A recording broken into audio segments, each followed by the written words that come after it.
Seals are good. Oxygen's good. Just do what you did last time, and you're fine. Follow my one simple rule. Hella, what's my one simple rule? Listen to Lynn. Boss lady knows best. Exactly. Listen to me. Mining's just like any other job. Go steady, go safe, go home with a pocket full of credits at the end of the day. Yeah, totally. It's just like, I work in the Star Dock. Except, with more cave-ins, lasers, and accidental dismemberment. Very helpful. Thank you. You're gonna be fine. Your first outing was solid. And, let's be honest, it ain't exactly astrophysics. That's why I keep him around. Good pep talks. Yeah, and the fact that I can pinpoint a helium deposit from 300 meters. Not untrue. A shame we won't find any down here. But the metal deposits alone should pay for our own helium. Hell, after this, we'll have enough jump fuel to bounce from one end of the settled systems to the next. Hey, more minerals, more money. And so the cycle repeats itself. Just no more unauthorized jumps in the house for room space, okay? He's just a big baby. There are worse lives. Most Dusties don't even make it this far. I have a good feeling about you. A group hug now or at the end of the shift? One of these days, Hella, I am going to leave you behind. Promises, promises.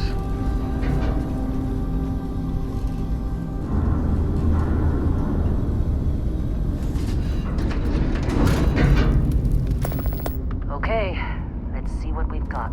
How are we on time? A little longer. Grab some samples? Always. But not you. Check on Isabel. Make sure she eases up on the breach. I don't feel like getting buried alive today. Roger that. Remember, Dusty, keep your breathing steady and never take that helmet off down here. Oxygen processors don't extend this far. Yeah, because God forbid we drill on a rock with breathable atmosphere. Know what I love about working in Freestar collective space? Fewer regs. A job like this in the United Colonies? Huh. Reams of red tape.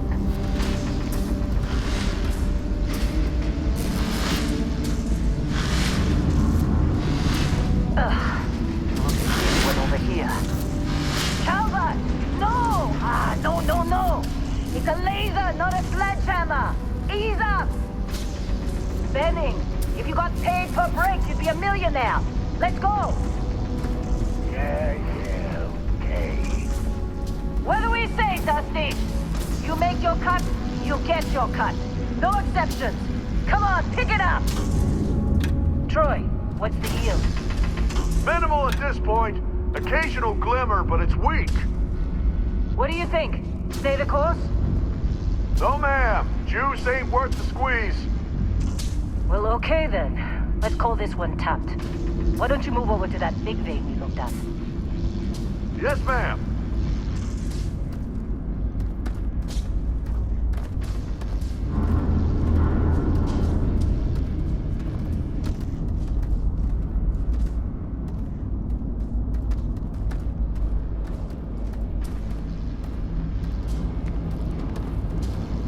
Dusty, you're up. Grab a cutter and mine what you can. Metal deposits are in that cavern. I'll shout out when I need you. Come on. It's time. You're with me.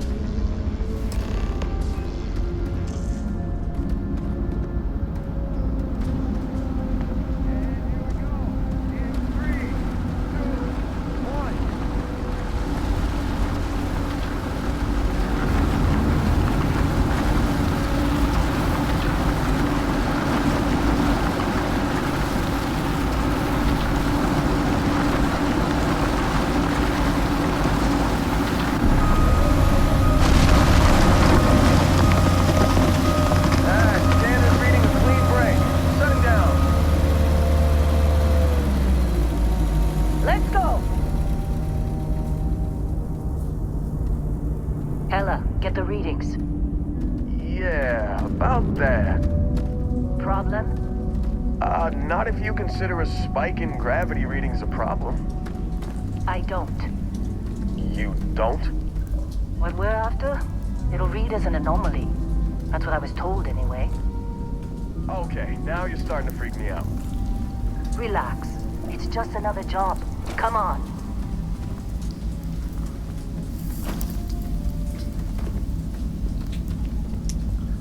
We're getting close, I think. Yeah, everything is just... Well, Lynn, seriously, there's something really effed up about this. Where is it, Hella? Through there, I think. Okay, you're up.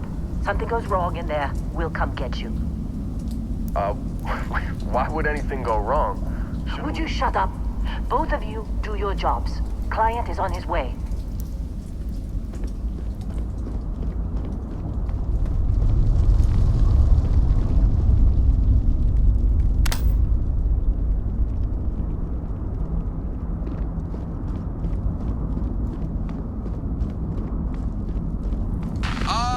Still getting weird gravity readings.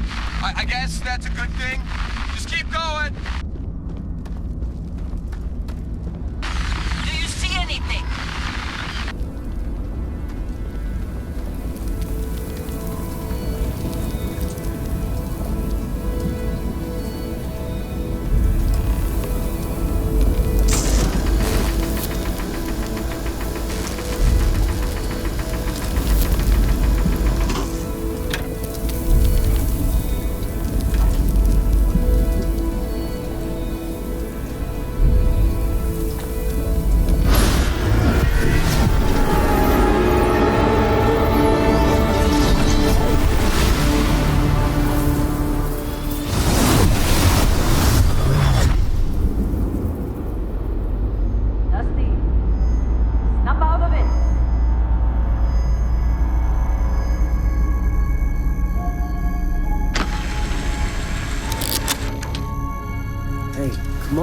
Come on.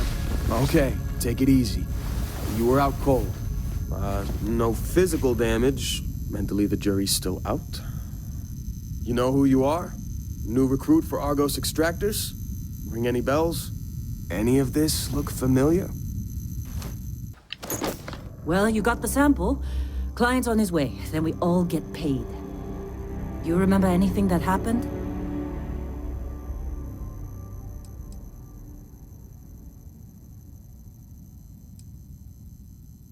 Easy there, high flyer. Probably just the endorphins kicking in when you passed out. Don't go having an experience on me. You'll walk it off. More importantly, we got what we were looking for. All this trouble for that stupid thing?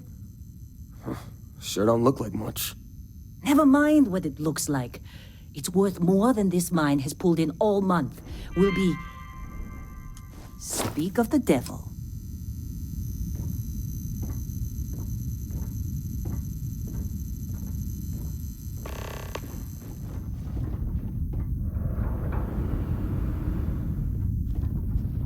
Our Constellation contact is on approach. Wait, the Explorers group? Thought they were kind of a joke. Not a joke. You're just too young to know better. Hey, I'm just saying they got a reputation. Hell, I bet half the crew here doesn't even believe they really exist. Half the crew doesn't believe Earth exists, but it's still there. Same with Constellation. Yeah, but come on. Exploring space? Who does that anymore? Ain't the space we've already got complicated enough? Not to them, Whoa, apparently. you don't look good. All right, Dusty. Airlock. Put your helmet on.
Barrett. Man! Been a long time. Yes, it has. That mine on Bendy, right? Kazal, hellhole, like this place. Rare mineral contract. Your tastes are a bit more sophisticated now, huh? So, you found something? Right here. The new guy found it. That right.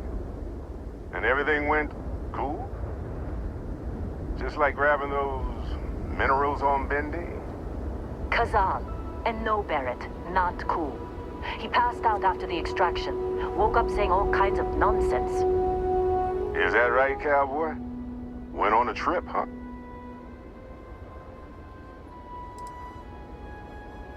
Well, you could say that the infinite possibilities of the universe are full of everything but coincidences. That fun, huh? Not the most gentle push into the great mysteries of space, but hey, been there. Look, just hand over the credits, and I'll be happy to never see this thing, or you, ever again. That's why I like you, Lynn. All business. Barrett, the scanners on the frontier are reporting a ship coming in hot from orbit. I really thought I lost them. Barrett?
That was some fine work under pressure. You dug up the artifact, right? That means you saw it. The visions? You're coming with me to Constellation. You're part of this now.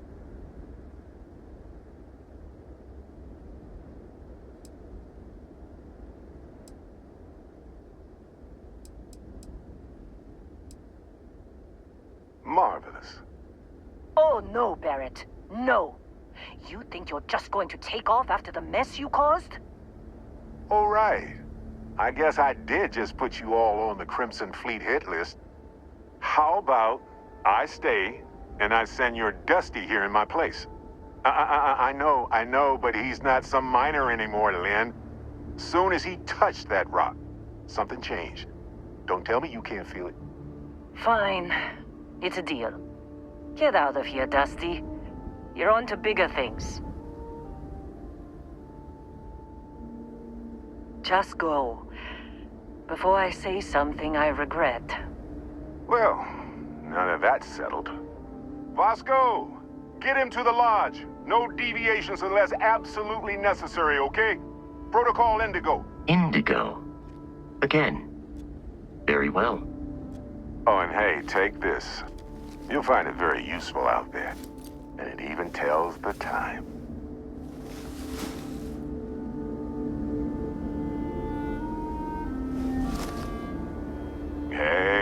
Look at that. The watch fits you perfectly. Now, questions?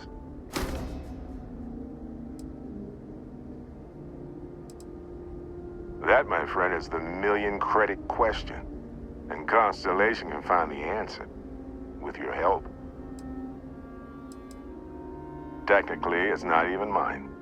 Consider it a loan. Vasco will keep you on course. Besides, I'm making an exception, since you can tell Constellation about that vision you had. They're just following the loot, like pirates do. And I have something of a reputation as a loot collector.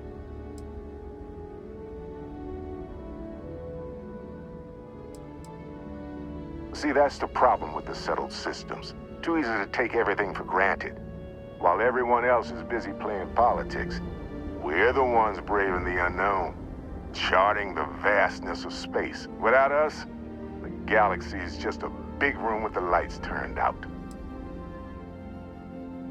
And Vasco, don't let him break my ship.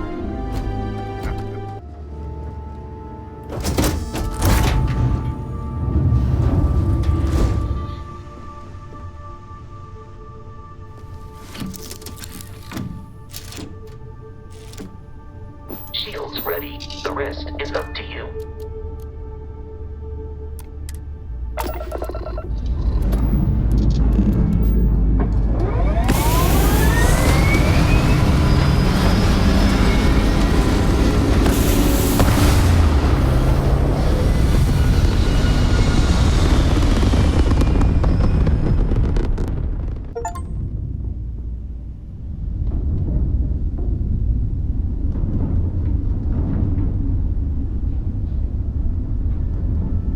Now that we are in orbit, it might be wise to test all controls and systems to ensure they are not on the verge of catastrophic failure.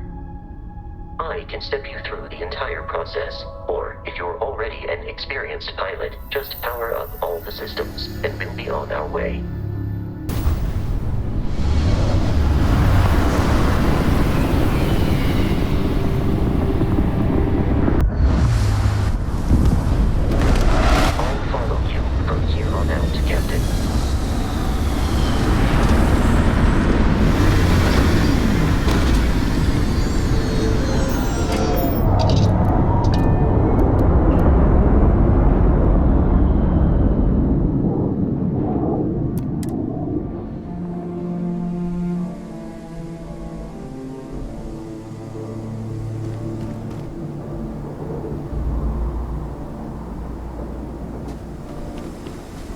Captain, Protocol Indigo dictates that I am to return to the Lodge with no deviations.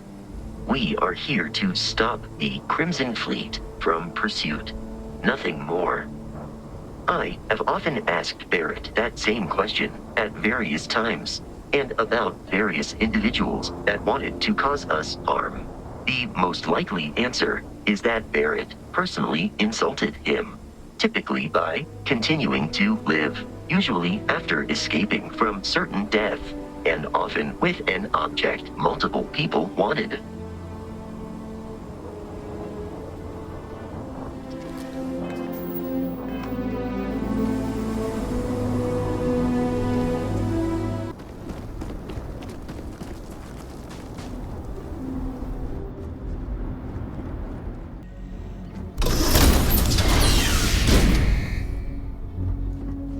You gotta be kidding me. The Frontier has a new captain? You working with Barrett, or did you pry the ship keys out of his cold, dead hands?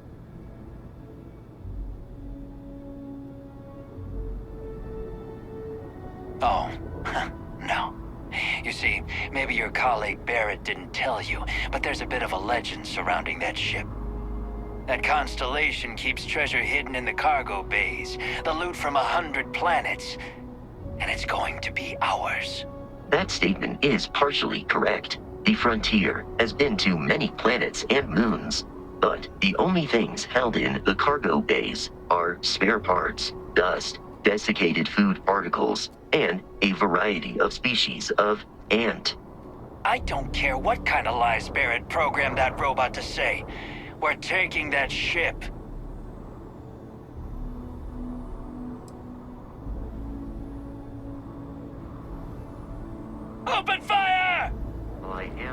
programmed for combat. It is not my primary function.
In the Alpha Centauri system, and then land in the city of New Atlantis.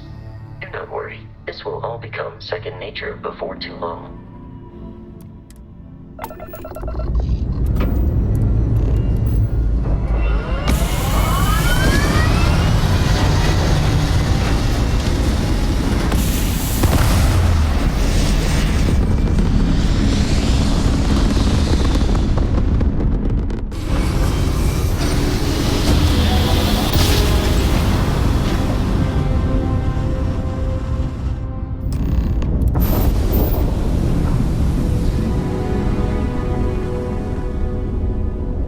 Frontier, this is United Colonies security. Maintain course and prepare to be scanned. Scan complete. No contraband detected. We're cleared for landing at New Atlantis.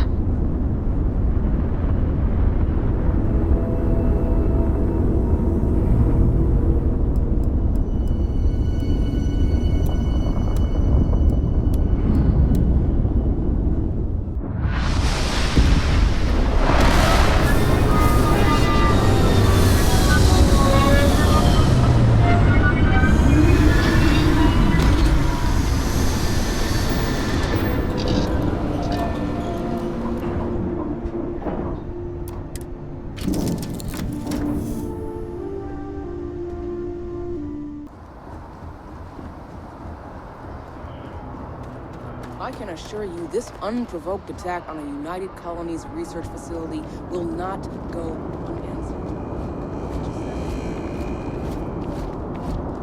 The well's been having brownouts all the time. Mast finally sent someone down there. but nothing's changed. Okay, no bounty. You're clear. Enjoy your visit.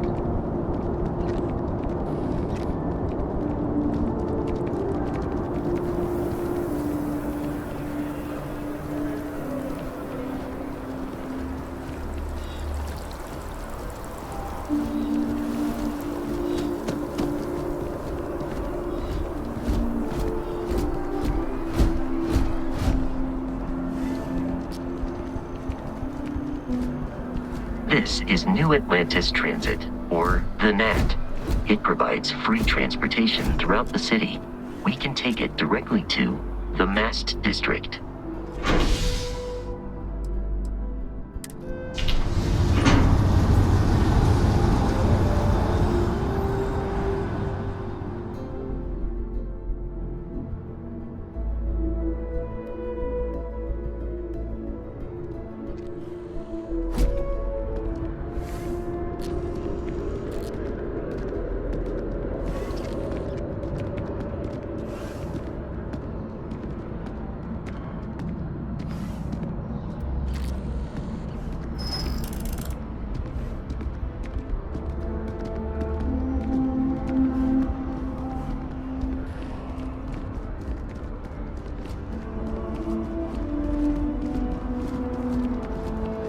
The water is quite aesthetically pleasing, or so Barrett has told me. New Atlantis relies on advanced hydroelectrics for most of its power.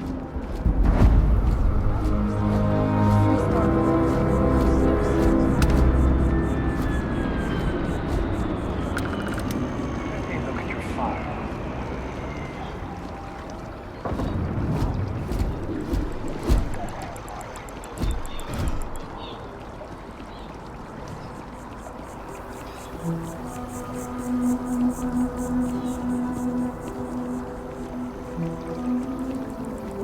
We may be in a United Colonies city, but Constellation is an entirely neutral entity, and always has been.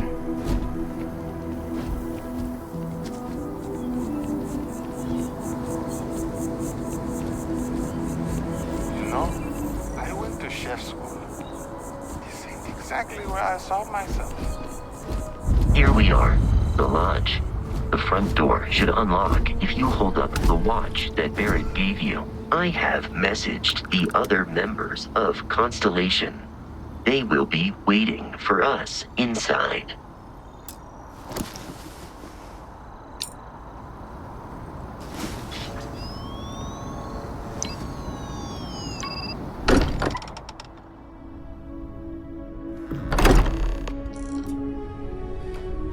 Captain, everyone will be in the library, just inside.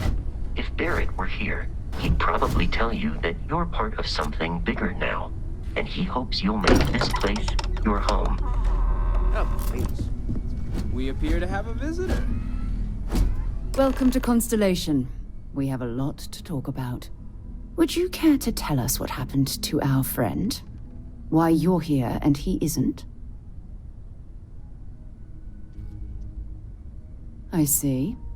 Vasco, verify. All statements made have been factual. This is just typical. Barrett hands over our ship and our robot to some random employee of that discount mining outfit he uses. Walter.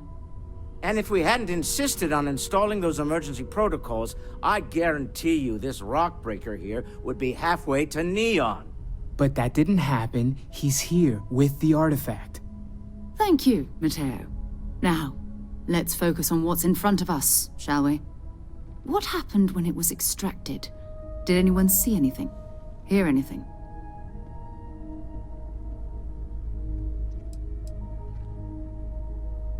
We think it's anyone else who pulls one out of the rock for the first time. Why? We're not sure yet. So if you wouldn't mind adding another data point. Interesting. Similar to Barrett's description of the experience, with less embellishment. Are you hearing this? Do you all believe me now? Whether it happened or not wasn't in doubt. But honestly, Country, if you expect us to believe in fairy tales? If this is the greatest mystery in the universe, why couldn't it be part of the ultimate mystery? But, gentlemen, can we please focus? Noel, I think it's time we tested your theory. Right. Let's see. We know the artifacts react to each other. The pieces we already have move when they're in close contact. Now, if we add this new one to the two we already have... The artifact. If you could place it on the table here. That's it. Just like the others. And to imagine, we thought there were only 2 of them at first. Oh my god, that's it. They're reacting. Look at how it's coming together. That energy that's arcing between them, no manufactured material in the settled systems can do that. None of them. This proves... Easy, girl. Breathe. You'll have a heart attack. She's not the only one. If they're coming together, that means there's a set. Built by an intelligence outside the settled systems. Still 2,000 credits for our little wager, Patrick? You're on, Walter. Well, if we had all the answers, it wouldn't be exciting. Now, would it? Not to take away from the moment, but what are we going to do about our new friend here? So, are you ready to get to work? See if exploration is the life you want to lead in this little universe of ours?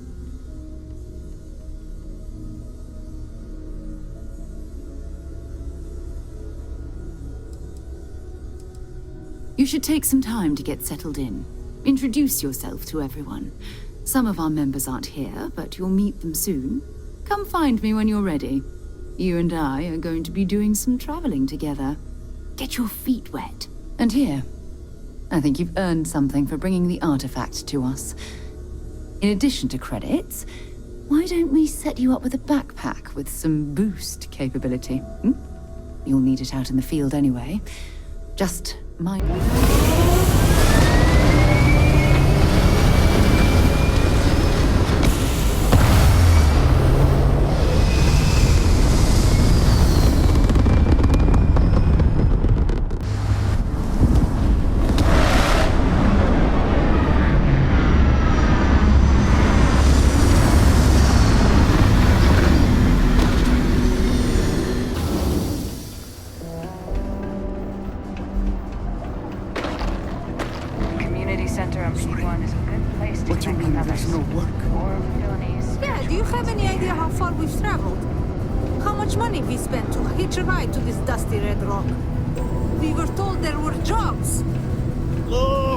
Look, I get it.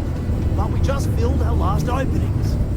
I think we have a couple contracts ending at the end of next month. It's possible. Look, Hurd. They may not... I want to head on over to Lamar. Look at this place. I can't imagine being cramped down here, choking on the fumes and the dust. No trees, no grass. It's depressing. Do your part to keep Sidonia graffiti-free.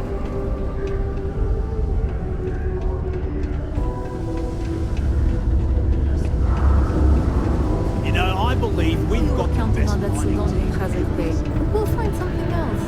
This life ain't easy, but it pays the bills. We just can't make ends meet with the old rate. Not everyone needs to come to me with their problems. I ain't a psychiatrist. We got cold beers and good atmosphere. Not much more you could ask for. He ain't been around. Went off on patrol. Hasn't been back in since. We're starting to think it might be time to pour one out to the blackest sea. 5, 4, 3, 2, 1. You in the service? I know the feeling, but I just get so used to losing people. Look, nothing more I'd love than to help out a fellow Martian. Especially one that's missing. But, He has a tab, and you don't know if he's coming back. it's a lot of credits, okay? I let it slide for a long time because he's a regular, but if I'm out all that money, I got problems. What do you say?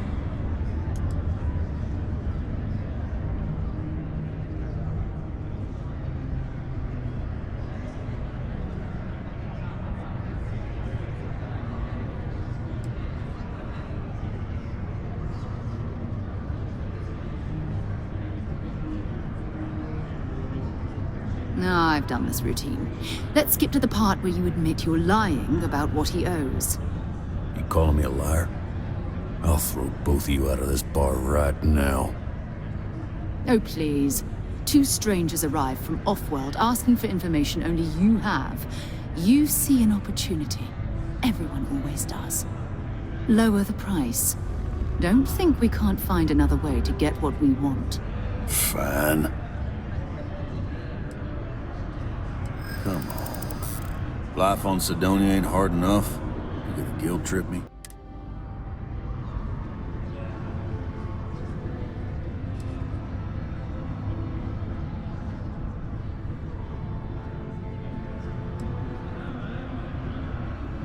Yeah, I'll get your point.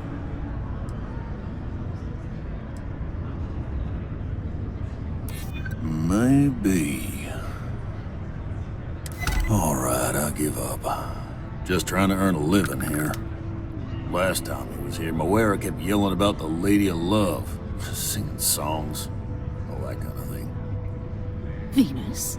That's only one planet. Hardly an entire patrol route.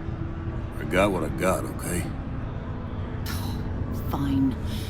We'll make do.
emergency repairs. Hopefully it hasn't been picked clean yet. Oh, that's not good. Earth and everything around it was abandoned a long time ago. And the old star yards are crawling with spacers and other scavengers.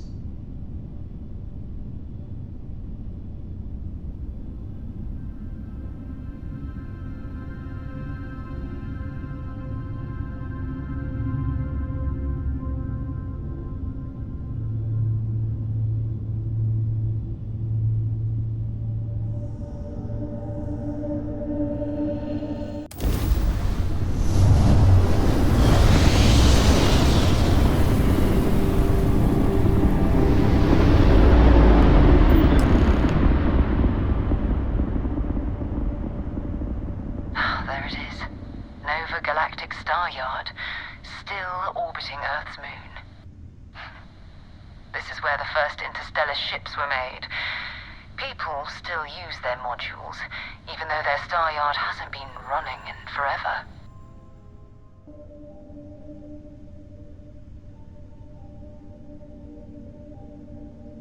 Keep your weapons ready. Never know who else might be scavenging there.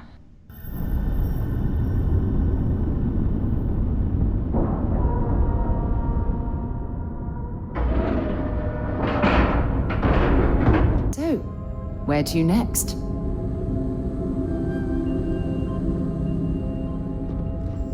Two steps in, and we're already looking at a corpse.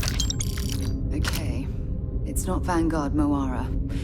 Looks like spacers were scavenging around here and someone else came in and said hello. Oh, this won't be your last encounter with the spacer crew. They pillage abandoned facilities and shoot anyone who gets in their way. They're even less organized than the Crimson Fleet. Just countless desperate groups scavenging and killing to survive.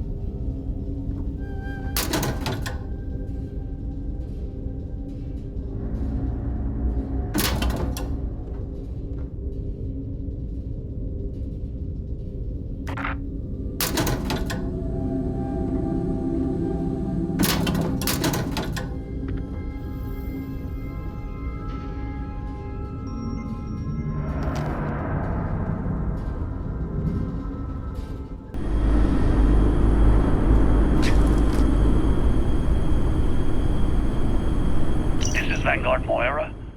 Sorry if I had to reclaim some UC property, but this whole star yard is overrun. I've patched up my ship, and I'm heading to Neptune. Going to put in another request to get the fleet out here to deal with these spacers.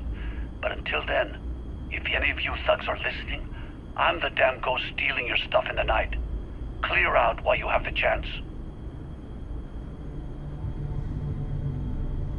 It's almost daring the spacers to come after him.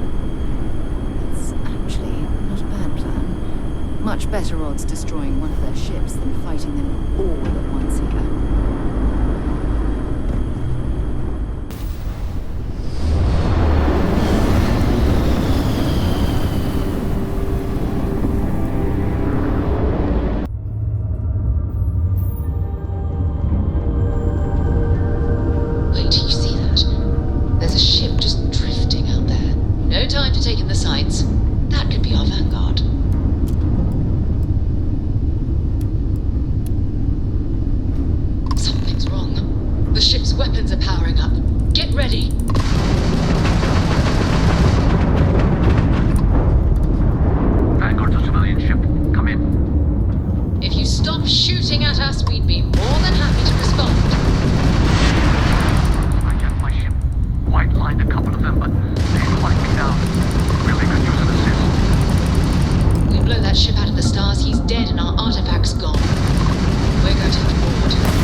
Am I glad to meet whoever you two are.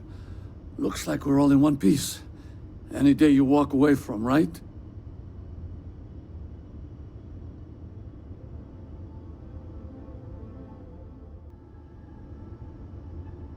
What? You guys still exist? Man, I've only heard stories. We've heard stories too, about a strange object you found on patrol. So, you know what that thing is? I tried to hawk it in Sidonia, and the guy thought I was peddling phony titanium. It doesn't play nice with scanners. It'd be worthless to someone trying to flip rare minerals quickly. So you're saying I shouldn't be using it as a hood ornament?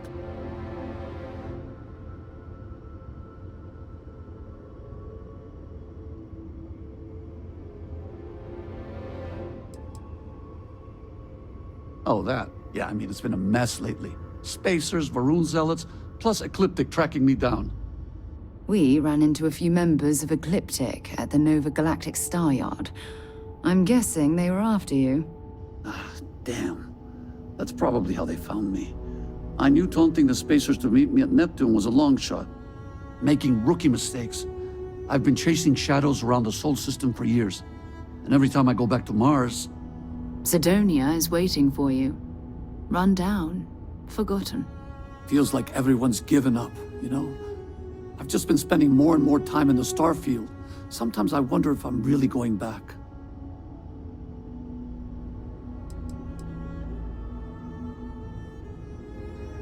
Yeah? You know, that's actually kind of tempting. I'd have to settle some things back on Sidonia. Maybe hit me up there later. If you don't mind, we came here for something. That strange object you found? Right. Hey, it's yours. Appreciate the rescue. Hope you figure out whatever that thing is. Let's grab the artifact.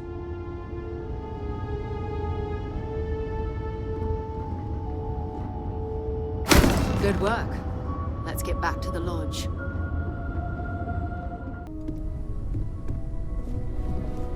I am at your service, Captain. We have it. Go ahead. It fits.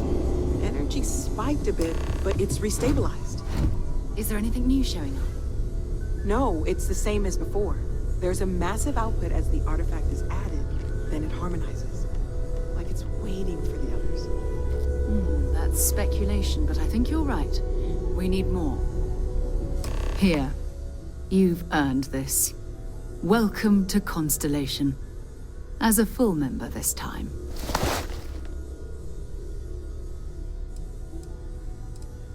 Honestly, this just makes it more official. Call it right person, right place, right time. But once the artifacts started coming together, you were one of us. We're going to do great things together. All of us. By the way, how would you like to keep traveling together? I'm not sitting behind my desk for this. These artifacts are a new chapter for Constellation, and I'm going to be out there for it. And I want you out there as well. You got results.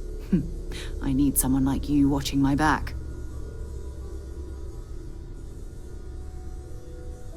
All right.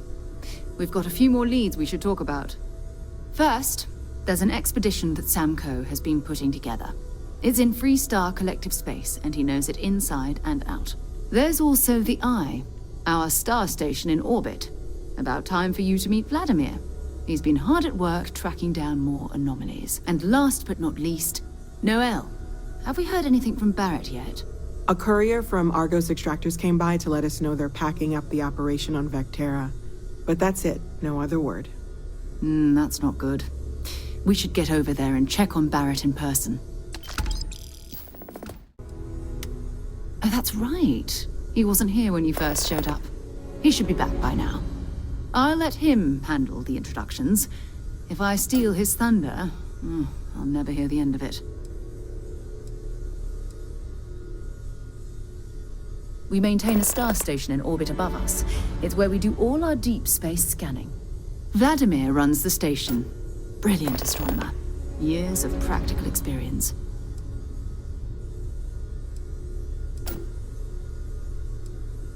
It's all important, but if you want a direction, I'd grab Barrett first. He's not just an old friend. He's been all over the settled systems. His mind is always somewhere, but there's no arguing his knack for being in the right place at the wrong time. Oh, too bad he couldn't see the artifacts coming together. But knowing him, he'll be so excited when he gets a look, it won't occur to him that he's missed anything. I cannot wait to meet him. It's been ages since Constellation has had someone new. I wonder what he's like. Just go easy on him. Being interrogated by a kid ain't exactly the best way to make a first impression. I'll limit it to... And you must be the latest poor fool to get dragged into our dysfunctional little family. Whoa. I know a few dark sides of the Aquila moons, but if you're looking for deep history lessons, well, I'm gonna fall asleep before you do. Trust me. Don't encourage him. Kuriko, by the way. Hi.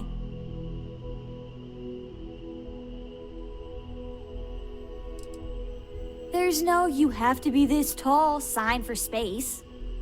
The package may be small, but she can handle herself. You'll see. Nice to meet anyone brave enough to fly the frontier. Know a thing or two about spacecraft, do we?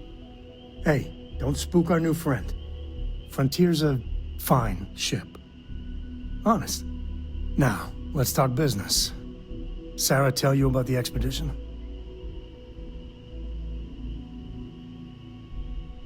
Sure enough, that's where we're heading.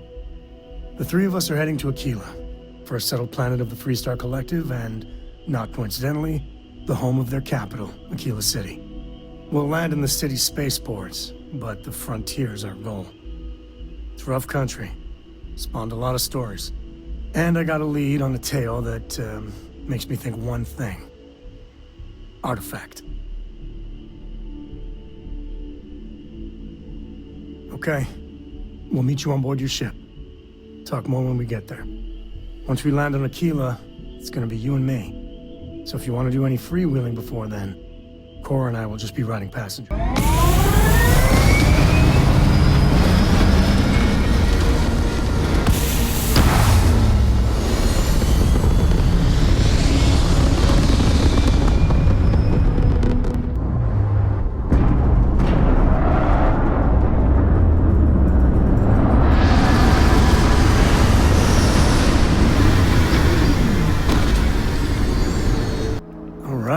We're here. You ready? Because once we get started, I'm gonna be riding your tail till this is over. There's something you should know up front. I'm a Co. As in Solomon Co., first man on Aquila. That tale I mentioned before, the one I think is connected to an artifact, it's something of a family legend. After planetfall, Solomon spent years mapping Aquila. And he found a tiny little patch of nothing on his sensors. The kind of nothing an artifact produces. He called it the Empty Nest. Said it was a place even the wildlife of Aquila wouldn't go.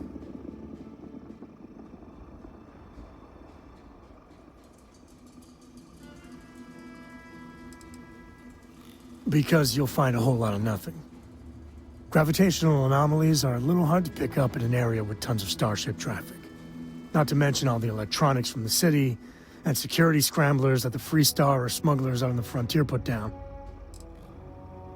Solomon's maps are locked up tight in the local gal bank. We'll be heading there. Hold it. By order of Marshal Daniel Blake, I need to inform you we've got some trouble at Gal Bank. Folks might be in danger, so you may want to steer clear. Never a dull moment around here. I know you.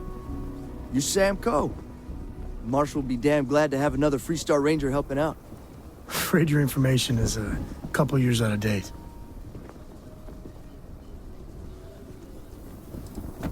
Well, all I know is there was an attempted bank robbery and things went sideways. You'd have to ask the Marshal if you want the whole story. If you think you might be able to help out, you could talk to the Marshal. Truth is, last I heard, things weren't going so good. Well, I doubt those robbers are gonna let us leisurely peruse the Galbank vault. We better see if we can help move the situation along. You got me? If you make make a move toward the building, a hostage The Council dies. of Governors meet in our very own. You planning to tell me your demands at some point? You find someone we can trust, and maybe we will. Security around here is Like who? Not you, not one of your rangers, and not these city guards neither. What the hell am I supposed to do with that?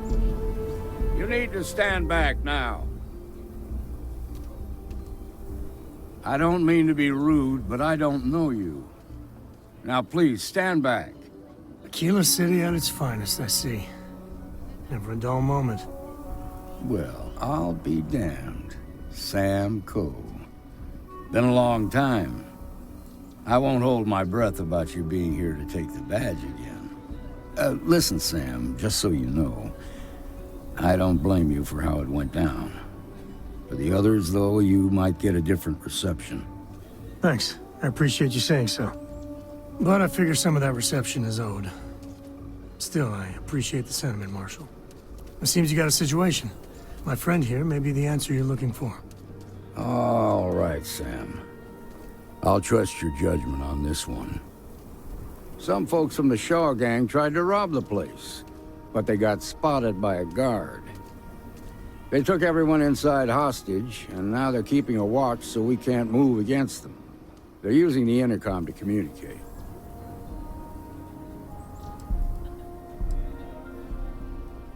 They won't talk to me. Say they don't trust the badge. They want a neutral negotiator.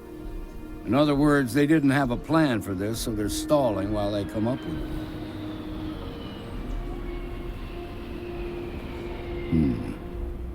All right, I'm willing to allow that. But a few things first. Say what you have to, but whatever they ask for, there's no way in hell I'm giving it to them. Also, there are lives at stake, so don't get cavalier. Find out what they want, and then report back to me.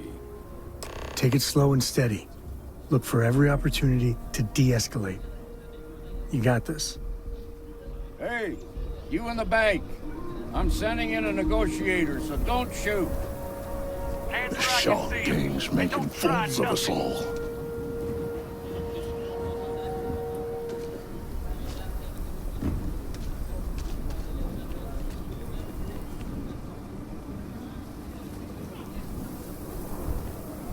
You're the negotiator, huh?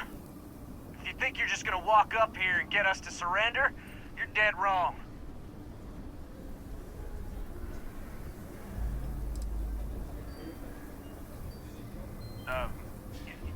It's Jed.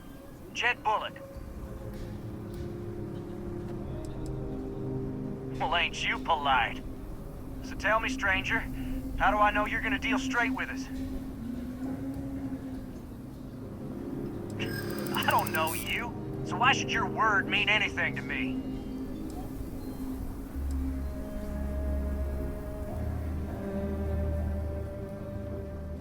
I ain't buying it.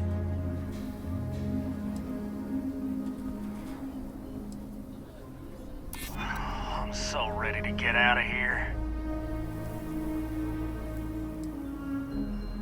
We're staying as long as it takes. Nothing you say is gonna change my mind, so let's just move on.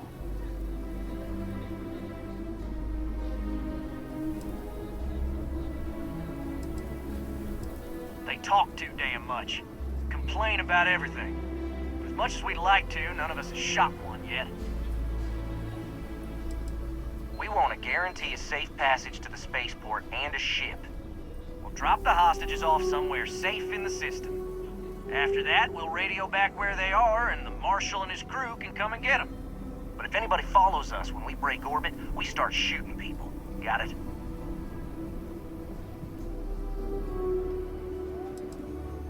What, you think we want to stay locked up in here? Hell no!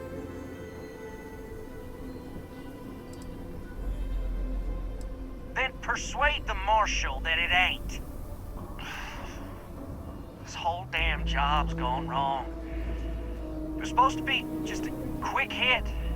Clean and simple, you know? So let's all try to keep our heads, yeah? Because my guys, they're going crazy in here. I how much longer we can last.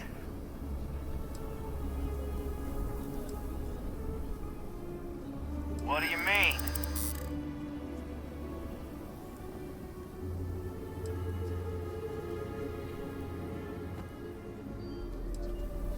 Damn it. I didn't think of it that way.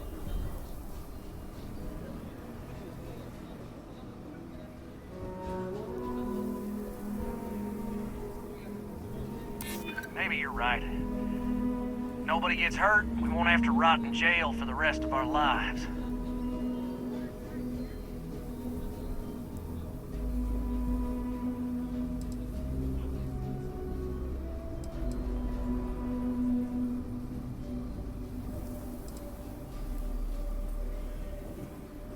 Sometimes bad things happen to innocent people. That's life. Nah, it's too late to back out now. We're seeing this through. You go tell the Marshal to get that ship ready so we can all walk away from this thing without anybody getting hurt.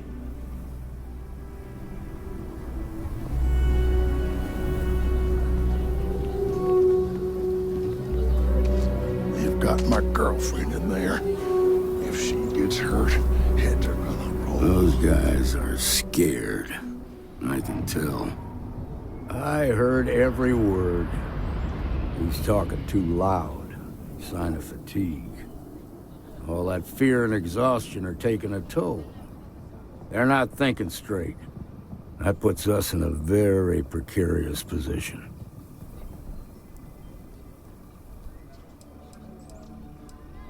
Nah, you'd be wasting your time. Or worse, it'd make them angry. No sense risking that.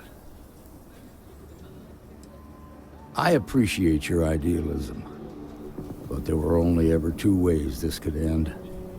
You've already ruled out one of them, so that leaves us with only one option. We have to free the hostages by taking out their captors. Problem is, they're keeping me and the guards in sight at all times. If we try to move against them, they'll see us coming.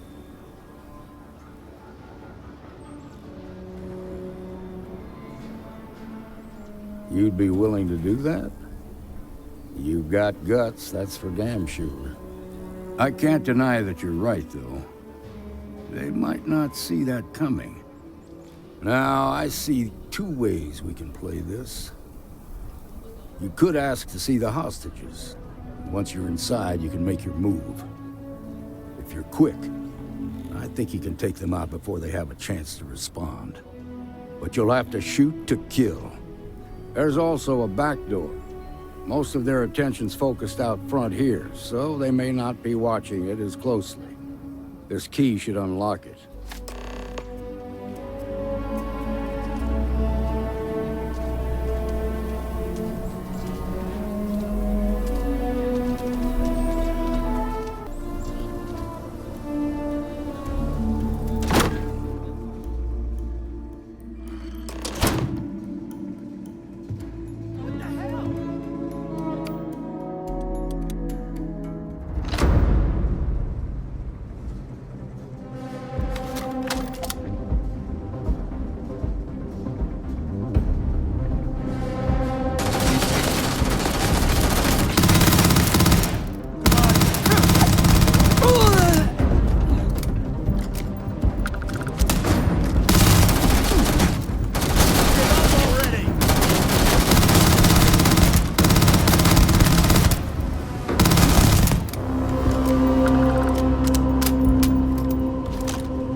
Excitement on our hands. I heard the fight. The hostages, are they safe? That's good to hear. Those people aren't just citizens of the Freestar Collective, they're like family. We all are. As for the Shaw gang, we'll grieve for them too. Here, you've more than earned this. You got us out of a tough spot, and you did it with courage that's not common. As a matter of fact, you might just be Freestar Ranger material. If you're interested, head on over to the Rock and ask for Emma Wilcox. She handles the new recruits. All right. Now that lives aren't on the line, let's get back in Galbank, see if we can get those maps.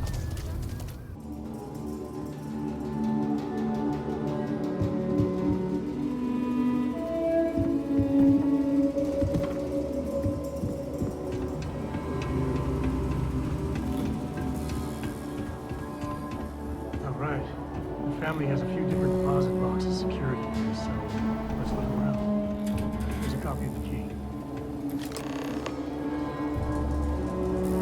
Okay, now remember, Solomon was from an earlier generation, so we're not going to be on a slate. Big bundles of paper is what we're after.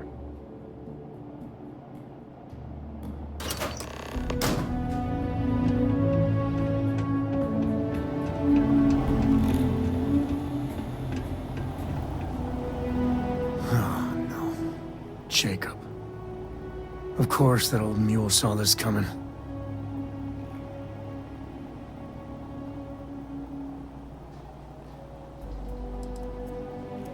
He's just a bitter old man, interfering in what's none of his business. There we do. I was hoping to avoid the estate when we landed. Cora's gonna be so mad.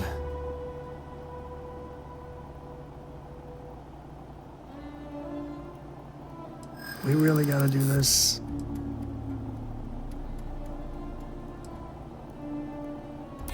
You're not wrong. It's not supposed to be your business. That's what I'm saying.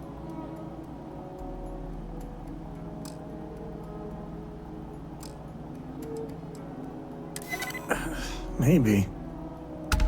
All right, fine. He's my dad, okay? We're not exactly on friendly terms. He probably figured I'd come for the maps at some point. Got ahead of me. Family business just wasn't something I wanted to get into, you know?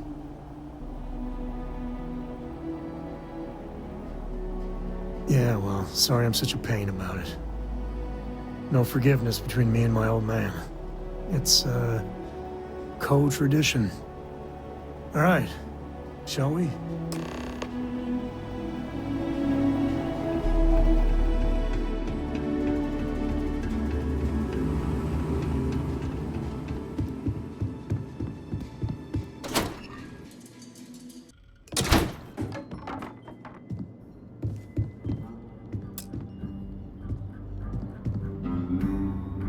Well, well. Sam Coe finally decides to darken our doorstep again. You know why I'm here. Oh? What's that? You come to your senses? Realize where you ought to be for once? I ain't asking again. You ain't asked once. Let's hear it. I want you to say the words about what's more important to you than family. Okay, this was a mistake. The only mistake I'm seeing here is you. Bringing your Constellation lackey here instead of my granddaughter. Come to help Sam loot his ancestry? You're not getting those maps. Full stop.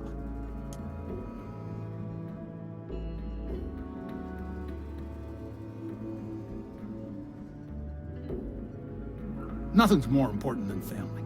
Nothing. If Sam had stuck around, he'd know that. You wouldn't be here. All right, that's enough. Come on, let's you and I talk. In private. Welcome home, Sam. Make your visit short, okay? It's what you do. You need something? Give me a sec. All right, let's talk options.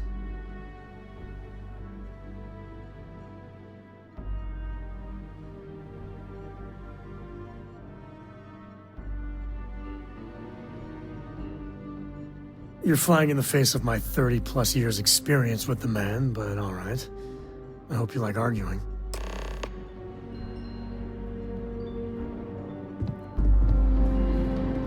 What do you want, Constellation?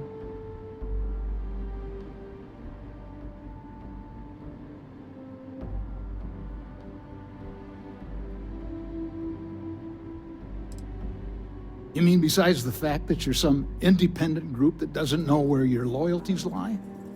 Or are you referring to the fact that my granddaughter lives in your clubhouse rather than in her family home? Well, that's not your decision, is it? It's co-property by birthright. It stays here.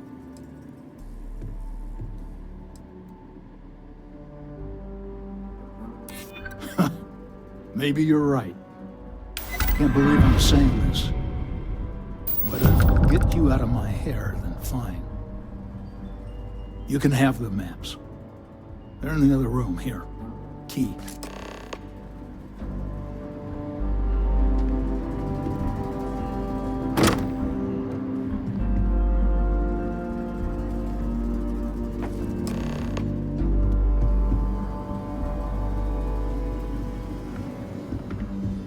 All right, let's see if we can find the empty nest.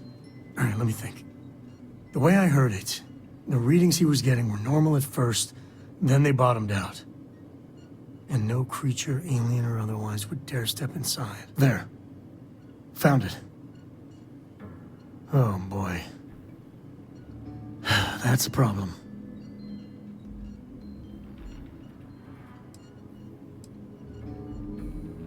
Well, you ain't wrong. But let's take a look at what we're up against.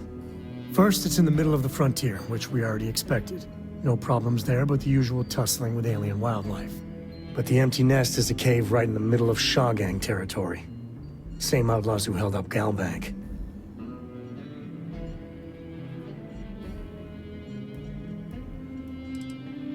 Criminal groups in Aquila always find a way.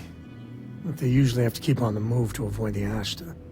Well, it could just be a coincidence that the cave we want happens to be where the Shaw Gang runs around. But something doesn't feel right. Well, just remember, it's about the artifact, not them. Hurting bad guys puts a smile on your face, that's a bonus. Let's get to that cave. Who can jump higher than a skyscraper in New Atlantis?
I think that's far enough. Hate to put a hole in the head of Akila's own prodigal son. At least not before we've had a word. You must be Shaw. What I am is disappointed.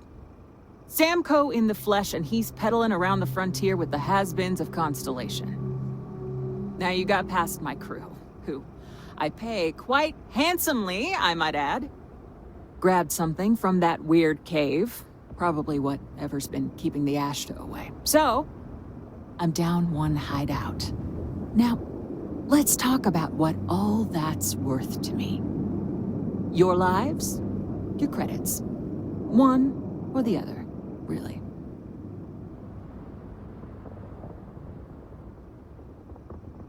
Oh, really? Let's hear it.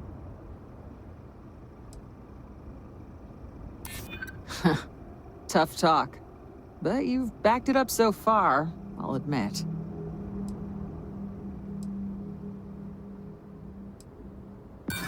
You talk a good game. Can you back it up? Huh. The Shaw Gang's name in print outside a wanted poster does sound nice. Fine. Get the hell out of here before I change my mind. I see you again. You're dead. Boss, it's the Ashta. You. This is your fault. You better lend us a hand.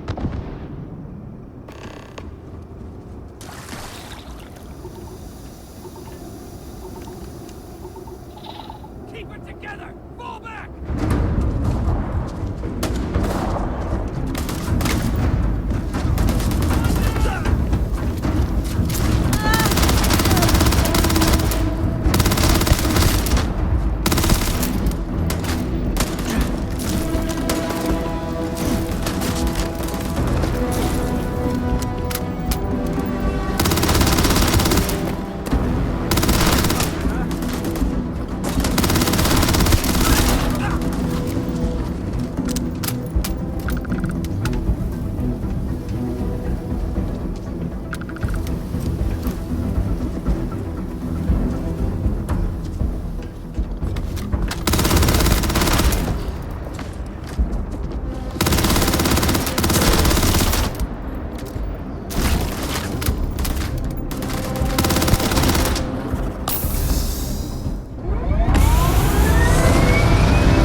I hope you are satisfied with the quarters available to you. Is anyone hurt? You didn't let Cora handle the artifact, did you? We don't know what effects it might have on someone her age. Relax. We're fine. Go ahead. Time for that artifact to meet its siblings. Just, what are we building here? I haven't picked up any kind of frequency or signal coming from it. That doesn't mean much. This thing could be emitting something we can't even detect. As far as we know, we could be building a gigantic bomb that will blow up as soon as we finish it. Or maybe it's some kind of interstellar children's toy. Why would either of those things give the Discoverer visions and music? It's a message. I'm sure of it. We just have to hope that finding more of the pieces will give us some clue. I hear that. Moving forward sometimes means fumbling around in the dark. I think Cora and I can use some downtime, but you let me know if you ever want to team up again. Oh, and since it tends to come up, me and my Rugrat co-pilot work as a team. That's non-negotiable. If I'm coming with, that means Cora's on your ship. Likewise, you know where to find us. In 2150, humanity learned the Earth's magnetosphere would collapse sometime in the next half-century, eliminating all life on the planet. Decisive action was required, but the secure transport of an entire civilization would demand a new kind of cooperation, a new kind of courage, and a new kind of union. Thus, in 2159, the United Colonies were formed to make that journey possible. Just 1 year later, the Galileo, the first of many colony ships, touched down here on Jemison, beginning a new era of human history, the age of the United Colonies.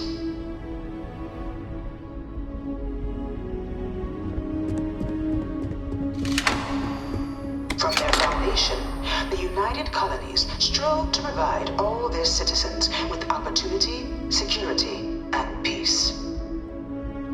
But there were those among the UC that still wanted something more: independence.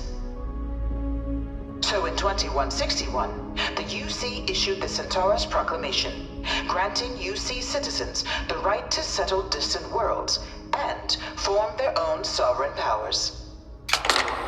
It wasn't long before the first new faction, the Freestar Collective, was formally organized in 2188, later followed by House Varun, revealing themselves to the universe in 2230.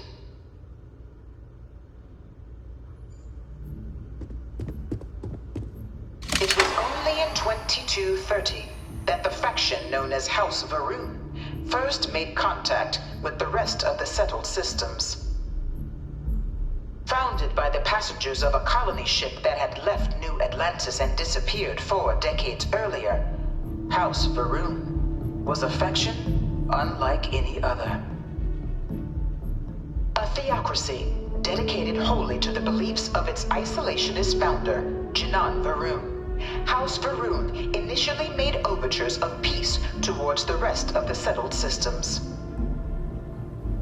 They claimed their only intention was to spread the word of their god, the Great Serpent. But none could have guessed that this worship might take the form of a bloody war, the Serpent's Crusade.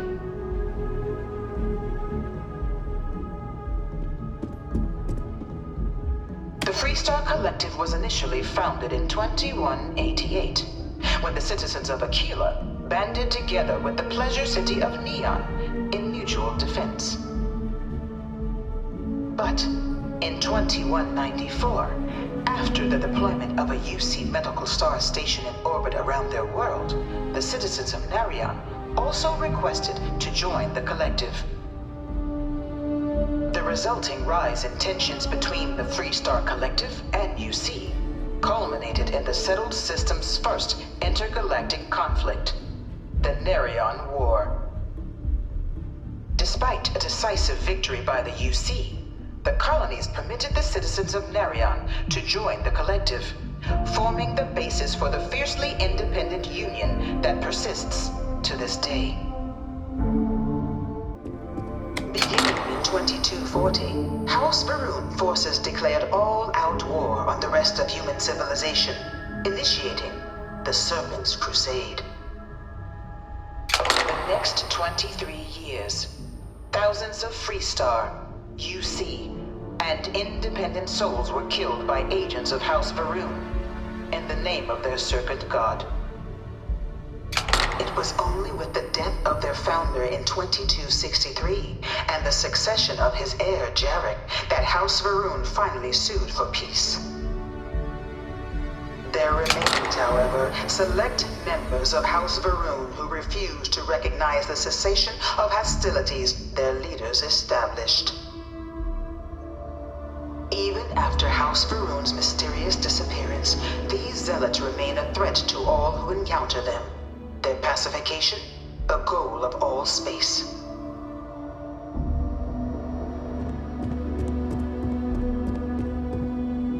Of the many conflicts between the galaxy's factions, none was more brutal than the recent colony war between the UC and the Freestar Collective.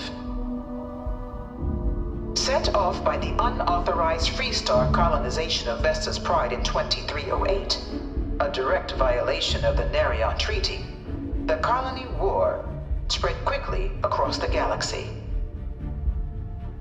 Both sides deployed every tool at their disposal. Armadas of warships, mechanized combat platforms, or mechs, even bioengineered alien creatures, the infamous UC xenoweapons. It was only in 2311 at the Battle of Cheyenne that the scales finally tipped. The Freestar Collective, utilizing their civilian fleet as a human shield, successfully crippled the superior United Colonies Navy. After their shocking victory against the galaxy's greatest navy, the Freestar Collective offered terms of peace, which the colonies, out of an interest in staving off any further human costs, accepted. The galaxy has been rebuilding ever since.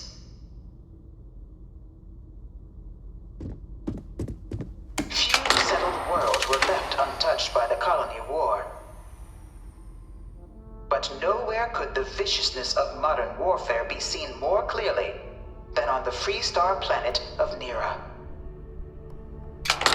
Initially occupied by invading United Colonies forces as a forward operating position, repeated attempts to take and retake the planet by collective forces led only to devastation.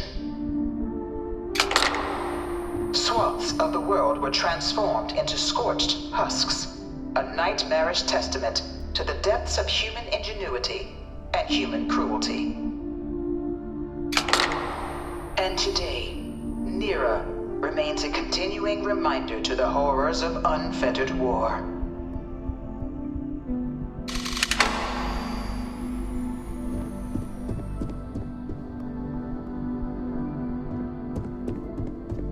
I really hope this is just a phase. In the midst of the colony war, a different kind of tragedy struck the UC city of Londinian. A newly constructed but critical supply center for the United Colonies war effort, Londinian found itself overrun by one of the galaxy's most mysterious predators, the Terramorph.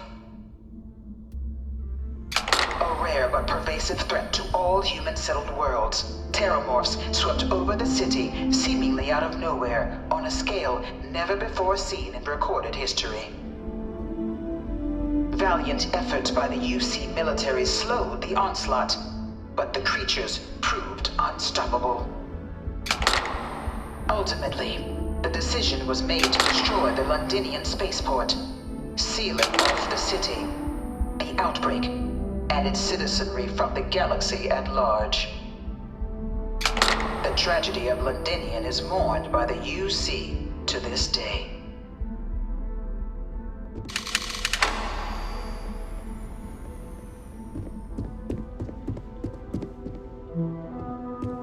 After the devastation wrought by the colony war, the UC and the Freestar Collective came together to ratify a treaty that became known as the Armistice.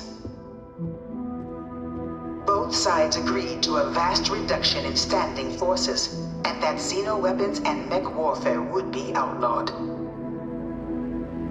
All related research was sealed away, accessible only in cases of dire emergency. But the Collective had another demand, that the active commanders of the UC military stand trial for their actions. The United Colonies, in the interest of peace and galactic security, agreed. In 2311, 3 United Colonies senior officers were found guilty. Commander Henry Durant, General Indira Rastogi, and Fleet Admiral Francois Sanon, known better as Ve Victus. All were sentenced to death for their actions, bringing the colony war to a close and returning peace to the galaxy at long last. It was into this new world that the Vanguard was born. An official branch of the UC Navy, the Vanguard is the United Colonies Volunteer Fleet, serving a myriad of security, logistical, and reconnaissance roles. And after a sufficient length of service, UC citizenship is guaranteed to every Vanguard member. Open According to all captains, regardless of origin, the Vanguard is leading the charge to protect and support the citizens of the United Colonies, wherever in the galaxy they may be. No one is born a United Colonies citizen. Only through service to the UC can one hope to earn one's citizenship. But the UC prides itself on taking care of its people. Cost of living controls means citizens pay less than their foreign counterparts for needs big and small.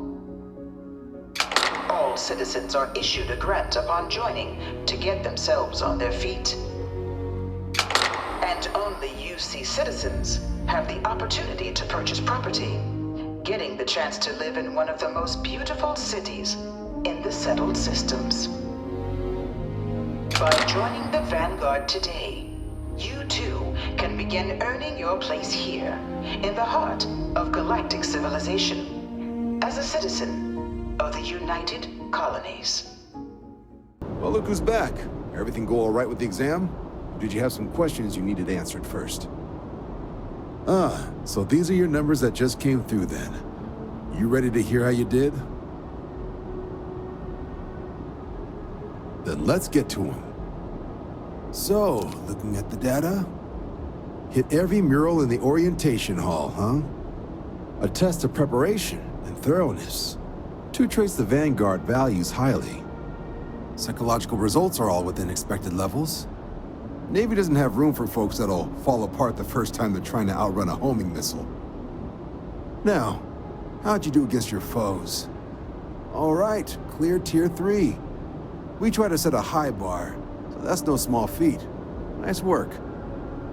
So then, looking at your results as a whole, and presuming you're successful in completing your probationary mission, you could have your UC citizenship after only 10 years service. Better than your average lab rat or diplomat, but pretty standard for folks going out into combat. So, sounds to me like we've got Vanguard material on our hands. If you're interested, we could bring you on as a provisional member today. Get you the credits you've earned, then send you out on your probationary mission. First though, all UC service people, provisional or otherwise, are required to swear an oath. So, you want to make this official? Commit yourself to the cause of the colonies?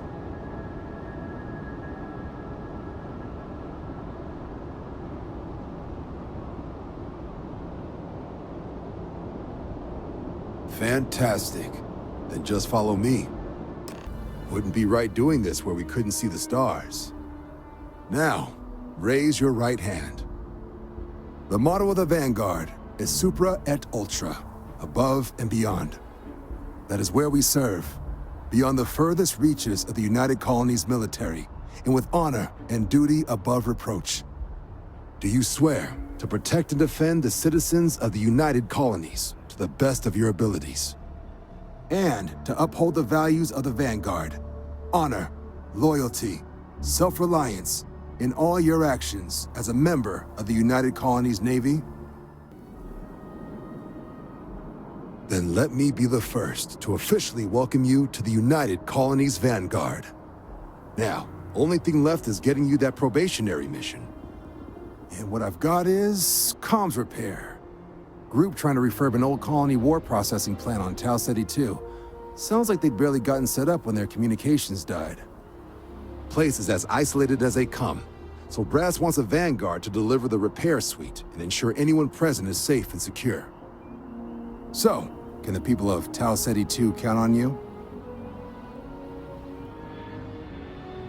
That's the spirit. Head down to the spaceport and talk to Crew Chief Harath. He'll get you the repair suite plus your new recruit kit. Oh, and your advance. Give it your all out there. Supra et Ultra.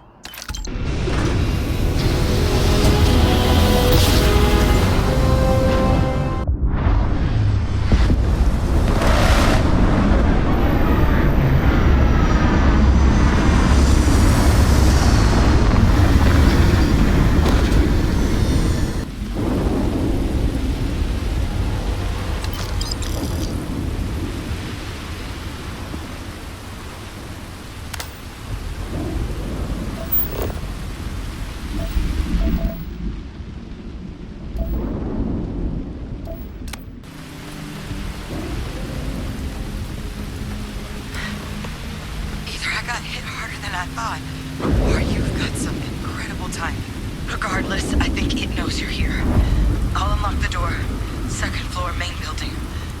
Be quiet.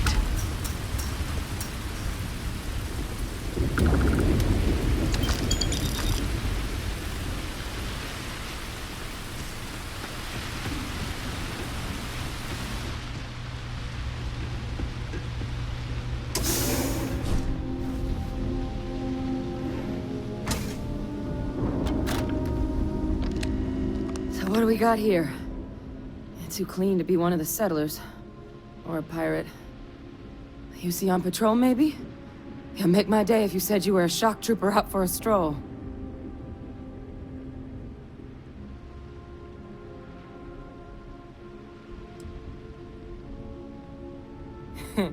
Of course you are. My hero. At least you follow orders well. Maybe you are military. Either way, we can make this work. I'm Hadrian. I was a researcher with the UC. I came here on a rumor of a... Well, I expect you saw the results on your way in. What's left of the settlers? The work of Oxysio Machina. A terramorph. One of the nastiest aliens humanity's ever crossed paths with. And this one, well, it's something of an anomaly. Possibly a worrying one.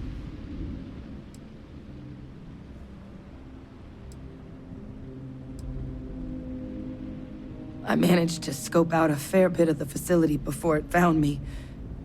If there are any survivors of the attack, they're long gone. Terramorphs have a unique growth cycle. They're usually only found on worlds that have been long colonized by humanity. But Tao said he's too young to have one. Yet here it is. I came looking for an explanation and found all this.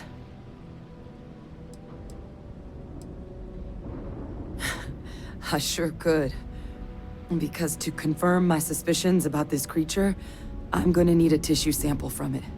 And to get that, I need its corpse. But there is a way we can give ourselves an edge against this thing. The plant's security system. The admin terminal's here in this building, but it needs its connection reset. And as I found out, that's not a one-person job. But if you can make it to the security outpost and restore the connection, I think I can get things back online. See if the settlers left us any other tools.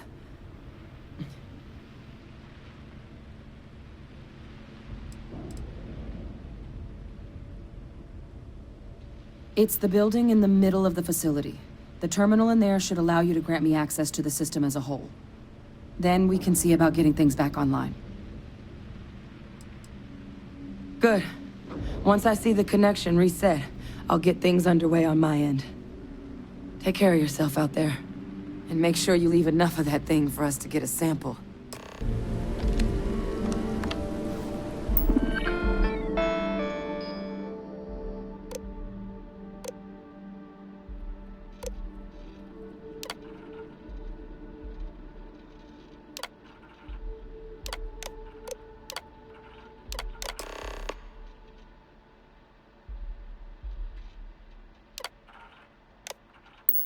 Connection restored. I'll make this quick. Plant's turrets took a beating, but I should be able to get you a couple of kill lanes. Just get the thing to chase you down the alleys between the buildings, and you'll lead it right into a crossfire. Oh, hello? I wish I'd found this earlier. You notice those sensors around the facility? Part of a livestock tracking system. Should let you keep tabs on how close the terramorph is. Not connected to this network. There should be a terminal in the adjoining room. Tune it to 183.5.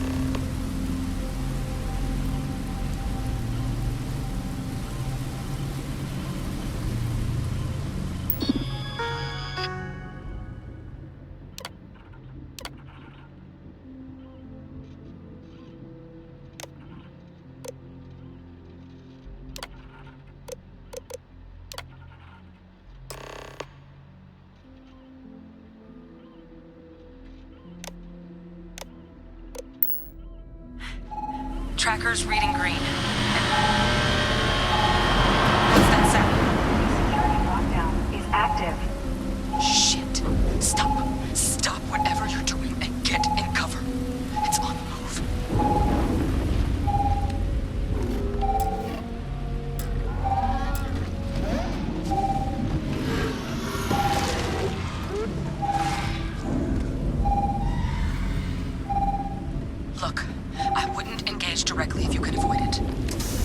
kill lanes. They're set up but need power. There's breakers on each of the buildings you can throw to get them live. Once they're online, lead the terramorph towards the lights and watch the fireworks. You can do this. Show it messed with the wrong shock trooper.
tracker's gone quiet.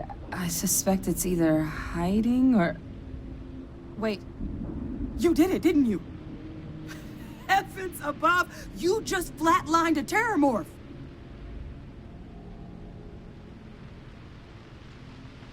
Oh, yeah. Taken care of. No big deal. You didn't happen to grab me a tissue sample, did you? All right. I spotted a microscope downstairs. Let's see if we can't get to the bottom of this.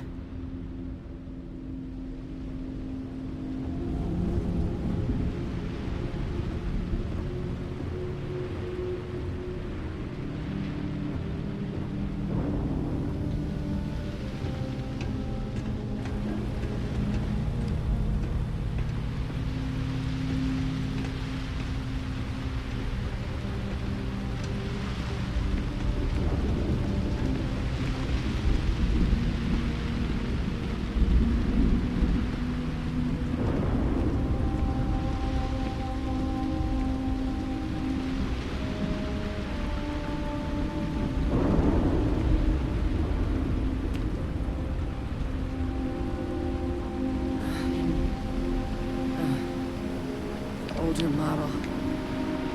Let's see what you can do. Running basic diagnostics. Nothing. Maybe a flag scan? No. Spectrograph. Damn. This equipment, it's not set up to do a proper analysis of our sample. But this terramorph being here, of all places, it doesn't make sense. Humanity's spread plenty of creatures in our travels across the stars. Pets, livestock, pests. But terramorphs? They're different. To our knowledge, no one's ever spread them intentionally. Yet somehow, they follow us. So when humans settle a world, 70 to 100 years later, terramorphs tend to just appear. No one knows how or why. Dangerous, but at least predictable. Talseti, though, it's too young to have a native population. It's only been colonized 20 years?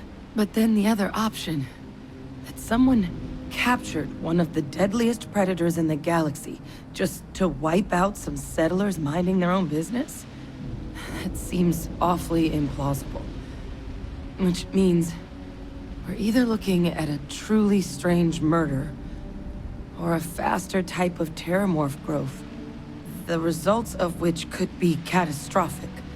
Terramorph outbreaks have taken down far bigger colonies than this one.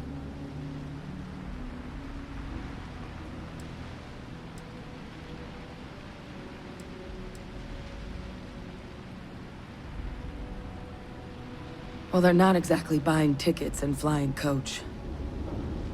The theory is that they're spread by some kind of egg or seed that's able to evade our detection. But how the hell an undetectable egg turns into a terramorph without anyone noticing is a question no one's ever found an answer to. And it's why what's happened here could be real bad news for the rest of human civilization.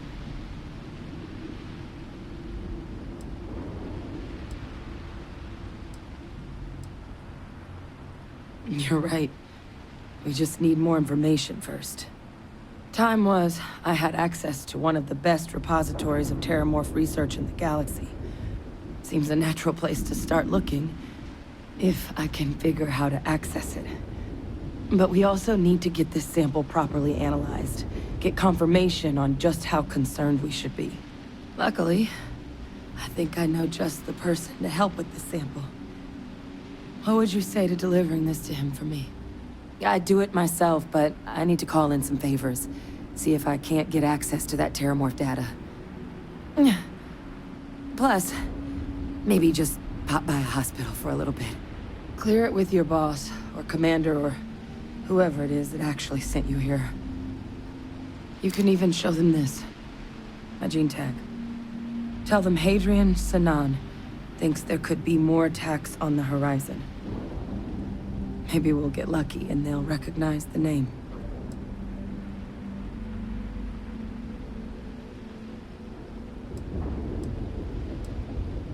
Oh, you don't understand what a weight off my shoulders that is.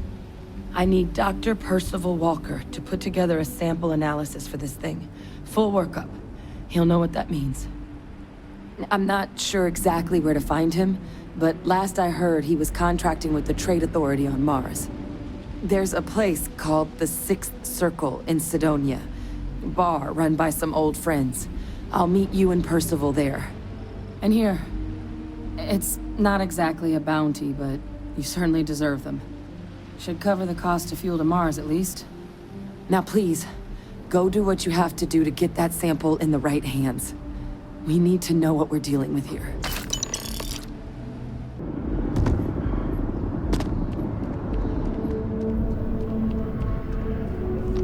Look who's back. All set with that probationary mission? We can do your debrief and formally welcome you into the Vanguard whenever you're ready. A terror? What? How did you walk away with the terramorph tissue sample running comms repairs? What happened to the settlers?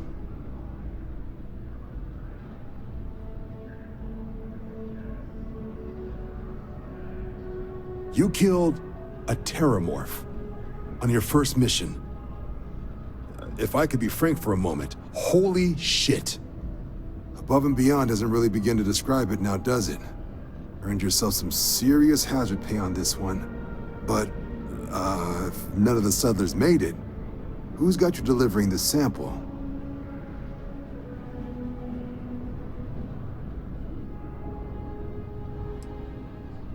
Hadrian. Sanan. I know that name. Let me check the database. Huh.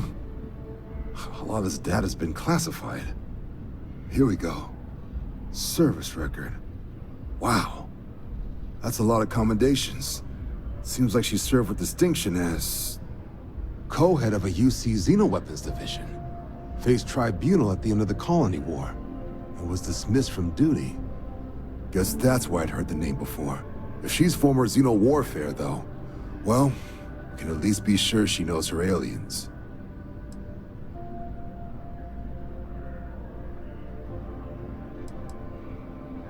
Notation says that Sanan already faced punishment for her actions during the war. Dismissal from the UC military. And her sending you to me first makes me think she's actually trying to do this above board.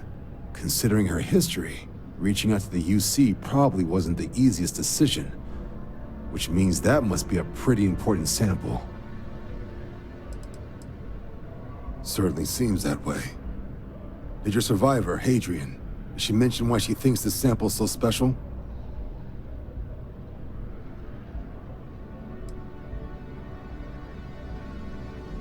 She thinks there could be more of these? This has been one of the more surprising debriefs I've ever been a part of. I did actually have another mission lined up for you, supporting UC system defense against the Crimson Fleet. But now I guess you have two options on how to proceed. Head to the UC Vigilance and help out SysDef, or deliver that sample. I'll make sure you've got the proper clearances for either path. Consider these your first official orders. And here, so everyone knows you're working with the Vanguard. Welcome to the Navy, Captain. Vanguard's also got some custom ship modifications. You'll be cleared for access to them next time you're down at the spaceport. Talk to ship services. Now, if there wasn't anything else, I suggest you move out.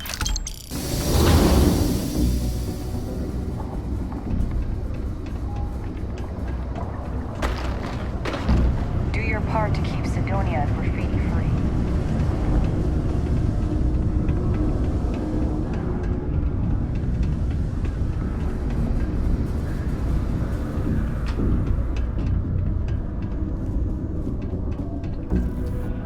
Invoices can be collected from the...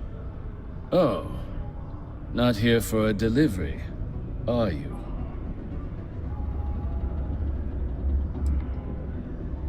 Do you now? Well, I do wish I could help you, Captain, but Dr. Walker has been missing for some time. A shame, too.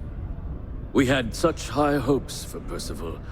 I brought him on myself to do medical and biological consulting around the city. Not the sort of work the Trade Authority traditionally does. But we thought it had the potential to become a whole new type of revenue stream for our branch. I invested no small amount of personal capital into the endeavor. But then he decided to run off after a discipline issue. I presume the miners have him hidden somewhere. Plenty of cracks on this old rock. But at this point, it's probably for the best.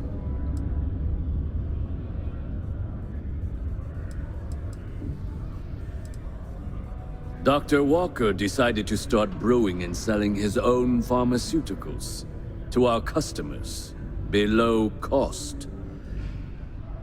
Something his contract expressly forbade. As such, we requested our cut of the profits and began garnishing his salary. Perhaps a little too severely, but well within legal limits. It was around then that he ran off, abandoning his duty and his unpaid accounts. That won't be necessary. The Trade Authority isn't interested in employing someone so unreliable. But we would like the money he owes us. If you can convince him to pay his debts, we'd be most grateful.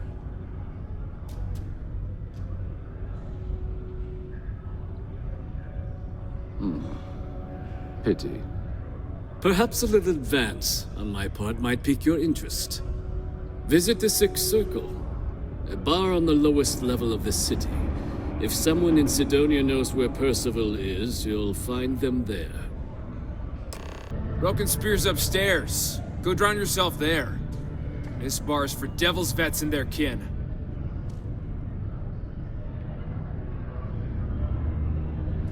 Doc Walker? You're barking up the wrong... Andy. You. Why don't you come here and tell me what some Vanguard captain wants with Walker? Stray topsider wanders into my bar asking after a man like Percival Walker. Raises questions. What do you want with him?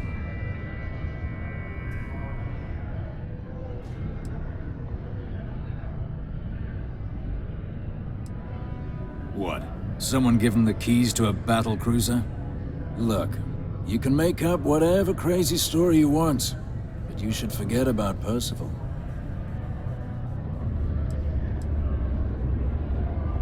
Stop!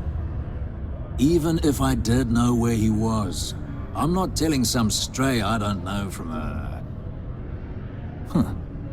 Maybe there is something you can do.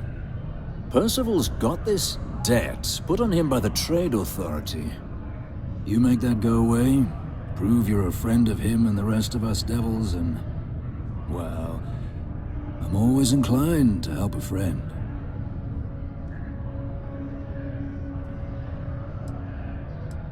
Red Devils were the meanest Marine unit the UC Navy ever had. Couldn't get in if you hadn't done at least one stint as a Martian Dusty. Made us tough, reliable. That's why they chose us as the handlers for the UC Xeno-weapons. No other unit could handle that pressure. Percival, though, he wasn't a grunt like all of us. Science officer. Made sure the monsters behaved themselves around the Devils, and didn't with everyone else. But it was those monsters that did us in. When the colony war ended and the armistice came down, everything associated with Xeno-weapons got shelved. Red Devils included. Now they're just a memory. That's good to hear. Now, you want my opinion? Most straightforward way to take care of this debt would be to just saunter up to the Authority and pay him direct, if you've got credits to throw away. Of course, rumor is the Trade Authority keeps all their records and collections files on a central server inside their storeroom. If someone was to break in there and adjust Percival's debt to something a little more reasonable, say a few hundred credits, I'd be happy to cover the costs. Now, what say you get out there and help Dr. Walker?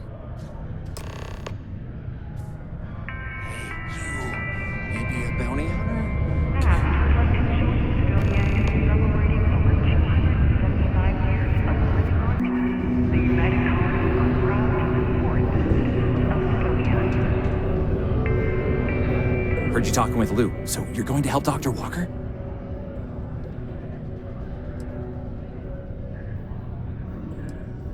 Oh, no. I mean, I've got my suspicions, but look, you're planning to help Percival, right? Oh, good, good. Percival's a good guy. Listen, I know how you can do it without having to resort to any B&E. Aqueous hematite. Mars is full of it. People think it's just garbage, but Percival and I, we've been working on some projects in the deep mines. At least when he wasn't slaving away at his trade authority contract. But we stumbled on a way to make it useful and profitable. You give our research over to Octai at the trade authority, it should more than cover Percival's debt. That guy's always looking for an angle.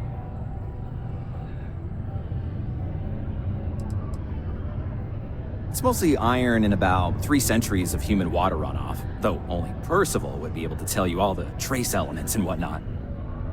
But it builds up around human settlements, and something about the Martian soil changes it, makes it into something new, and we think we found a use for it. Well, yeah. We were never able to finish the research. Spacers moved in and ran us out, started setting up shop. But if you can clear them out, I can walk you through how to finish the research. Then you can give it over to the trade authority. They'll get folks working in the deep mines again. Jobs come back, I become a modern-day folk hero. Then I don't have to sleep on an inflated spacesuit anymore.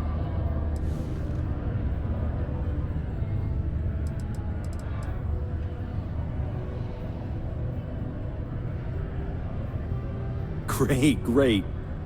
So access to the deep mines can be found outside the city. It's not far, shouldn't even need to hop back in your ship. We'd set up right near the main drill. Taking out the spacer leader should get the message across to the rest of them to buzz off. Once you've managed that, phone up here on the comms panel, and I can walk you through finishing the research.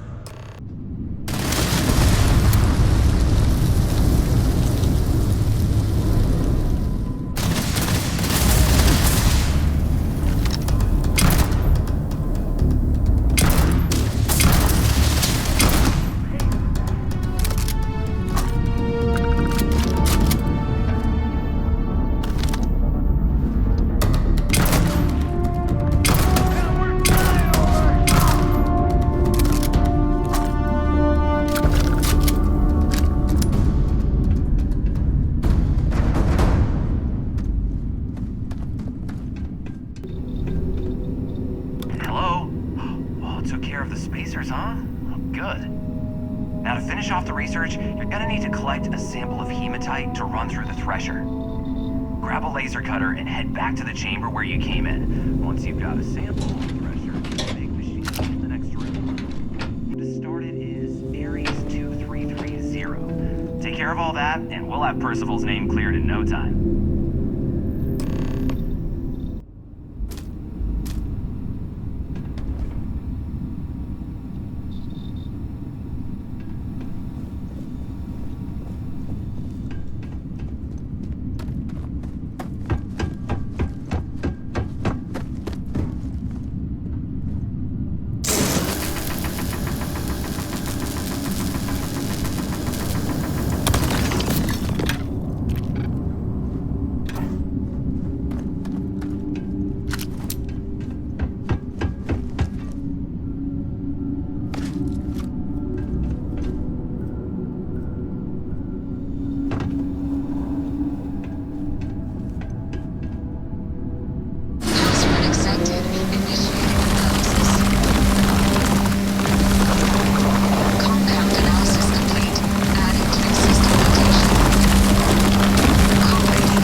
All set? Good.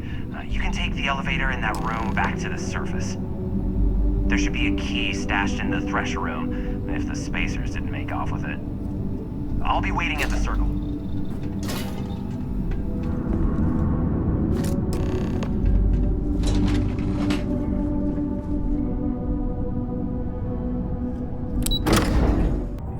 inflate. Let me see. Reduce joint wear? Oh, increase lifting capacity. A dose of this stuff could make a miner way more efficient.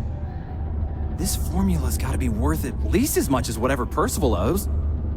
Okay, so here's what you do. Tell Octai and the Trade Authority you found a business proposal that will make miners more efficient, higher yield, synergy, you know, all that business crap.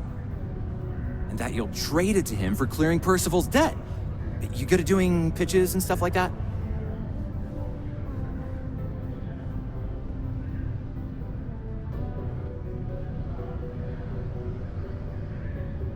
Oh, this is gonna be great. Oh, and here, a copy of the formula for yourself, in case you ever want to try maximizing your own industrial output. Oh, use that if you can. Good luck. Was there something else? I'm never one to turn away an opportunity, but I'd be curious what you think you've uncovered in the Martian market that others have missed.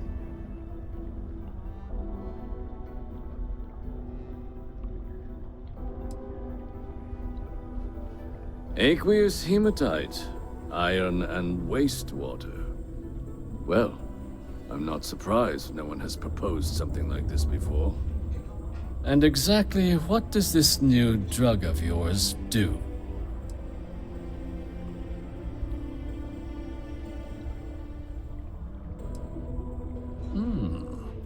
An interesting proposal, if your data pans out. But where's this hematite coming from? The active mines would be too expensive to retool. The deep mines could be an option, but they're full of spacers. Or so I've heard.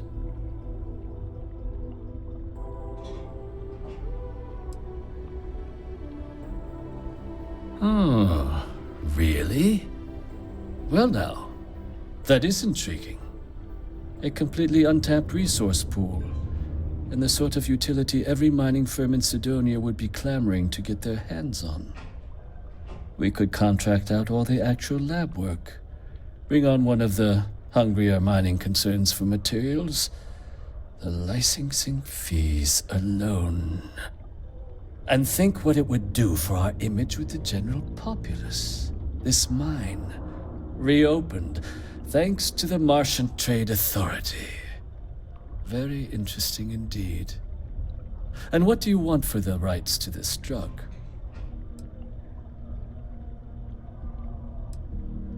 Dr. Walker's dead? That's it? Consider it wiped. Well, it seems we have a deal then. And here, a finder's fee from the Authority. A perfectly reasonable amount for a discovery with this sort of potential. Wouldn't want you feeling shortchanged down the road. We'll just be taking that slate before you have any second thoughts. It was a pleasure doing business with you, Captain. Yeah?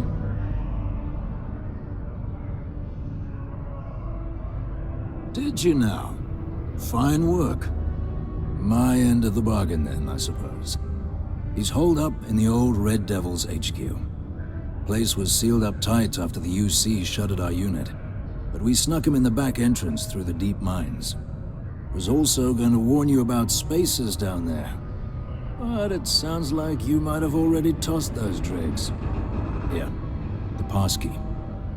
And I'll let him know there's someone he owes one hell of a thank you on their way down. So you must be the one who got me out of the red with the Trade Authority. Can't say I don't appreciate it. I doubt you came all this way just to do me a favor. Now you want to explain to me why you're going around harassing nefarious old men by wiping away their hard-earned debts?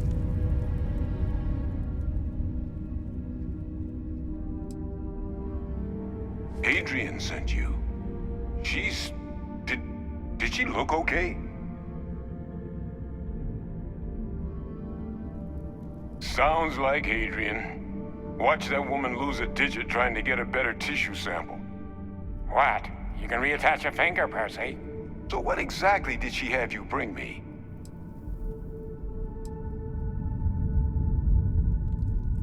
Adrian said that, huh? If she made you come all the way for this... Let's get inside. I need to see these cells.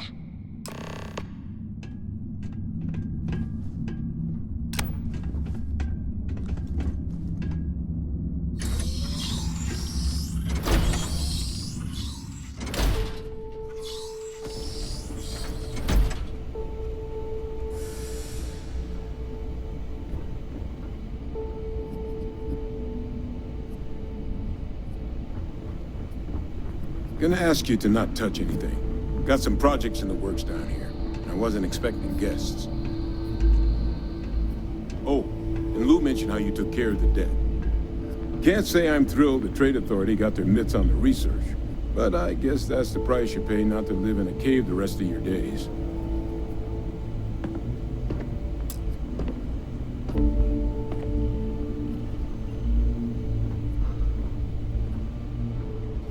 All queued up. Let's gaze into this abyss, shall we? All right, just get those cellular markers tagged.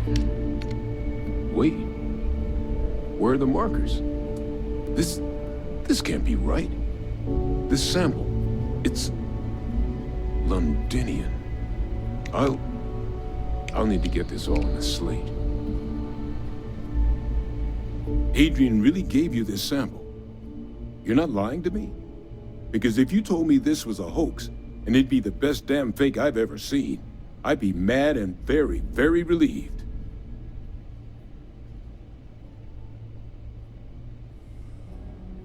Can't just humor an old man, huh? This sample, it's got all the indicators of the worst terramorph attack in human history. I presume you've heard of Londinian.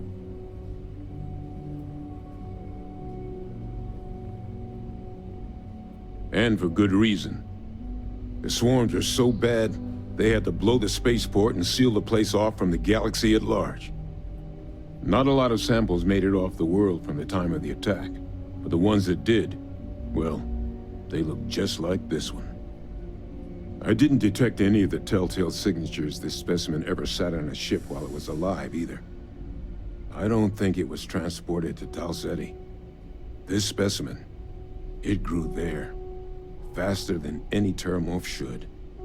Which means, if we're about to start a new era in human-terramorph relations, where big, sudden Londinian-style attacks can happen outside Londinian, that's not gonna end well for humanity.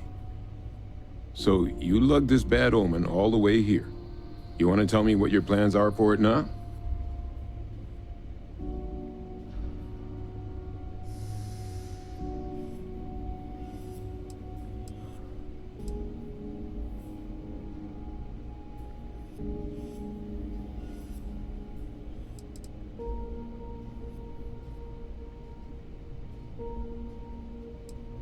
Music to my ears. Here, faster we take the lift to the surface. Not supposed to use it, but given the circumstances, I'm inclined to just ask forgiveness. Let's get going. Is that really her? Adrian. Percival. My God, look at you. You're an old man now. You're no hatchling yourself anymore, Major. Our friend here showed me your sample. Suffice it to say, Not here. Let's talk somewhere more private. Lou said we could use the back.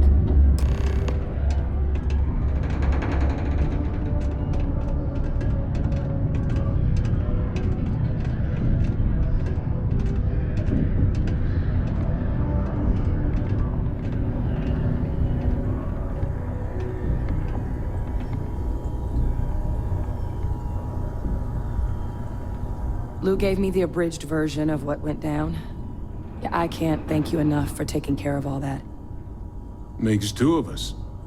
I hope it ultimately didn't end up being too much trouble.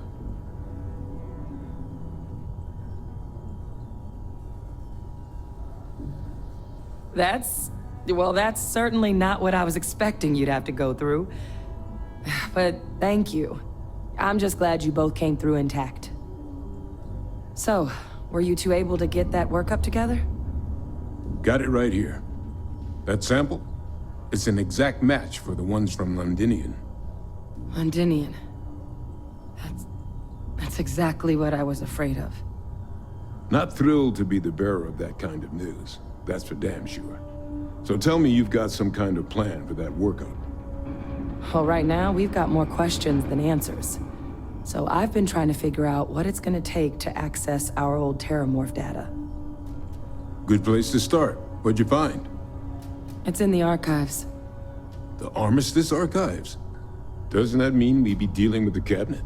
And the Freestar Collective? And House Varun somehow? Guess we can kiss that approach goodbye. I didn't think the cabinet would be willing to hear us out either. But I called in some favors.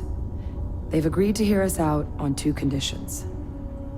1, they want to see this analysis you two have procured. And 2, they want to discuss what happened on Tau Ceti. With both of us.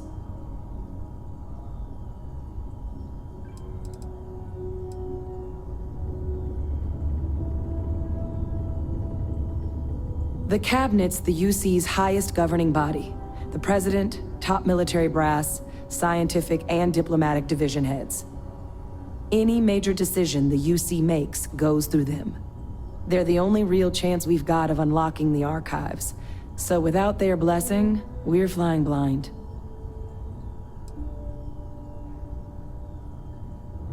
It can be a daunting experience. Which is why I wanted to make sure, before you agreed to anything, we gave you the whole truth.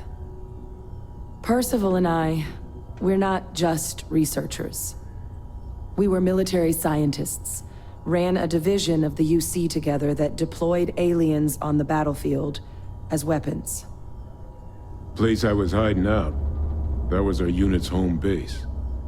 After some early fits and starts at other facilities, the place eventually became the heart of UC xeno-warfare.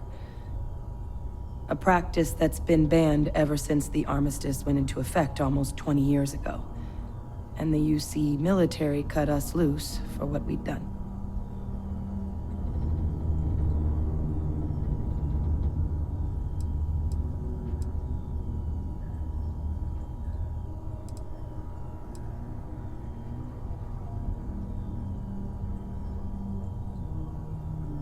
Oh, well,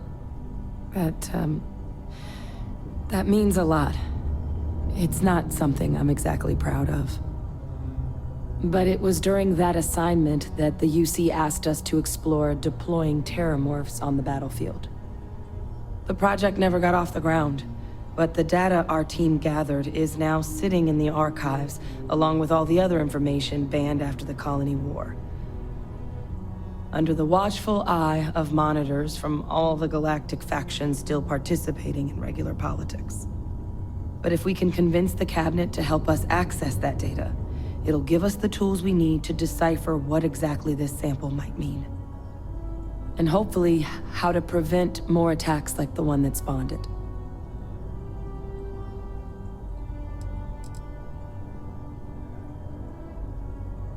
I mean, I hope they will. But accessing the archives, it's not 100% up to them. They'll also need the consent of the other signatories of the Colony War Armistice, the Freestar Collective and House Varun, in order to unlock it.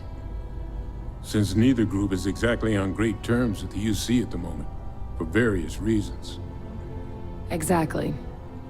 It's going to mean negotiations and deals and plenty of diplomatic legwork to see this through.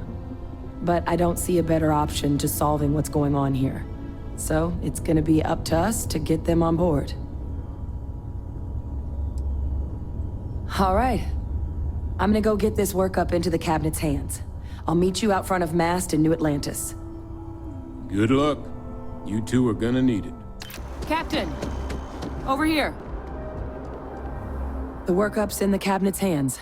They said they'll call for us once they've gotten to properly review it. Though I was a bit caught off guard when the commander of the Vanguard asked me how things were going as I was headed up the elevator. Hadn't realized you were UC Navy this whole time.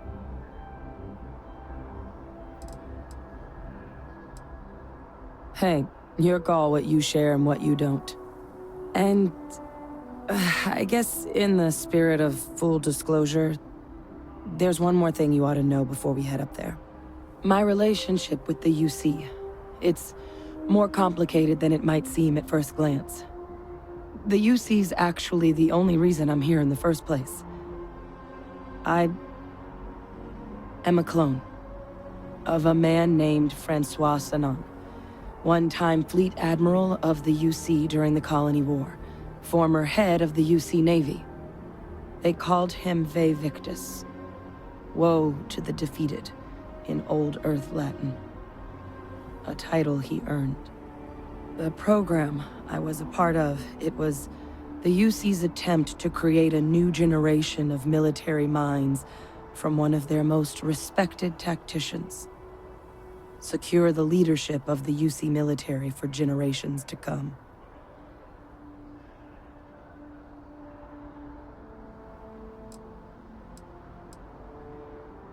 I'm the last.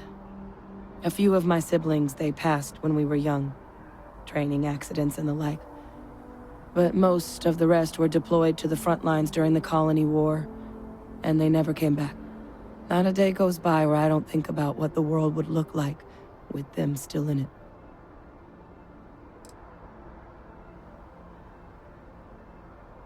I'm getting there. The man I was cloned from, my father, was executed for acts he committed during the war. The man caused a lot of death, on both sides. Freestar Collective, and UC. Military, and civilians. And the things he did, well, they're a part of the reason the UC and Freestar Collective aren't really on great terms to this day. So my involvement, it could be another obstacle they throw at us up there. I just wanted you to be forewarned.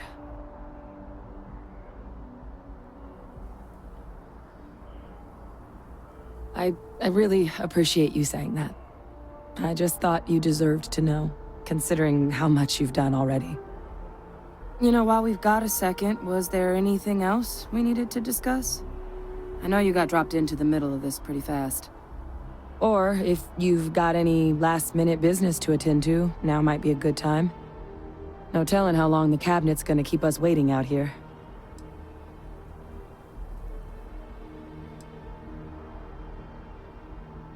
Eye strain from the amount of reading I've got on the horizon if we succeed. The Terramorph project never went anywhere. It couldn't. They're deadly creatures, but they aren't xenoweapons. The cabinet not opening the archives is probably a bigger risk than them handing over the files.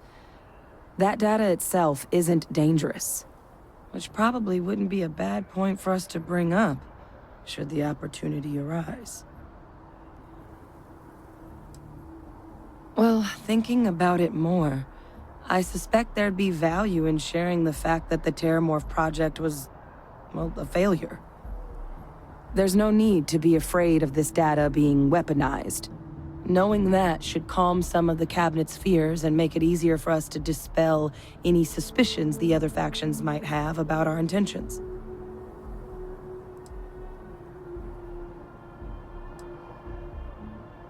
That's actually a souvenir from my time on Mars. The Red Devils unit I was a part of, they were founded by recruits who'd worked some of Mars' deepest mines. Folks used to adversity. The dust at those depths, it seeps into everything. The human eye included. Where the name Red Devils came from in the first place. It became an unwritten rite of passage that anyone wanting to enlist with the Devils had to do a stint in the mines before they could join up. The Devils were always talked about in such revered tones during my training, so as soon as I was old enough, I signed up. And the eyes were my parting gift. Then I guess it's just a matter of... The cabinet meeting is about to begin. All parties, please proceed to the cabinet chambers.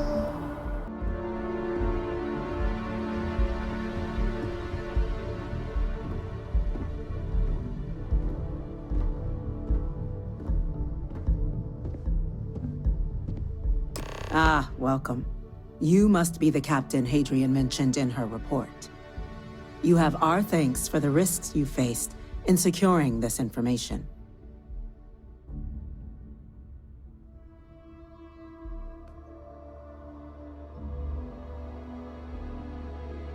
Oh, I'm sure she did. Yes, well, precisely how urgent is what I hope we'll determine here today. So now, we have two petitioners here making a surprising request. Access to the UC Xeno Warfare Team's Terramorph data, currently housed in the Armistice archives. A request which will require not just this body's agreement, but that of all three Armistice signatories. UC, Freestar Collective, and House Varun. Now, Captain, we've all read Hadrian's report on the subject, but we have yet to hear from you. Perhaps you could summarize for the Cabinet what it is you see as the goal of this endeavor.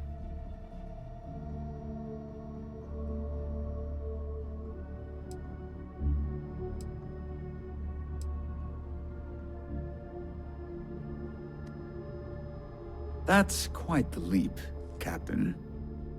Madam President, I object to the very premise of this meeting.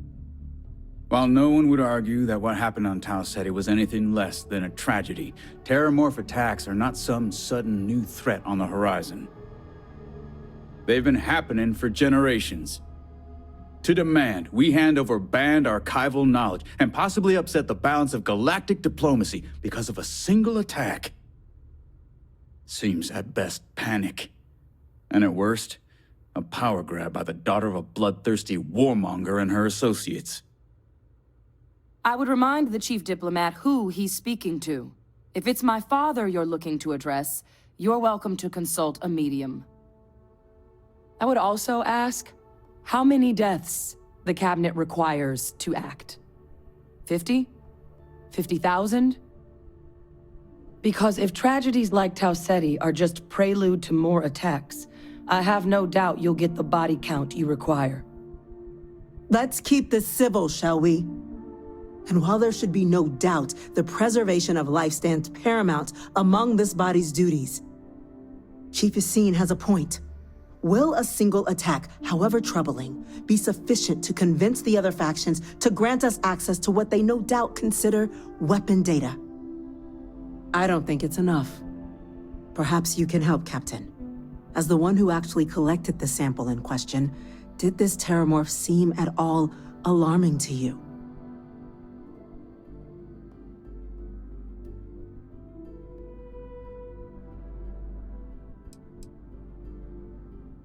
That is worth considering.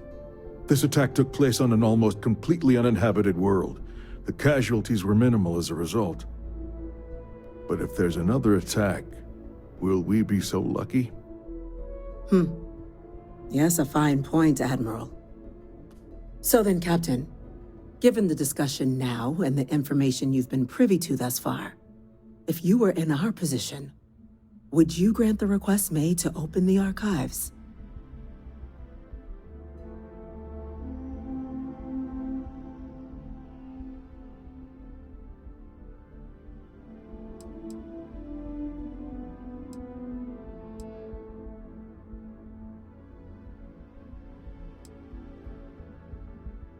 That? I hadn't thought of that, Captain. An excellent point indeed. The other powers would likely be much more inclined to work with us knowing that. Chief Diplomat. That point is a good one. Very well, you have my agreement. The galaxy is lucky you were here today, Captain. You and I are in agreement, Chief Diplomat. So, if there are no other objections, I believe we can agree to give our full backing to make the request to... What was that? Attention. An incident has occurred. Facility lockdown engaged. Incident? Chief Sarkin, what's happening? There's been an attack at the spaceport. Terramorphs. Terramorphs. More attacks. Just as predicted. Good God. There must be another explanation. The creatures evaded our scanner somehow. There will be plenty of time for conjecture later. Chief Sarkin, order the evacuation of the spaceport and have your men contain the things, but do it discreetly. The last thing we need is a citywide panic. Yes, ma'am. Admiral Logan, the local barracks can provide support? I'll make the order myself. Nearest anti-Xeno squad, though, is off-world. Going to take a while to bring them in. Well then, we'll have to make do with the tools we've got. You two, we can't risk those things getting out of the spaceport. I want you both on the next train there. We'll let them know you're coming and that you've dealt with these things before. Now go show them how it's done. on it, ma'am. Captain, I'm right behind you. Let's get down there.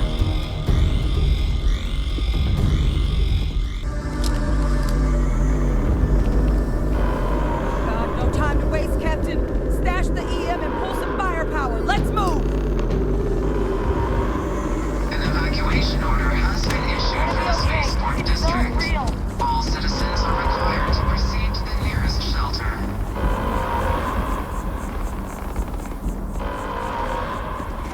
You might back up.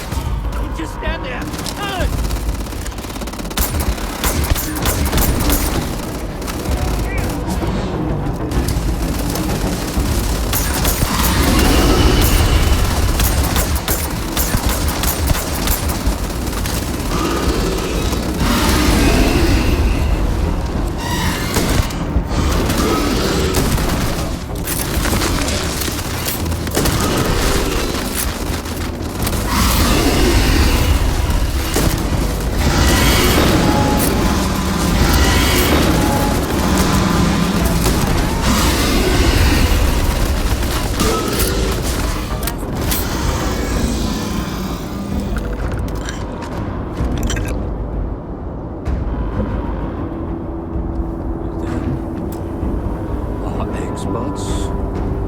Got the remaining creatures locked down on the landing pad. We're barely holding our perimeter.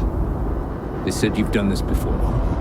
Well, one fire team to spare and whatever supplies you need, but I can't risk them taking over any more of my men. Put those things down and do it fast. We'll hold them as best we can. Heard you might be looking for some backup. You say the word, we're out there on your 6. You two have any experience with terramorphs before? Only the brief they just gave on the way here, but we know how to handle pressure. Surviving a full-on mental assault isn't the same as keeping your cool in a firefight. Might make you more liability than asset. We're not UC security. You don't need to worry about us.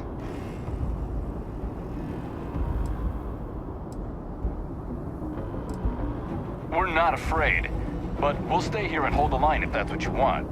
You're the experts. Your call. We're on the line.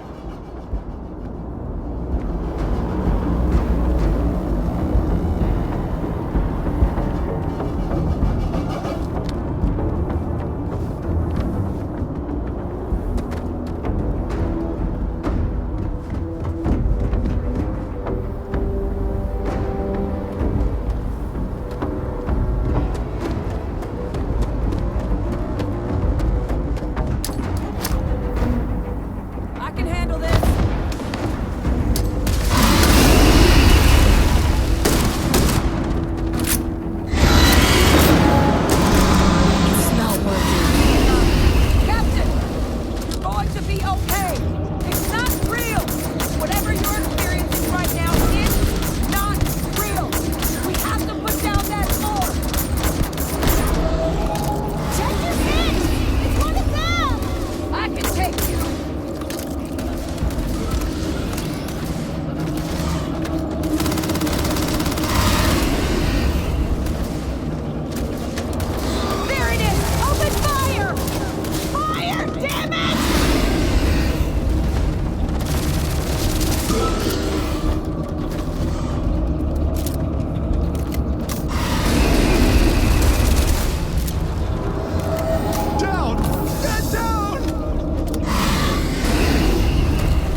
guess they weren't kidding about you two. Universe put the right people in the right place.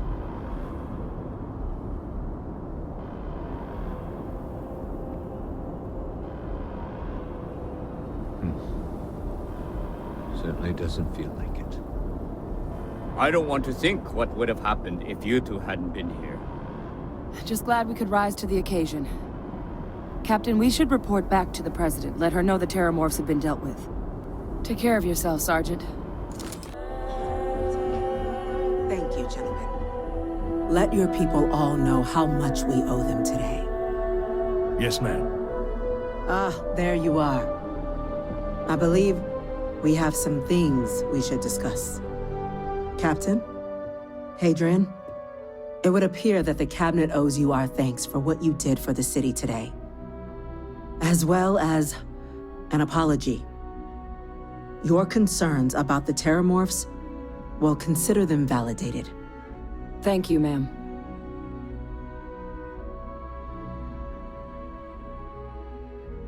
Of course. I only wish we could have acted sooner. Now, today's events have only clarified our path forward in the eyes of the Cabinet. You will have our full support in collecting the Terramorph data from the archives, as well as a subsequent investigation into the nature of these attacks. But to accomplish those goals, we're going to need the right people in the right places. As such, the Cabinet has authorized me to reinstate you, Hadrian, effective immediately, to your former rank of Major. As soon as we've got the data in hand, we want you investigating these attacks and how to stop them. Will you do this? Yes. Yes, ma'am. I'd be honored. Excellent. But as you've both made clear, for such an investigation to succeed, first, we're going to need someone to convince the Freestar Collective and House Varun to play ball. Someone who knows precisely the sorts of dangers the colonies and all the galaxy are facing right now. The Cabinet wants you, Captain, to be that representative.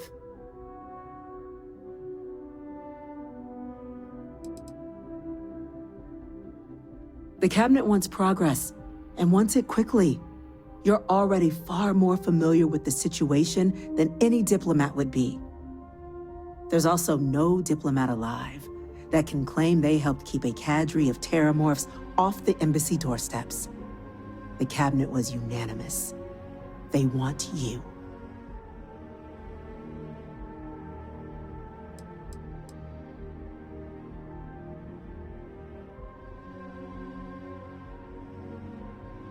We do. In exchange, we're willing to fast-track your citizenship upon collection of the data. So, will you help us?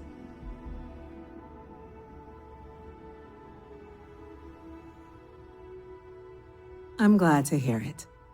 Now, we, of course, won't be sending you in without the proper support. Deputy McIntyre in the Office of Interstellar Affairs will be your guide on gaining access to the archives. You should be able to find her in her office across the hall. And on behalf of the whole of the United Colonies, you have our thanks. You're dismissed.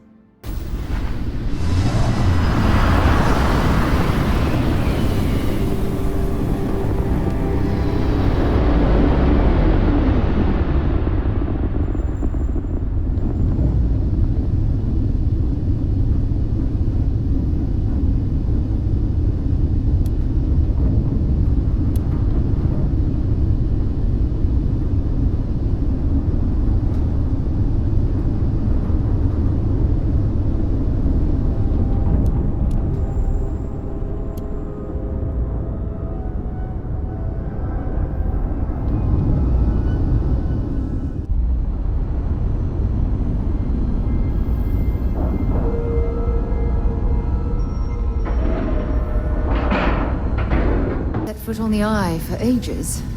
Hope Vladimir is in a good mood today.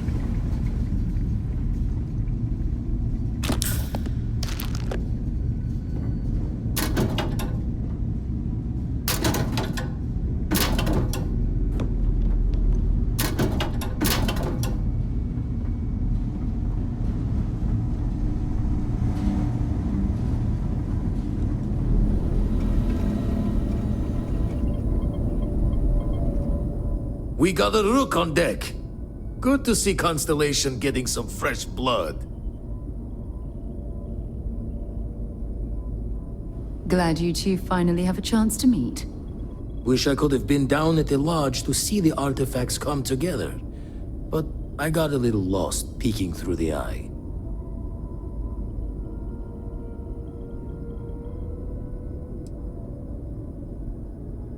Always preferred working alone, even around people I like. But we're all working together on this one. No finer group in the stars to be unraveling this mystery. Now, this station, the Eye, rigged up for deep space scans. Barrett and Sarah teased out the signs of where our artifacts could be hiding after we caught our second one. But the data takes a slow ride along the Sea of Light. Years or decades between us and the fringes of space without a grav drive.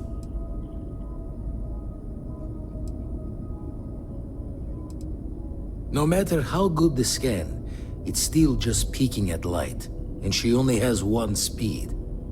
Ultimately, we're not looking at a planet. We're looking at the radiation coming off a planet. And that takes years to get here. Lot of interstellar bodies in the way, too. All that noise makes squaring the circle harder. Only going to be able to give you so many at once. You won't be the only constellation out there. Andreja and Matteo are both following up on scans themselves. Matteo went out recently, but Andreja, it's been a while.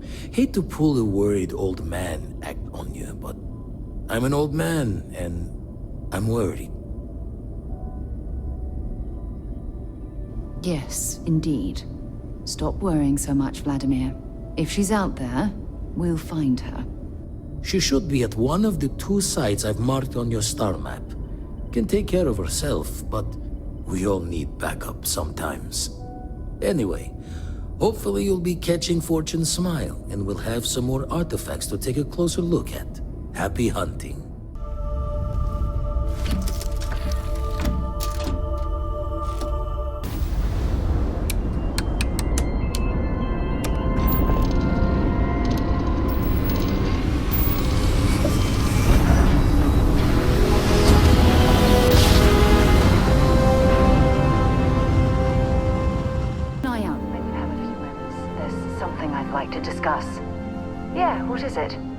Thanks for taking the time to talk. I wanted to ask you about the artifact you found on Vectera. When you pulled it from the rock, held it in your hands for the first time, how did you feel? No, I don't think you understand. I know about the visions, the light, and the music. How did you feel inside? What were your thoughts? Oh my goodness. That must have been terrifying. When it comes to the artifacts, it never ceases to amaze me how the science, well, simply fails.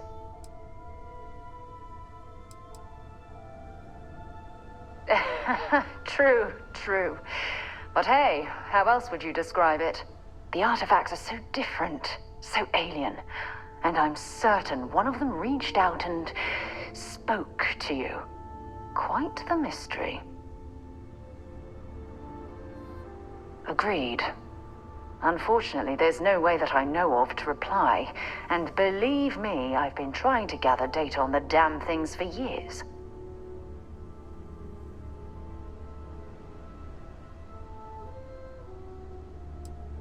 Not much, I'm afraid. All I have to show for my efforts are eyewitness accounts, scores of inconclusive metallurgical test results, and wild theories. No, not at all. There's so much going on there, I can't afford to divert all of our resources, but I have classified the artifacts as a priority project. Does that really surprise you? A universal mystery left unsolved for God knows how long? Oh, I've been dreaming about solving this puzzle from the beginning.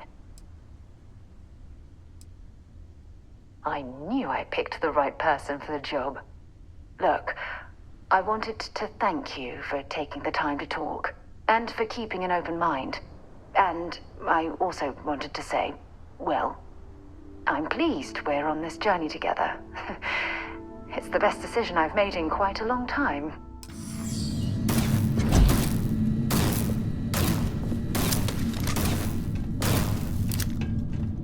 Don't come any closer. Identify yourself.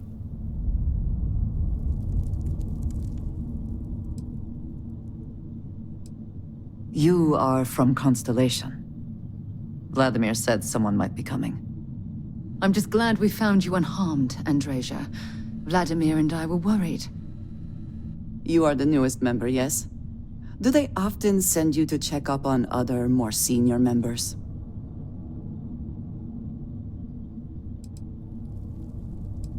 Dutifully following orders. I should not be frustrated with you. It is good that you have their trust. We waste time. We should complete our mission and then we can talk.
You did not respond when I called to you after you pulled out the artifact.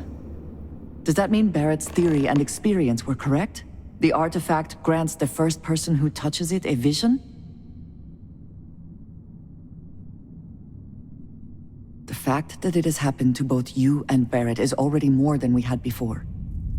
I think it is important that we discuss what you saw back there. That man. What I had done. It was, yes. I appreciate that you see it that way.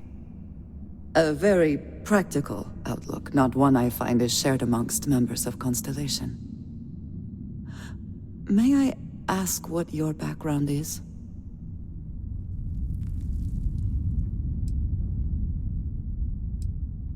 Argos. I have heard of this company. Small, reckless. Interesting. I do not have experience with this profession, but I have my own experiences with risk. We both seem to be unusual additions to Constellation.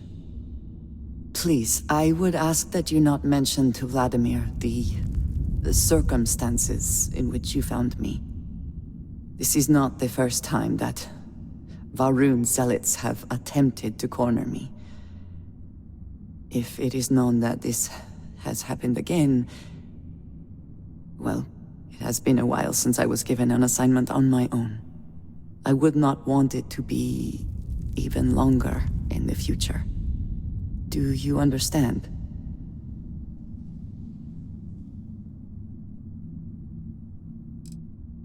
Yes. It would seem they have not yet learned how much it will cost them. But then that is their fundamental problem, is it not? An inability to see anything other than the path which they have created for themselves. Mom, this means we are in agreement. Thank you. That is good to know. I will finish here and return to New Atlantis when I can. You should go now, as they will be expecting us.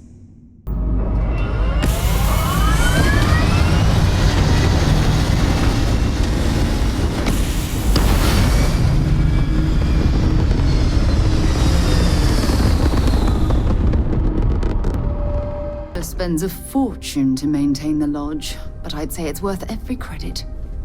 I hope you are satisfied with the quarters available to you. Why? Was there concern that I would not contribute to the mission? No, of course not. We thought you might be hurt. Oh, then thank you, but it was not necessary. We succeeded.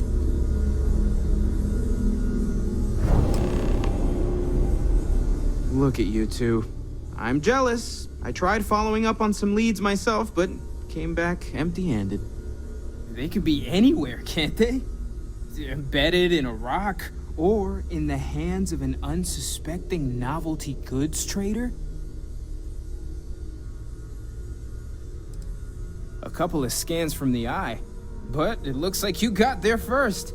Shame on me for taking the scenic route, huh? I catch myself just staring at the collection sometimes, wondering what it all means. Maybe that's how our ancestors felt when they were looking up at the stars for the first time. They didn't just gawk at the stars, Mateo. They explored. They tested. Science brought us to space, not daydreaming. I disagree. What's the point of science if not to enable humanity's dreams? And where do those dreams come from? Not every dream is a pleasant one. I agree with Noel. The work is what moves us forward. You're with me, right? Science or dreams? Which one is the true muse of space exploration? Everybody! Skyscrapers can't jump! Exactly! We can't forget what really makes us human. Genes and evolution are what made us human, Mateo. Both of you clearly need to go back to school. Dreams are wonderful, but they don't pay for helium-3. Constellation's bank account can attest to that. You know what? I just realized I completely overtook this whole conversation. This should be about you and Andrasia celebrating a win for the group.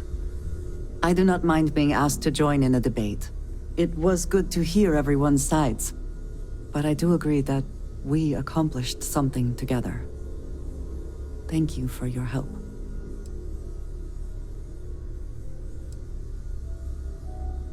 I have no objections. Let us see what else we can find out there. Noel, pulling some interesting data from those new artifacts.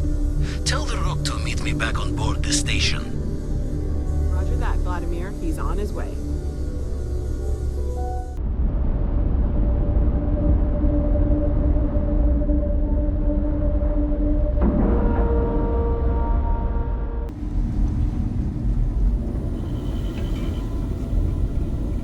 Now that those artifacts aren't just blips of hope in the blackest sea, I found an interesting pattern. The grav anomaly generated by one of those artifacts, it matches one on another planet. A bigger one. This one has been in my list of possible artifact sites for a while, but the profile didn't quite match. Now that we've gotten more artifacts, the similarities are as clear as day. All right, let me transfer over the data. But I need you wearing caution's boots for this one. No telling what this thing is or why it's so large. Going to send you the mark close as I can, but I'm having trouble pinpointing the source. You'll need to explore the area on foot. Put your scanner to work. Don't know what you'll find. Keep your eyes open.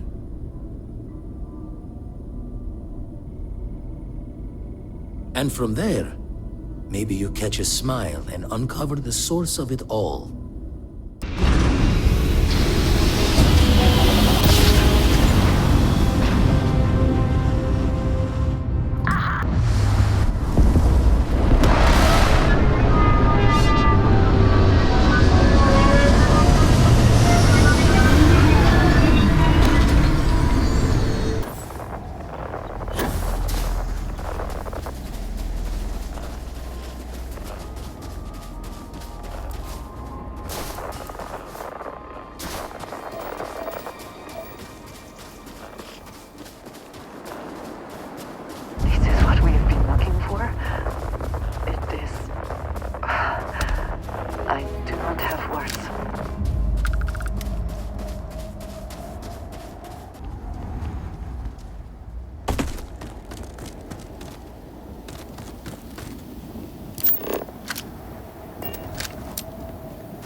Are they moving? They seem to react to us.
Are you all right? We need to get you back to the lodge.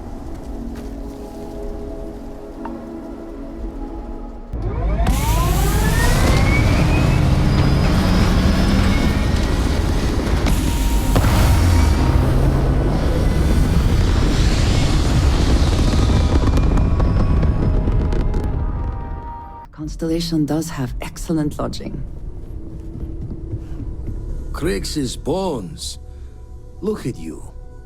If you don't mind, I'm gonna start doing some scans.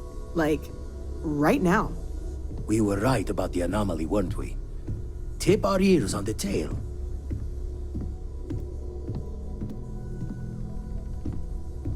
An entire building generating a signature just like the artifact. Vladimir, look at these readings. Cardiovascular and neurological levels aren't in the normal range. I think we're going to need a little demonstration. Mind putting the paces to it?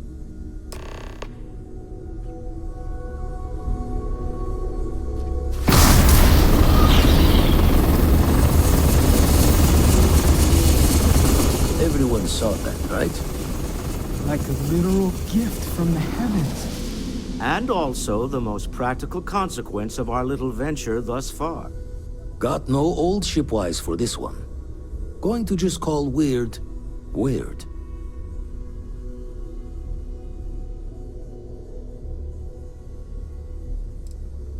No one in Constellation is going to lose lips on this. What could we say? Even we agree we do not fully understand what is going on. Can we find more of them? Already picked one up from the scans. Matches another one of the artifacts we found. In theory, there might be one temple for each. but sifting through all the signs to identify a match is tricky. Impossible if we don't have the right artifact to compare. And even then, it takes time. Don't think it's just fortune's left that this temple responded to you. The artifacts, the visions, this power you've gotten, all seems to be the same song somehow. Plenty to think about. Anyway, catch a smile out there. I'll work on finding planet anomalies that match the other artifacts we have.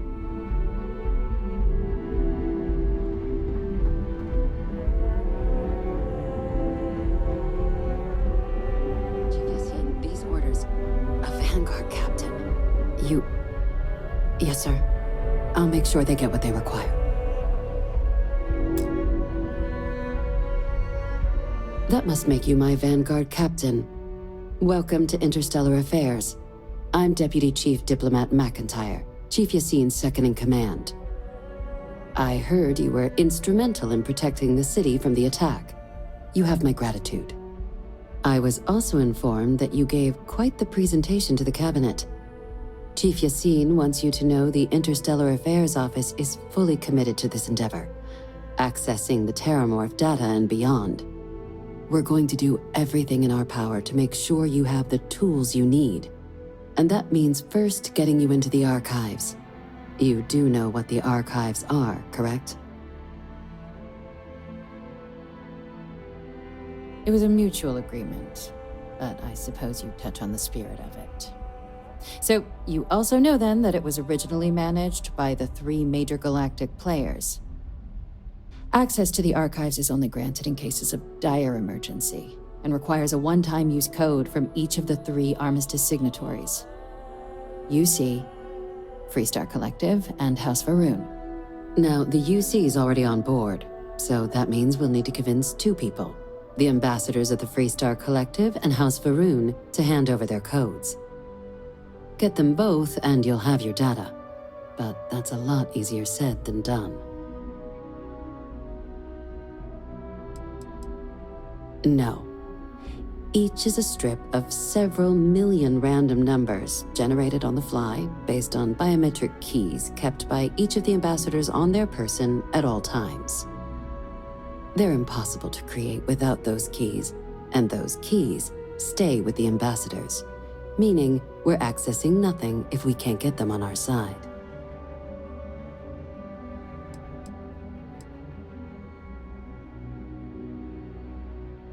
I couldn't agree more. However, both ambassadors have reasons they won't, or can't, work with us. Now, I'll provide guidance on how we believe you can acquire each code, but ultimately, it'll be up to you to get them both to cooperate. And I do mean cooperate. Threats and violence are off the table here. Though that doesn't mean we can't get creative. But it does mean we need to get you up to speed on who you're dealing with. Who do you want to start with? Ambassador Radcliffe of Freestar, or Ambassador Balmore of House Va'Run? Ah, the good Ambassador Radcliffe. She's a veteran of the Colony War, and her only goal in life is to make ours miserable. If Sam is any example of how stubborn the Freestar people can be, then I can imagine how difficult it must be dealing with this ambassador. Now, officially, our office is suggesting you try and negotiate with her. Use your experiences as a member of the military and with the threat we're facing to convince her to lend her support. And who knows? Maybe that'll work. Stranger things have happened. But my suspicion is we're going to have to rely on other tools to get her code.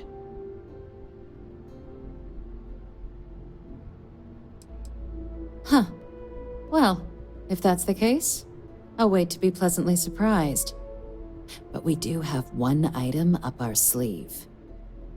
UC Intelligence has a recording device planted in the ambassador's living quarters, which we suspect you can use to your advantage.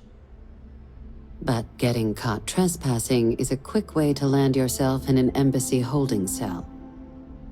So, if you are going to try and access the device, You're going to need to find a way in there without being seen. Now, we recovered some intel we believe should be able to help with that. But there's also a disgruntled staff member you might be able to pump for information. Maybe even convince to work with you. Name's Cameron Long. He's younger than Ratcliffe, bears less of a grudge towards the UC. He works closely with the ambassador, making him a promising source for information on the ins and outs of embassy life. And someone who very likely hates her guts. Yes, many. Don't steal anything. Don't get caught anywhere you're not supposed to. Absolutely do not harm anyone. If something goes wrong, we'll do our best to smooth things over, but I can't make any promises. All right. Here, your diplomatic ID. I'll give them a heads up, you're on your way. Not likely to let you through the door otherwise. And take these. Chief Yassine wanted you to have some options on how to proceed in there.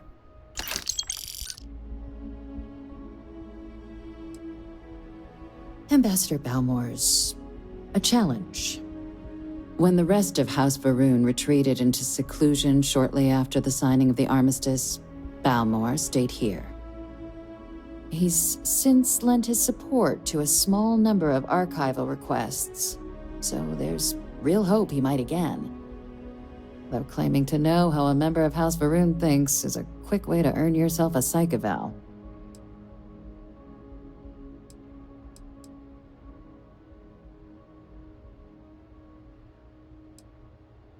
Well said. There's no reason to assume they're any worse than us, despite their cultural beliefs. Of course, but there is another wrinkle. We're not 100% sure Balmore's actually still alive.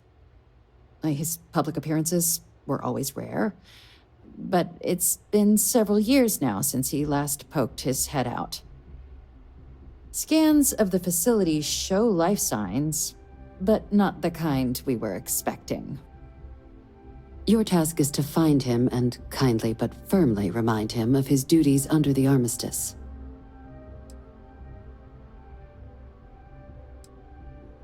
The embassy is still legally House Varun's sovereign territory, so we're not technically permitted inside. We've snuck in the occasional spy, of course, but the ambassador has proven more evasive than you'd expect for a man of his age. But we're quite sure he hasn't left the city. The man stands out. The Varun delegation brought more than a few of their native flora with them when they set up in the embassy. It seems those plants have been allowed to flourish, making it hard for us to verify what's flora and what's ambassador. Then you search the embassy for his biometric key, collect your code piece, and we'll go about notifying his next of kin, if we can ever find them. But let's hope it doesn't come to that. I have no doubt. Now, the embassy front door isn't an option, but our spies have stated there's a side entrance that should allow you access. Here, this device should get you all the way down to the embassy interior. Once you're inside, though, finding the ambassador is going to be up to you. And fair warning, we received a report that alarms might have been tripped inside the embassy during the attacks. Watch out for automated security in there. Now, if you have additional questions or require clearance for a new approach we haven't already discussed, don't hesitate to ask. I'd suggest you start with Ambassador Radcliffe. Approach her while the attack is still fresh in her and her staff's mind. Be smart out there, Captain. Now that we have a moment, I wanted to ask how you're feeling. After your experience at the temple, you've given everyone at the lodge quite a scare.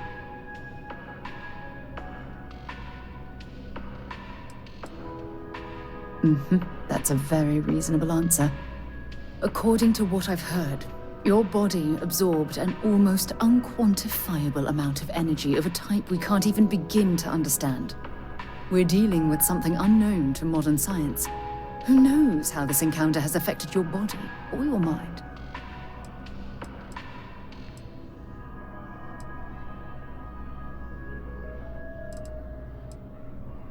I know you're simply trying to brush this off with humor, but you really should act more concerned. That temple proves we're dealing with entities of unknown origin. The problem is that we can't even begin to guess what their intention was towards us and where they've gone.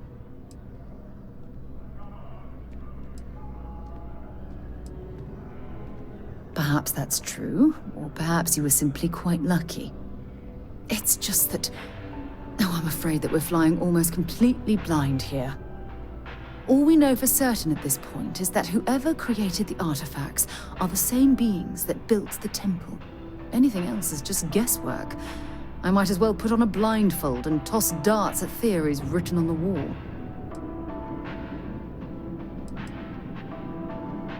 Oh, believe me, this is positively exhilarating.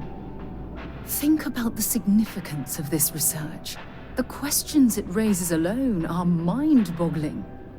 Who was this wondrous structure built to accommodate? How long ago did these entities inhabit our universe? Are they still out there, somewhere?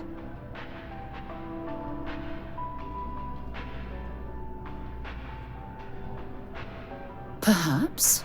We'll need more data to be sure. It's funny. I used to think the artifacts were the end-all be-all of scientific discovery, the pinnacle mystery of our time. Never in my wildest dreams did I imagine it would lead to something of this magnitude. I just hope that you'll come through this, whatever it is, unharmed.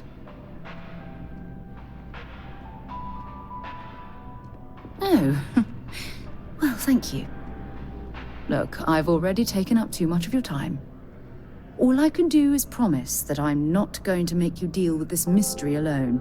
Whatever might be happening, I'll be right here to help you every step of the way. Never forget what the FC did. Never forget. Hard to believe it's been 2 decades since we were at war with the Collective, when it seems like only yesterday. You our visitor? You'll find the ambassador in her office. Go on through.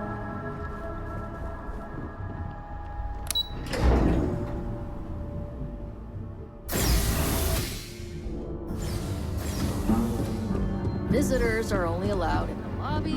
I'm going to be upfront with you. I'm not happy visiting anything related to the Freestar Collective, but you lead, and I'll follow. Terramorphs? As in more than one?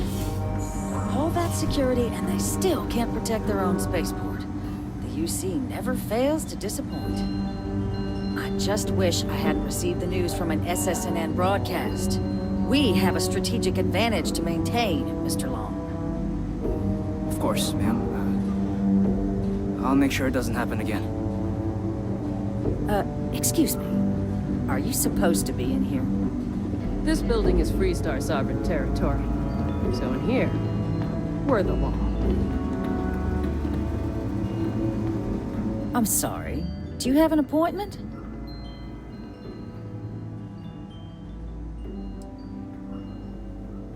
Ah, you're the one McIntyre called about.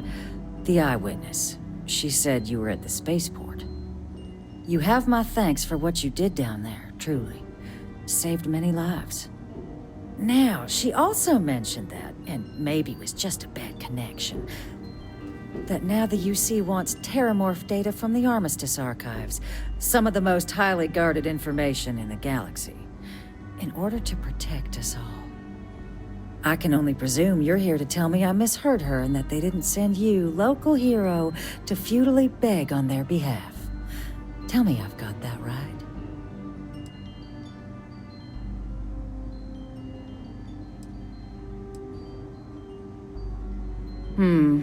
I was afraid of that. Let me be frank, Captain. The answer is no. That information is there because it is dangerous. I will not be the one responsible for its release. Now, why don't you quit wasting my time and yours, and go? You're really gonna push this? All right, I will give you one chance, one, to convince me. Understood.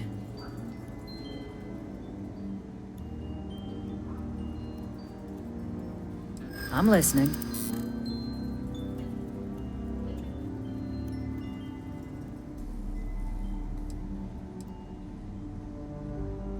Less than a generation.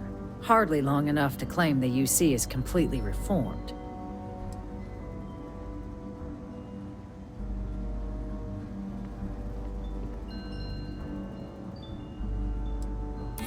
You know that for sure.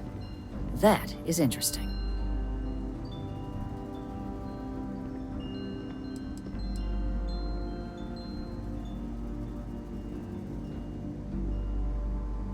I never was the sort to turn my back on people in need.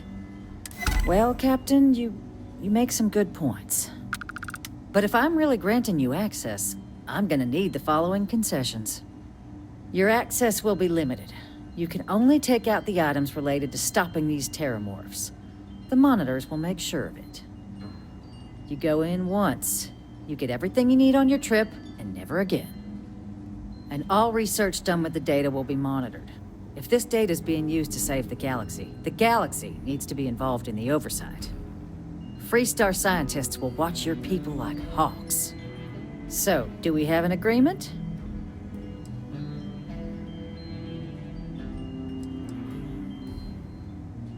Excellent. Follow me.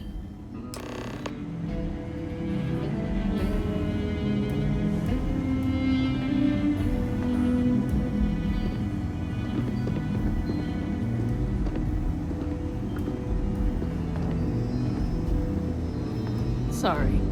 Everyone's a little on edge after the attack.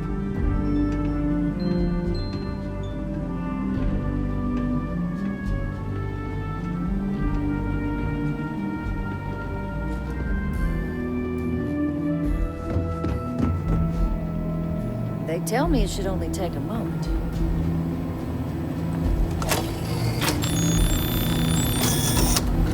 And there.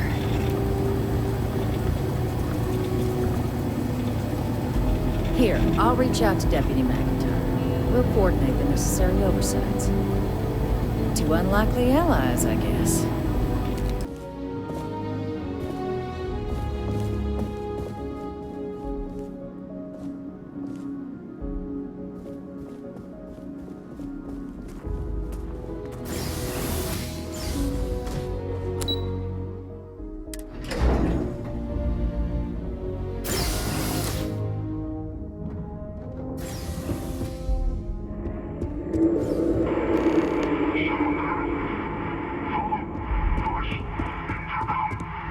This isn't what I expected at all. It appears the flora they were using as decor has overgrown the entire embassy.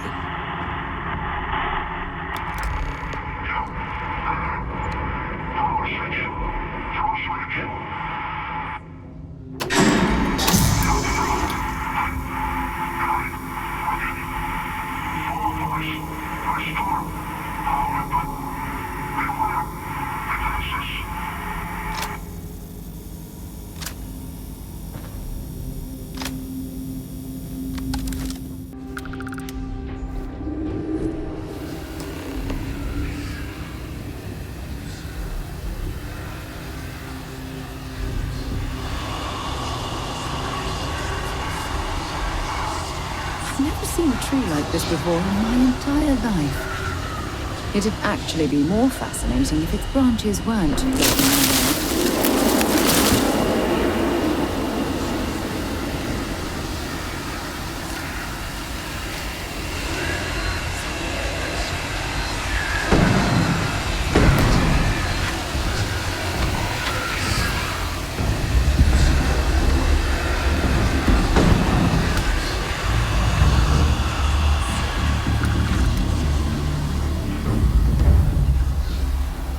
We don't stock up on junk.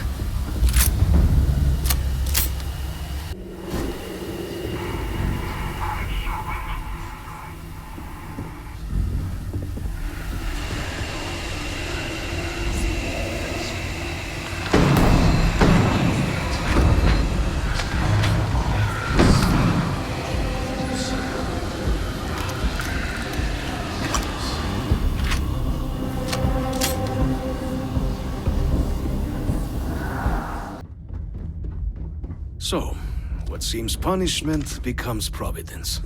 A reminder we can never truly know the Great Serpent's designs for us. You have my thanks, and my apologies for the ordeal you just endured. Come, let us discuss.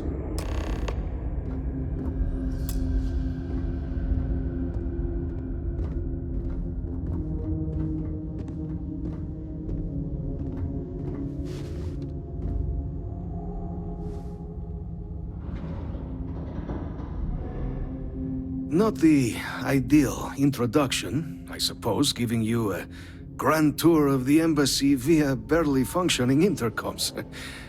I do greatly appreciate your persistence. I suspect the Venom tree upstairs has worked itself into more systems than I'd realized.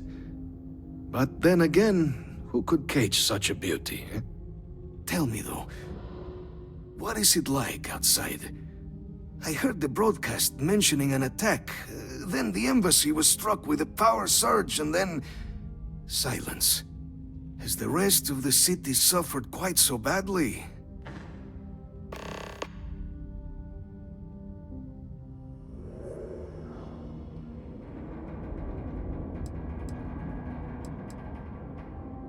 Is that right, huh? I shall need to have these repairs seen to sooner rather than later. Now, it cannot solely be the Serpent's grace that brought you here at such an opportune moment. You were sent by the UC. That much is obvious. Who else could just waltz through my door, And the broadcast spoke of terror morphs at the spaceport. A worrying occurrence, certainly, but coming here of all places, when all I could provide is some enthused cheerleading and... an archive code. So the UC requires information then. On terror morphs, presumably, Do I see this all clearly?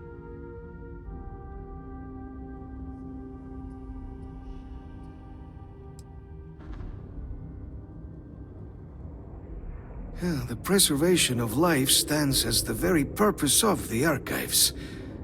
Using its data to prevent more attacks, there is logic there.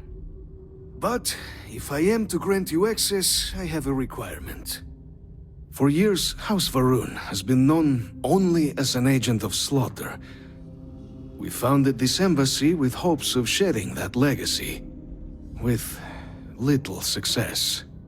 In exchange for my code, I require this. You must be the one who ensures it is used for good. Ensure House Varun's legacy is more than just carnage. The knowledge you ask for isn't evil. No knowledge is. It is we who bend it to evil ends. Oh, you must assure me this will be used to save lives, not endanger them.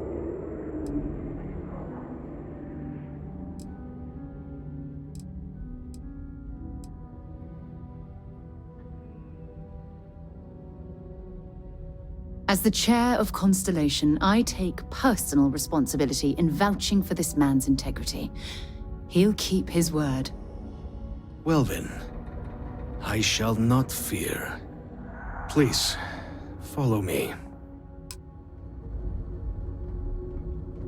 There's something I need to talk to you about.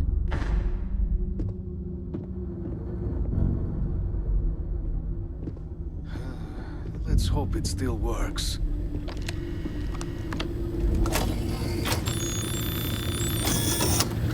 And there.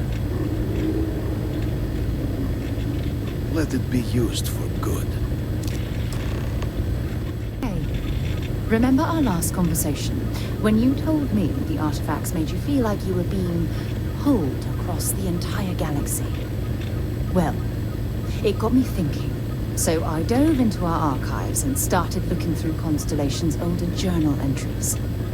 Just because I wasn't familiar with the experience you described, doesn't mean the same might have been true for my predecessor.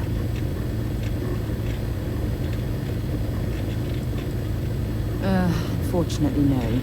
Other than you and Barrett, there were no records of direct encounters with the artifacts. I have to admit, though, I did get more than a bit sidetracked reminiscing about old times. Really? I'm surprised that I haven't. After reading those journals, all of the pleasant memories of my time spent with Arja just started flooding back.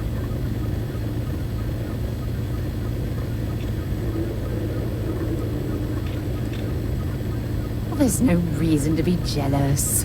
They were just, I don't know, different times.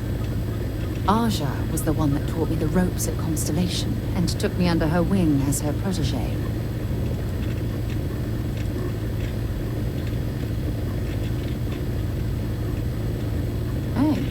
So I pinched a few ideas from my old boss. Can you blame me? At any rate, we logged quite a few discoveries together, but it was the actual journey that I cherished the most.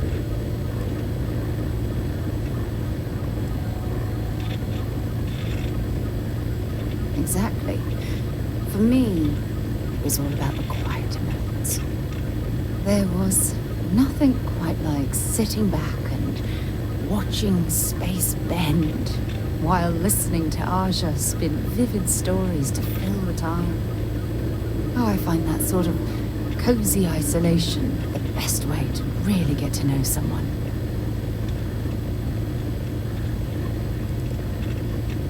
Yeah, you know, being alone in interstellar space, nothing but light years of black around you. Some people find that terrifying. I find it comfortable. It helps me bond with my shipmates. I'll take that as a compliment. Thank you.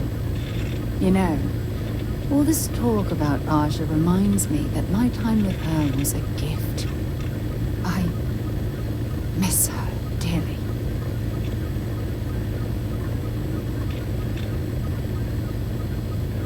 No, she retired. Living on Porima 2 now, I think. Come to think of it, if we're ever out that far, perhaps we could pay her a visit, and I could make proper introductions.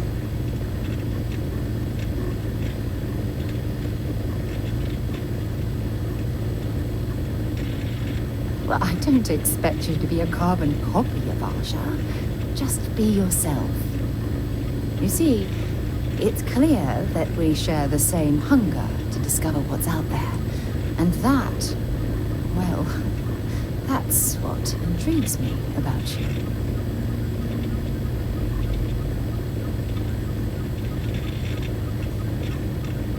Good. Then we're both on the same page. Anyway, that's all I had to discuss for now, so if you point the way, we can continue our journey. Hey. Captain, you're back sooner than... Oh, wait. Did you actually succeed? With Radcliffe? And Balmore? We're all in agreement.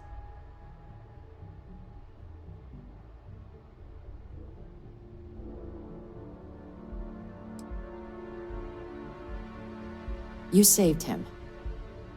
You Vanguard really do take that above and beyond thing seriously, don't you? Fine work. And now, I've already arranged everything with the archival monitors. When you get down there, the UC monitor will give you instructions on how to deploy the codes. Follow them to the letter. Here, the UC code piece and an archival access card. The entrance is just on the other side of the plaza across from Mast. Absolute best behavior down there, all right?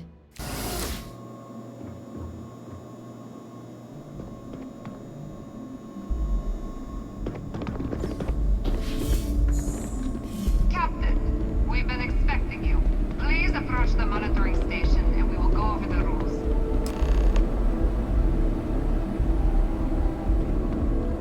Welcome, Captain, to the Archives. To proceed, you will need to deposit your codes into the 3 corresponding receptacles. Once they are verified, I will open the door. Your data resides in Unit 18. You will not be able to access any of the other units. Once you've collected your data, return to the entrance. You may insert the first of the archival codes when you're ready to begin.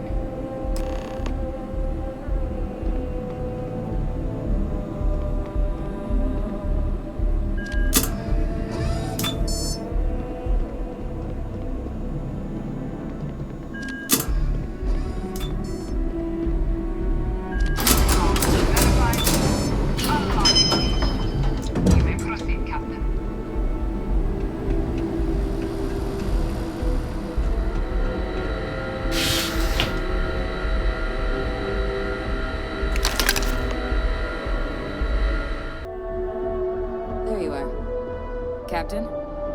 Deputy told me what went down. Impressive work. Captain, if you'd be willing to transfer the documents to the Major, she and I have been discussing what comes next.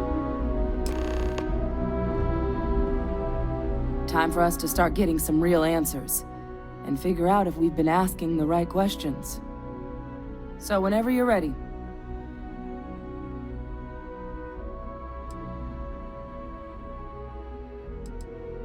You're carrying the most comprehensive collection of information on terramorphs in the known universe. If we can't pry an answer out of there, it likely doesn't exist.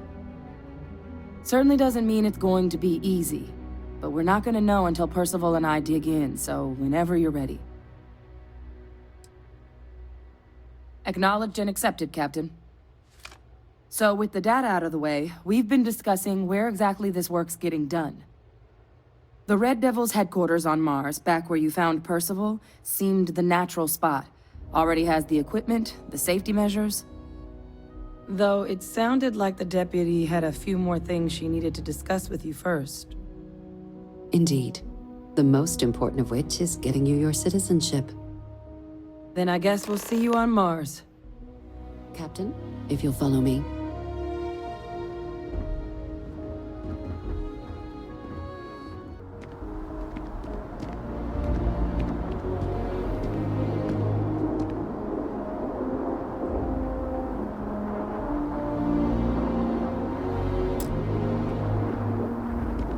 All right, Captain. Are you ready to become a citizen of the United Colonies?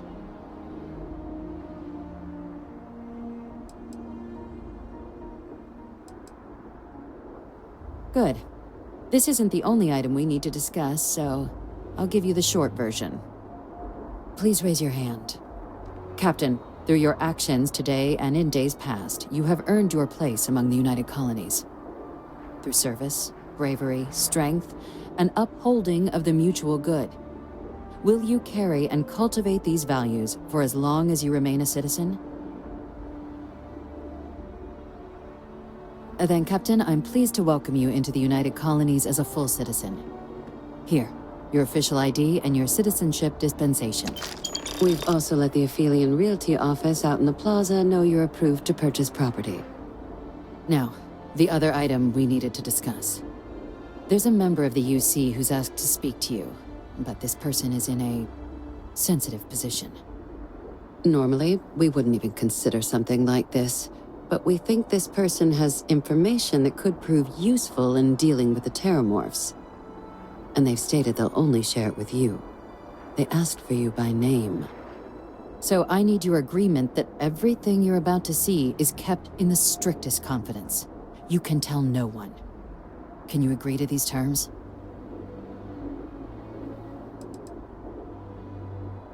I'm sorry. I can't share any more without your word. Do I have it? Let's hope it never comes to that. Head to the elevator. You're going to subsection 7. I'll make sure you're cleared for access by the time you get there. I've lived in New Atlantis almost my entire life, and I had no idea this place even existed. The UC certainly excels at keeping secrets. Logging authorized entry. Unsealing access. You may proceed down the corridor. But there are no additional visitors permitted. Your friend's gonna have to wait out here. I'll be fine. You go on ahead.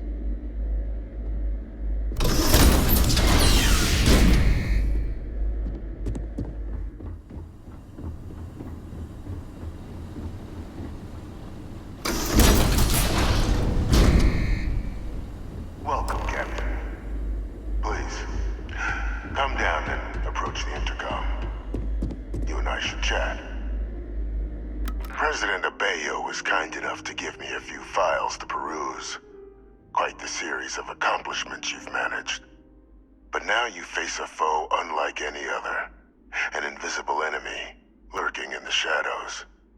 You're going to need all the help you can get. Which is why I hoped we could speak. Do you know who I am?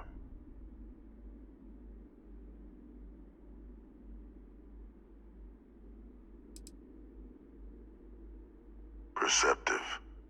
I like that.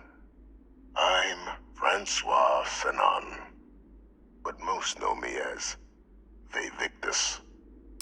I was an admiral during the Colony War, one of its great villains, if you believe the slates. I was to be executed for my crimes, but the previous regime deemed me too valuable to simply discard. So they put me here, a sacrifice on the altar of peace.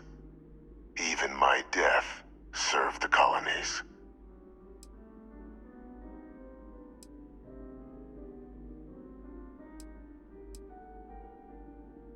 One final act of rebellion by the leadership that lost the Colony War. The trial was authentic. I faced tribunal with dignity, but my execution, staged. A lethal injection that was anything but. The cabinet at the time, long gone now, wished to keep me on as an advisor, and considering the other option, I was in no place to refuse. So I elected to trade my freedom for my continued existence. But such is the life of a soldier.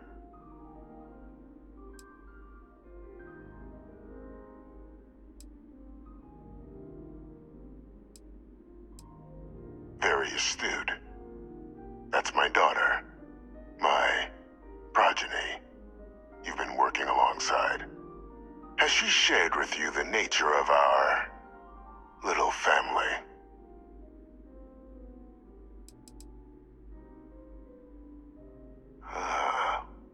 Did she? So willing to trust Hadrian. I never did succeed in driving that out of her. Our relationship has always been a challenging one. The Major was born to become a great leader, carry on the legacy I established, and was given all the finest training to support it. And she excelled. But the universe cut all that short. Now, though, it's placed even more crucial work in front of the two of you. And I think I have a part to play in helping you accomplish what you've set out to do.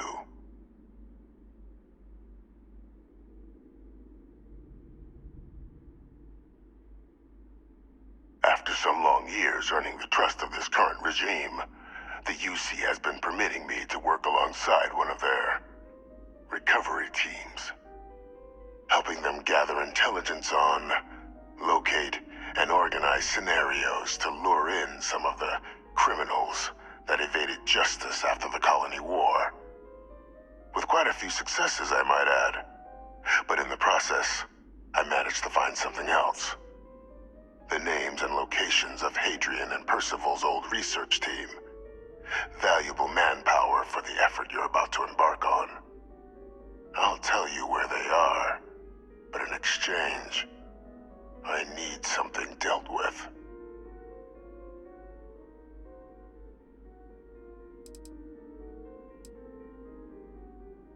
Gladly.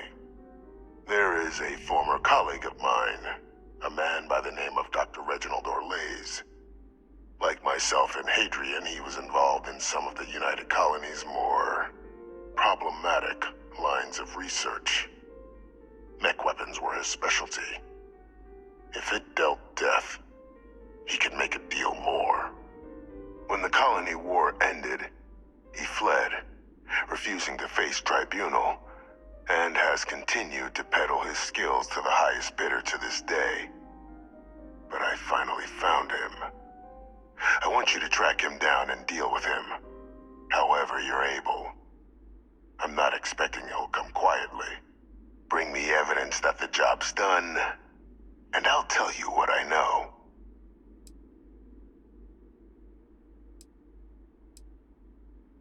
Captain, your files indicate a track record of unlikely successes.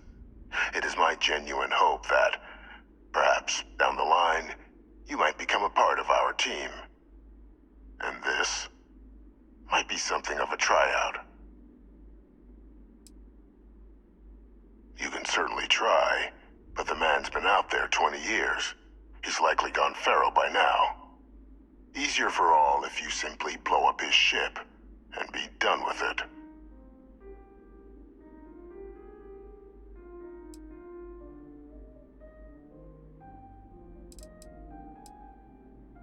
speak to Deputy McIntyre.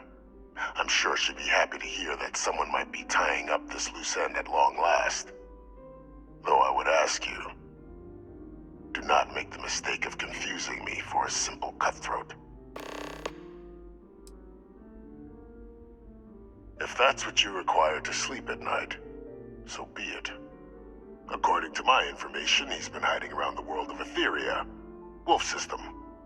There's a star station in the vicinity, the Den. The head of the local vanguard, one Captain Marquez, should be able to help you find our man. Captain, did your meeting go well? I hope it's clear now why we needed you to agree to all the secrecy.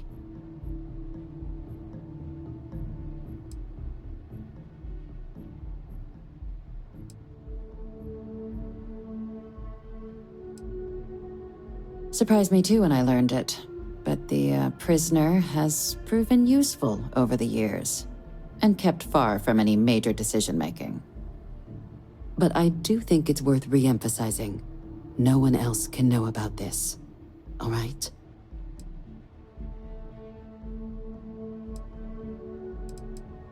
The Major doesn't have clearance for this sort of information, and she certainly doesn't need a distraction from her current, very important work. Which is why I need you to keep this to yourself. Good. Because bringing this up to the outside world would create the unfair appearance, Captain, that you're unhinged. And that's not a good look for any of us. Now, was there something in particular you needed to discuss about what we were just discussing?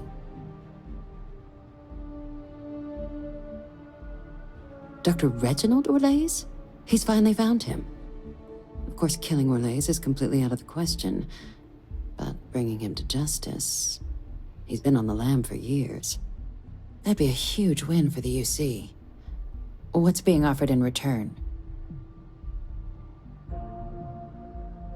Really? He found the members of the research team. We'd already initiated a search for them, but it'd save a lot of time and manpower if he just gave us that information. Captain, if that's the deal, you have my endorsement. Just so long as you make every effort to bring the man in alive. Now, was there anything else you wanted to discuss regarding your meeting?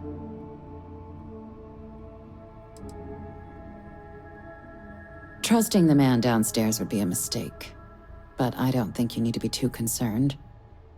This is far from the first name he's handed over, and all previous missions went off largely without a hitch.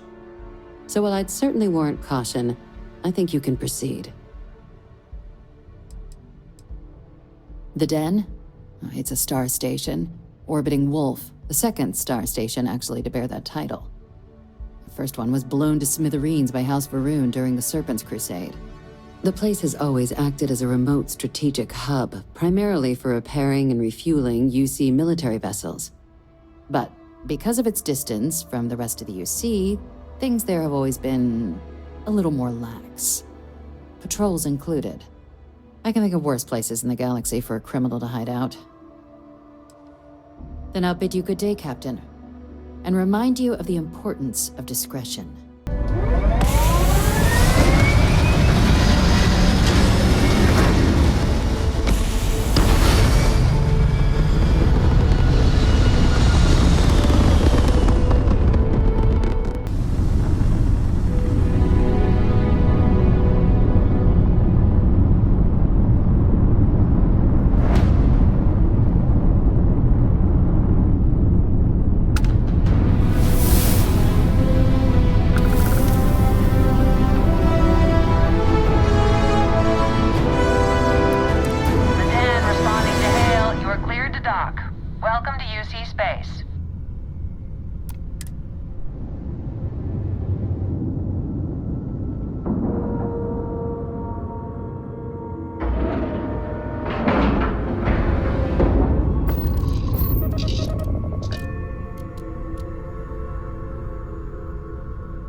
UC did a hell of a job piecing this station back together after the Serpent's Crusade rolled through.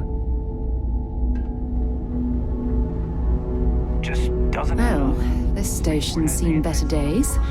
I wonder if the UC will ever fully restore it.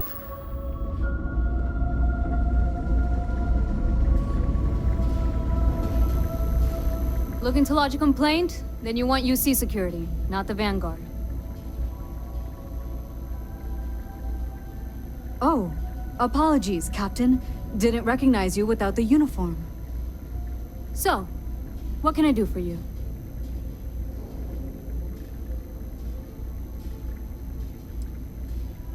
Think you got some bad information.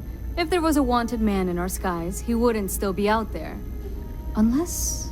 Are you talking about the Warlock? There's been rumor of a ship out there for years now. Doesn't respond to hails, never docks. More than a few amateur investigators have tried to find it, and at least 2 never came back. Aetherius debris fields are plenty dangerous if you're not used to flying in them.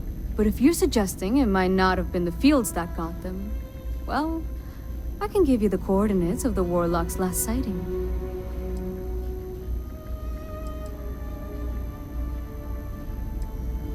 Well, the original dense star station was destroyed decades ago during the Serpent's Crusade by marauding House Varun zealots.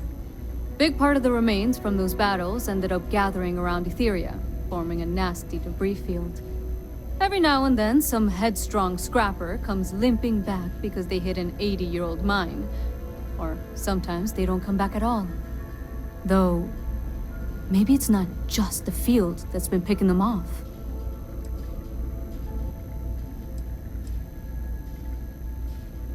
Sure thing. Here, this should get you pointed in the right direction. Good hunting, and stay safe.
back, Captain.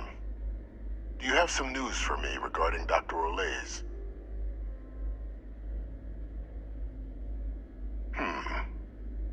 So he didn't come quietly then, as I suspected. I presume you have evidence of this.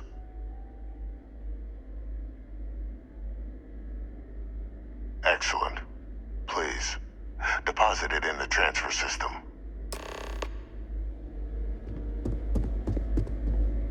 Transfer accepted. Would you look at that? Kept it all these years. Some simply couldn't let go of that old world. This is fine work, Captain. I can ensure the remaining team members find their way to the Red Devil's headquarters. Except for one. That one you'll need to collect yourself. His name is Kaiser. You can find him on the Freestar world of Nira, wandering the battlefield there. The area was ground zero for xeno-weapon deployments during the war, so I would arm yourself appropriately. And I think you'll want to check in with Hadrian and Dr. Walker before paying it a visit. Kaiser will likely have security protocols you'll need their help to overcome. I dedicated my life to the United Colonies. Every effort of my being to their protection. I even gave them my heirs, even if my circumstances have changed. My purpose has not. Of course. We're protecting the galaxy, Captain. We'll need every tool at our disposal. Taking time to chat. I really need a friendly ear right about now. I received a message from Constellation, and it's given me a lot to think about.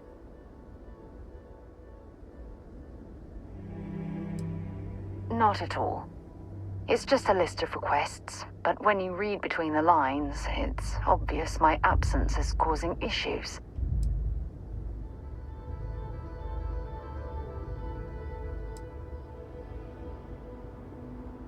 You're not keeping me out here. I am. Just... Here, let me explain. Before I joined Constellation, I served for 8 years as the head of the Navigator Corps, until the UC decided to axe the department.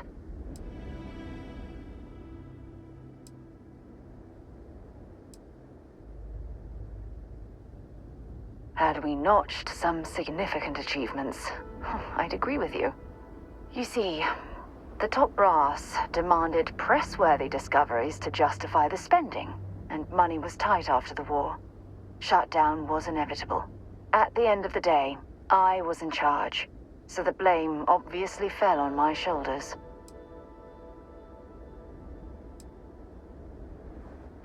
Yeah? You once told me that you favored the journey over the destination. So I'm hoping you'll understand what I'm trying to say. I failed, because I was more concerned about exploring the stars than pushing a pencil. Because of my lack of foresight, all I ended up with was a shattered division and a bunch of excuses.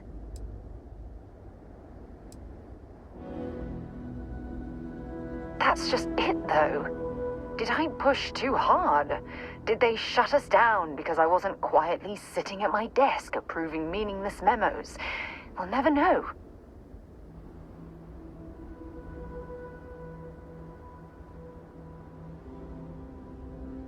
Well, that brings us to this message now, doesn't it? Call it whatever you want. My drive, my initiative, my optimism. It's been my greatest strength and my worst nightmare. It elevates me to these positions of authority, but all I want to do is explore, not sit and make sure all the accounts are balanced.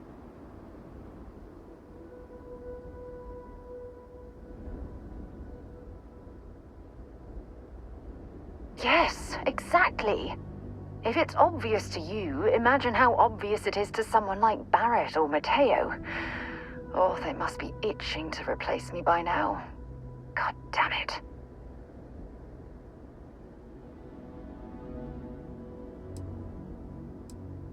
Oh my God. I'm so sorry. Oh, here you are trying to help me and I'm yelling at you.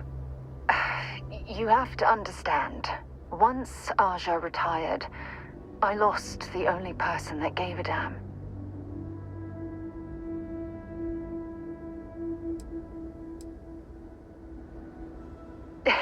You'd think I'd realize by now that I can always depend on you to lighten the mood.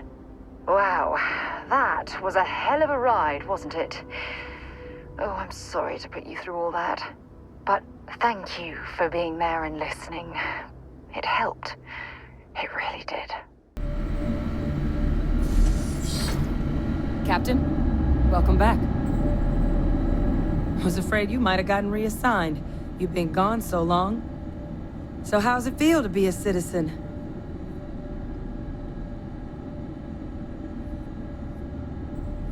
It should. You risked life and limb to earn it. Though I have had my own personal struggles with the United Colonies, I'm happy for you. I really am. Congratulations. But it is real good to have you here again. We've been going through the Terramorph data and, well, we're gonna need all the help we can get. These logs, they're even more thorough than I remembered. Genetic workups, population statistics, hell, even their food chain. I'd completely forgotten, for example, that there was a creature that actually ate Terramorphs. At this point, the data's given us more options to explore than we have people to work on them. Well, 8. They went extinct a few decades back. A big lumbering thing called an Achilles. Something I'd love to learn more about, if we had the people to look into it. That'd be something, wouldn't... I'm sorry, are you? You're serious? You found our research team? That's incredible. That accelerates everything. With them back, it'll let us... Wait. Kaiser. Did you find Kaiser?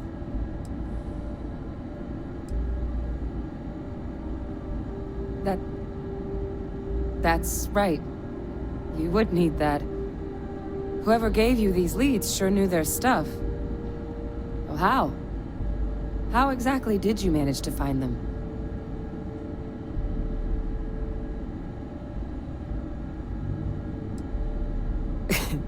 You can't be... Oh, you are serious. Okay. No more questions. But still, getting Kaiser back, that gives us more than a few new paths forward on dealing with the Terramorphs. But if he's been out there on his own all this time, you're gonna need something. Come on. We've already made a lot of progress getting this place back online. Some of the containment chambers were a bit on the unpleasant side, but the facility staff made short work of that.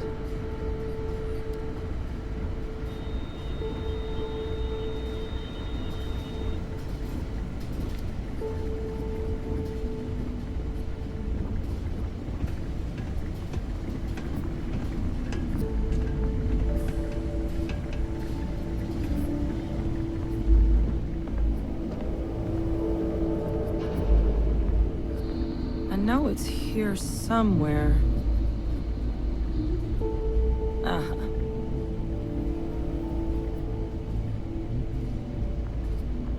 Here, Kaiser schematics. Actuators, weapons, batteries. That old robot's been MIA for a while, so chances are he's gonna need some repairs. He's also got a lock on his voice controls. You can give yourself authorization with the phrase, Nos belli machinis. Now, where exactly is the old machine?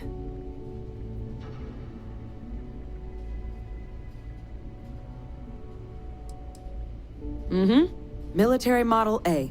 Customized him myself for when the Xenoweapons team needed to make field runs. Part combat bot, part lab facility. Getting him back from wherever he may be will make our outside work a whole hell of a lot easier. Oh my god, are you talking about Nira? No wonder no one's found him. Xenoweapons are just the tip of the iceberg in that place. The environment's devastated. There's little, if any, real law. Nira's got more than enough ways to make any visit your last. But I think there's a place where you can start your search. Yep. One-of-a-kind salvage. Licensed to an Angelo Alonso. Goes by Gel. As good a place to start as any.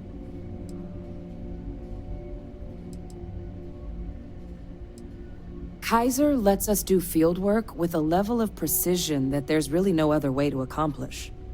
More than a few of the options we're looking into. Detectors to uncover the terramorph transmission method, or crafting a targeted biological agent.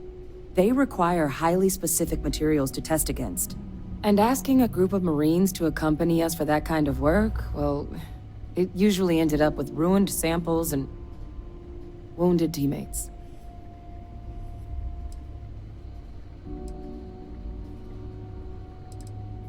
The Colony War saw a lot of hard fighting, but Nira got it the worst. Everything the Freestar Collective and UC could muster, ground troops, xenoweapons, mechs, was hurled into the fray. Both sides hoped something would decisively turn the tide, but it never did. When the war finally ended, swaths of that world were so devastated they were effectively abandoned. So what Kaiser's doing there of all places, I can only guess at. And I'll make sure we're ready to put him to use as soon as you got him.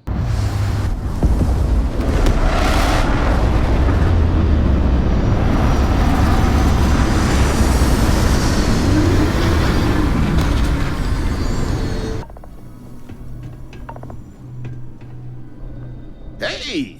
New model on the floor. Welcome to the one-of-a-kind. Refuge and rest home for the hardest scrappers anywhere. Name's Jill. Proprietor.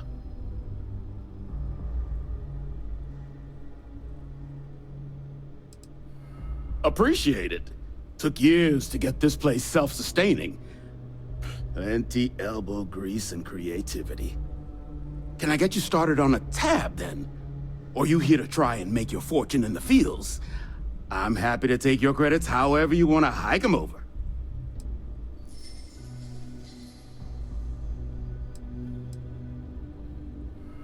Kaiser? No bot around here with that tag. Oh, unless you mean Captain Ahab? At least, that's what we've all been calling him. No clue what his actual designation is, since he's got some sort of security protocol that prevents inquiries and general chit-chat. But he's a combat bot, right? Yeah, that machine's been out there a while now, hunting this one siren, his white whale. But it's been a while since anyone's laid eyes on Captain Ahab, though. Maybe he finally got the thing. Or it got him.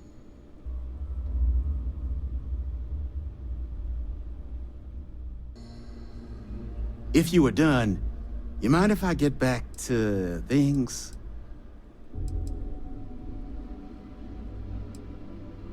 That's where I recognize that insignia.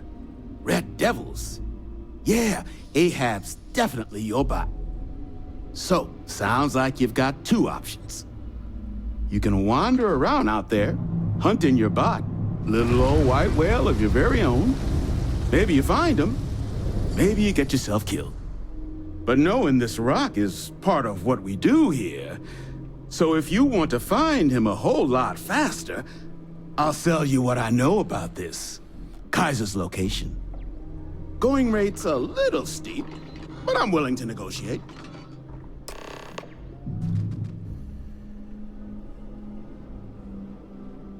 I'm listening.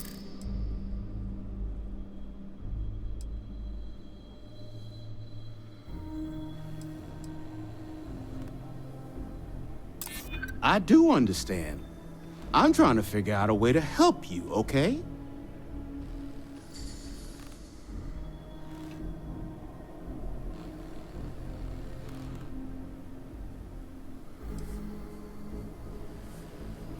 In my experience, the right offer is always worth waiting for. You think you scare me? Look, I'm gonna stop you there. I've got my livelihood to look after here, all right? So, I'm sorry. the fee's the fee. I mean, great for him, but that won't keep acetylene in our tanks. And honestly, would you be able to tell if a terramorph was attacking outside? Sorry. You didn't get this far being that naive. This facility isn't self-sustaining, and you know it. If terramorph attacks start wrecking cities across the galaxy, no one's coming to help the salvage yard at the tail end of nowhere. We're all in this together. I guess I see your point. Look, I have to make something on this, but I'll lower the price, okay?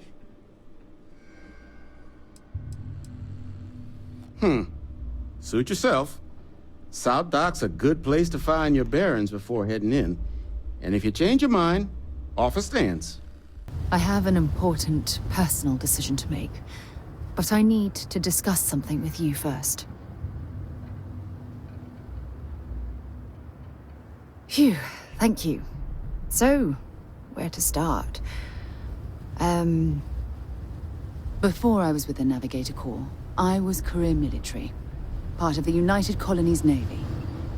When the Colony War broke out, I was posted as the chief navigator on a warship, the Dauntless.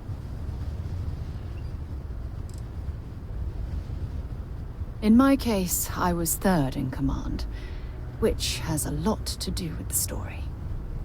There was a particularly bloody battle. We were fighting over a world in the Eta Cassiopeia system. Worst fighting I'd ever seen. We lost 12 ships that day. 12. Including my own.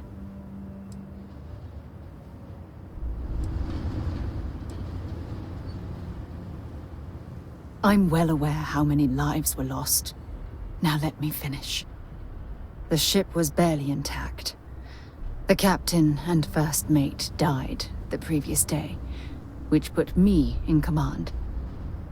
A shrewd captain would have called for the crew to abandon ship, but I was so angry. I wanted to stay. I needed to fight.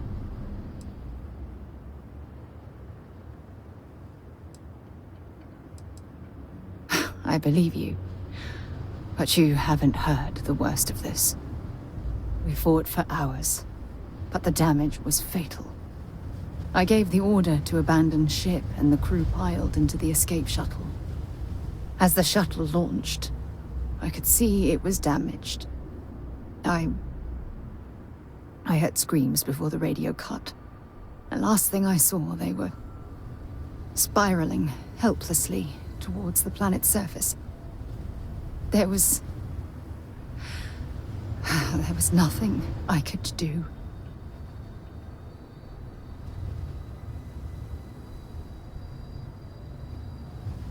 You're sorry. For me? If I hadn't been so stubborn, so eager to prove that I could handle command, my crew would have had more time to escape.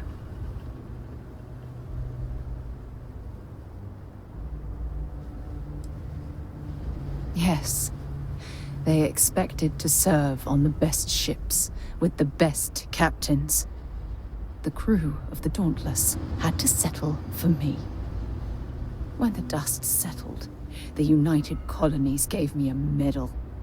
Can you believe that? A damn medal!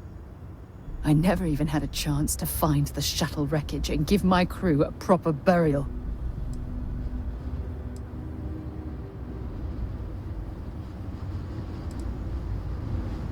That's true, but still, it doesn't erase the real issue here. Remember when you said no one but me would have pushed harder to keep the Navigator Corps going? Well, this time, pushing too hard cost lives. Don't you get it? Everything I do, everything I touch, somehow falls apart. That's why I'm worried about us.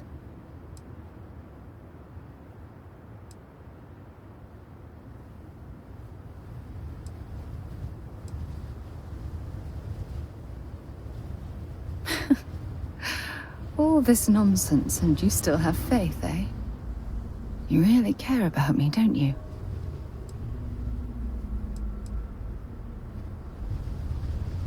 You know, I've spent a lot of time thinking about us, about our relationship, how we've clearly become close. I practiced what I was going to say when the moment was right, and now that it's here, my mind's gone blank. Look, you deserve the best. Someone who can give themselves to you entirely. But right now, I have too much baggage. Too much on my mind. I hope you'll forgive me for pushing you away. I just need time. Battery accepted. Operational power levels restored. Analyzing. Residual damage detected. Impact shielding. Visual systems. Damage within acceptable limits. Thank you for your aid. I must resume my mission. Please step aside.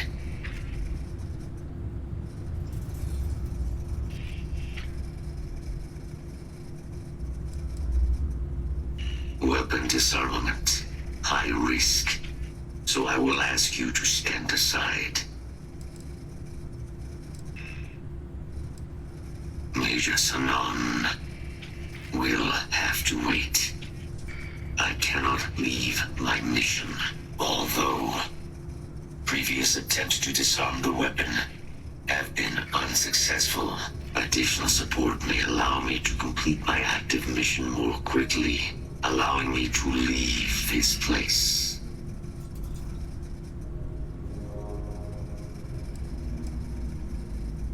Request denied. My current mission requires completion. Will you provide support? My mission is the disarmament of Unit XW-99. Designation, Siren. Near's final active Xeno weapon, 99, has proven a far more formidable adversary than its peers. Will you aid me with disarmament? I'm sorry. You're chasing a real, living Xeno weapon. Weren't they all wiped out? They will be. Unit 99 has proven a capable adversary. External support, however, seems the most likely path to disarming it.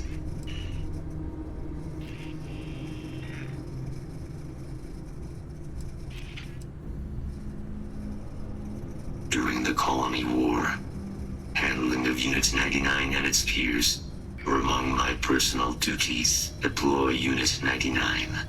Defend Unit 99 against hostile forces.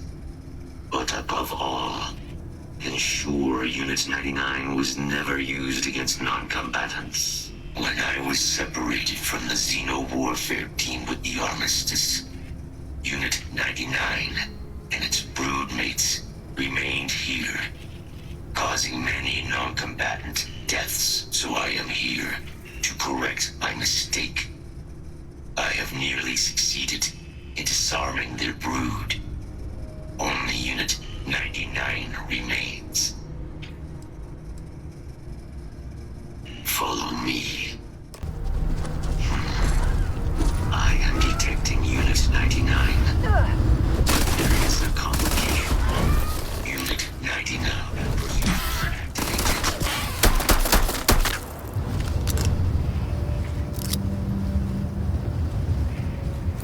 Unit 99 is on the other side of that reach, but it appears to be under the control of hostile forces.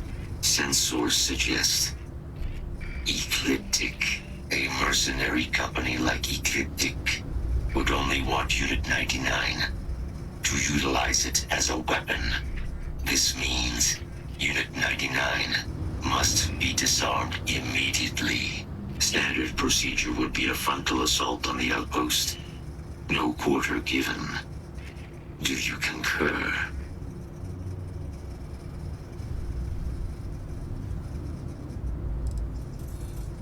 That is the standard method of Xeno weapon disarmament. Yes.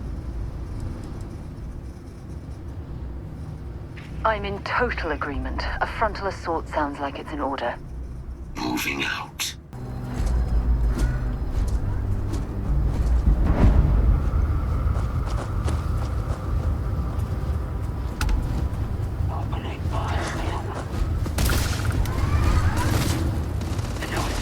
Let's take this thing to fights.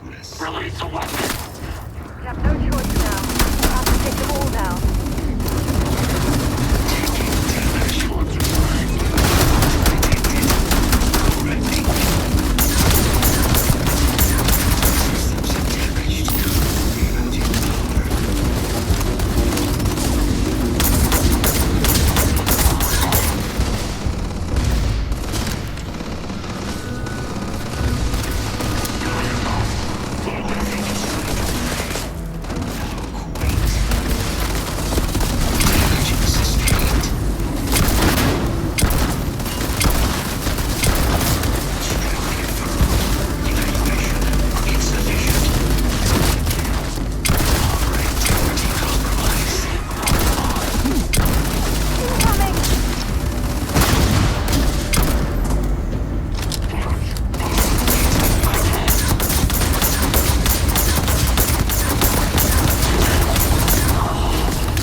This mission you spoke of. Major Sanan is involved. A plague of terramorph attacks. That is disconcerting. You are docked at one of a kind. I will meet you there.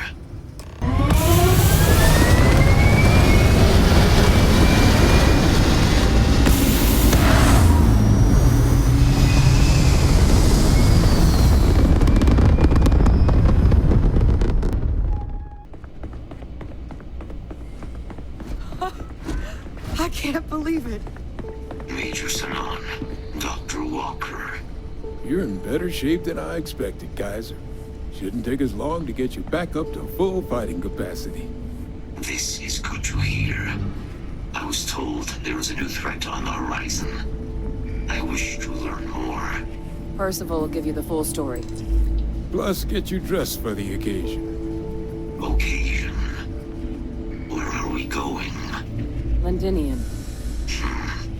Londinium. Doctor, I will require additional armaments. That's the plan.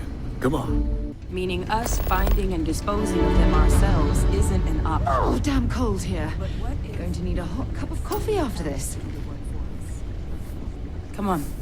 I'll walk you through what we're thinking.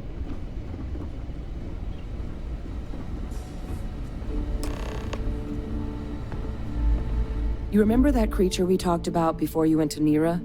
The thing that eats terramorphs, the Asylees? Apparently, they were bloodhounds for terramorphs. But when the UC ran low on synthetic foods during the Colony War, the Asylees were chosen to fill in the gaps. We thought they were harvested to extinction. But in the data, the research team found the location of a few remaining specimens. As you can see, what we're proposing is bringing them back. We'd breed populations of them, distribute them to human worlds, and then let nature take its course, using a method that thousands of years of adaptation have already perfected. We could speed up their breeding process using some of the same technologies that were used to create me.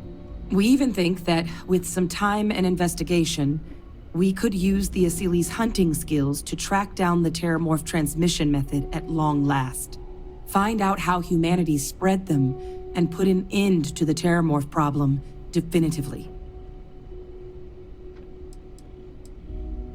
If you pick a fight with one, or you're a terramorph, sure.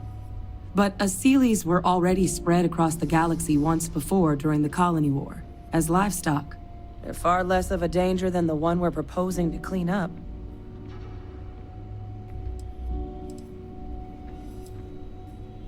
All our data suggests so. Asylees, they're impressive hunters. The few tests we've been able to run, well, they more than got the job done. They're also shockingly adaptable. The data suggests they're able to thrive just about anywhere, and we plan to selectively breed them so they can hunt terramorphs wherever they're hiding. Which is important, because we did some cross-referencing in the terramorph data. On worlds where Asylees were present, terramorphs weren't. This suggests that however it is terramorphs are getting onto our worlds, Asylees are somehow cleaning that up as well. These creatures are good at what they do. I really think it could. Now, there is another option for removing the terramorphs from our worlds. It's faster, maybe even more efficient, but riskier. A microbe. Something we could aerosolize, let spread, and have it clean up anything with terramorph DNA for us, which would include morphs, and we expect their transmission method. It'd still take time to build, test, and distribute, but no other method could hold a candle to it when it comes to sheer efficiency. Not even the Asylees.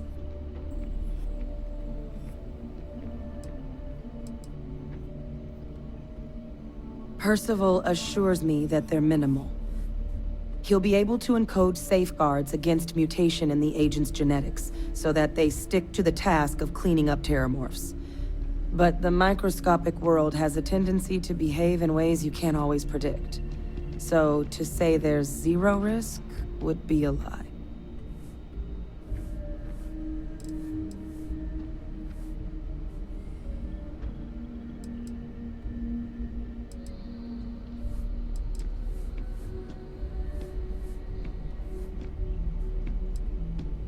Well, so that's tricky. Both plans are going to take major investments in time and resources.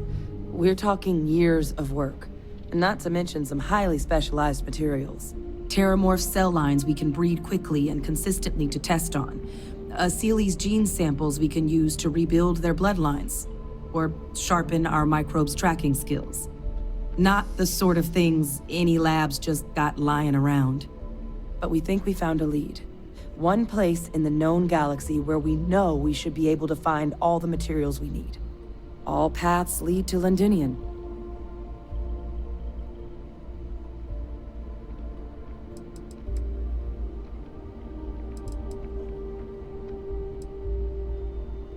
I think this is the answer we've been looking for.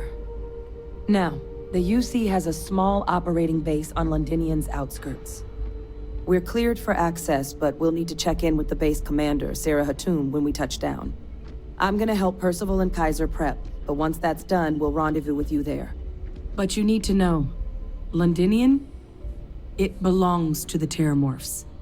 They'll have anti-Xeno gear for us at the base, but I'd make sure you've got your favorite arms on hand.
I pride myself on knowing everyone on this world, and I don't know you.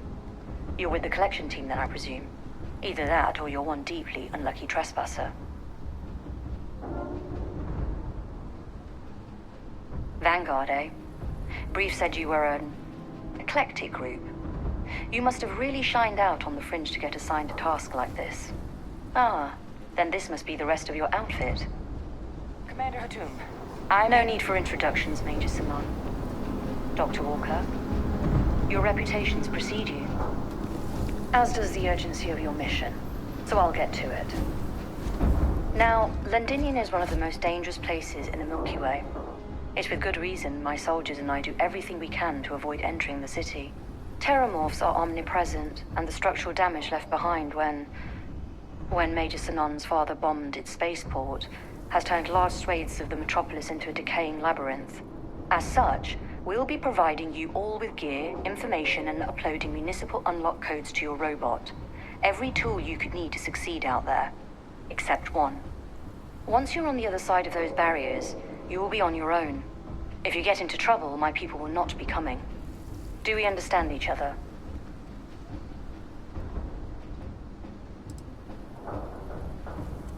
Terramorphs, and plenty of them, outside our little sanctuary here, much of the planet is theirs.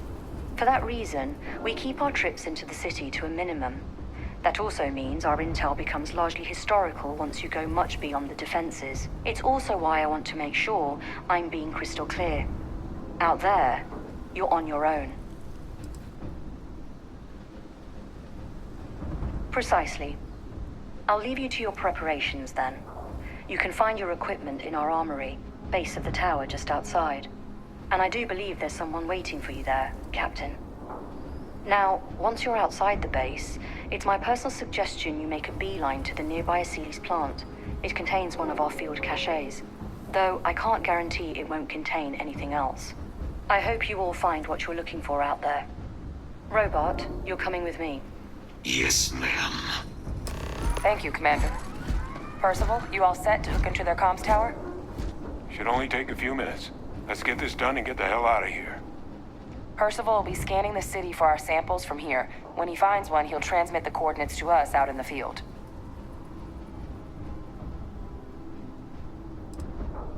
Pinpoint's a bit strong. The equipment will be able to get us a rough location of any acceptable samples in the scan area. It'll be up to you, Kaiser, and I to find the things. No argument here. Head over to the armory and gear up. Once you're done, we'll meet by the entrance to the city.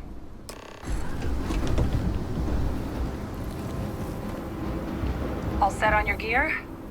Are you ready to do this? Yeah, just pre-mission jitters. You hear about a place for so long, it maybe gets bigger in your head than it should be. But you don't need to worry about me. I'll be all right. Now, are we doing this or not?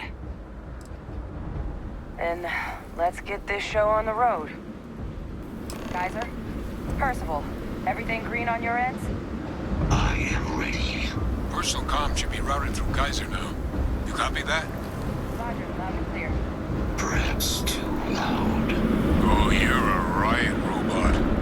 Kaiser, kick it off. Unlock code transmitted. You may open the gate when ready. Alright. On our way into the city. Percival, where are we heading? Running the first sweep. Got one. A Sealy's. Not far.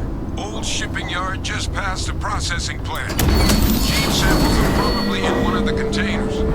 Hostile detected. Aha!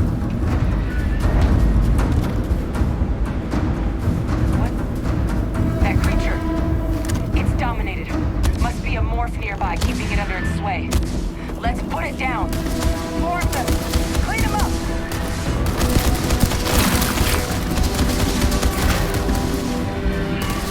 All combat systems engaged.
Looks like the last of them. No sign of a morph, though.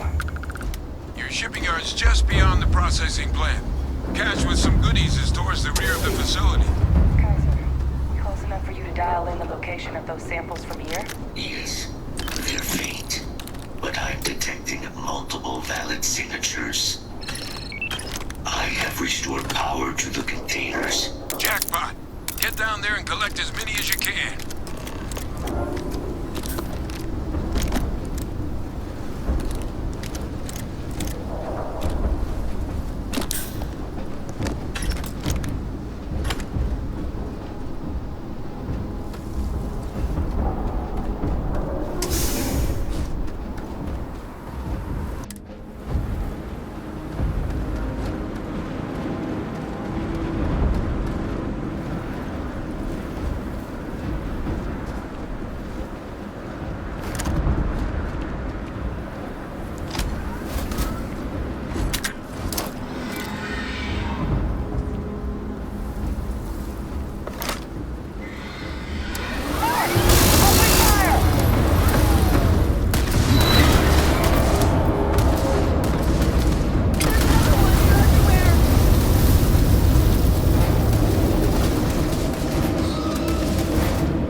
Kaiser, and let's get out of here.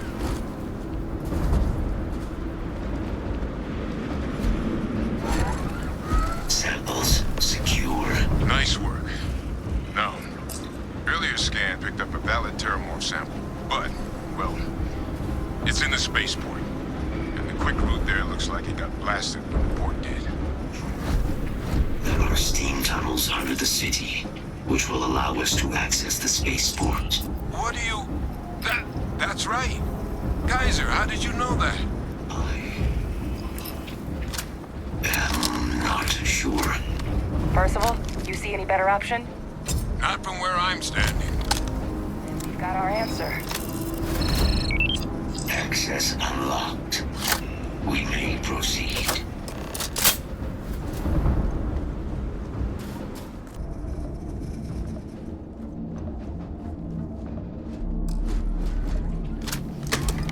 Kaiser, this flora, this is Lazarus plant, isn't it? Confirmed. You know, no one even realized it was a living thing until someone got it under a microscope and saw it had cells. Can't be cultivated anywhere but Londinian. A real marvel.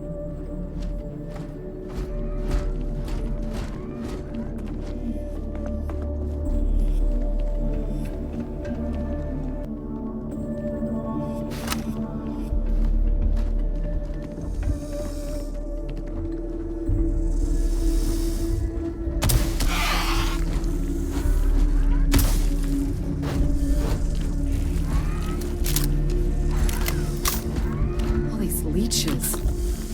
What's keeping you things warm?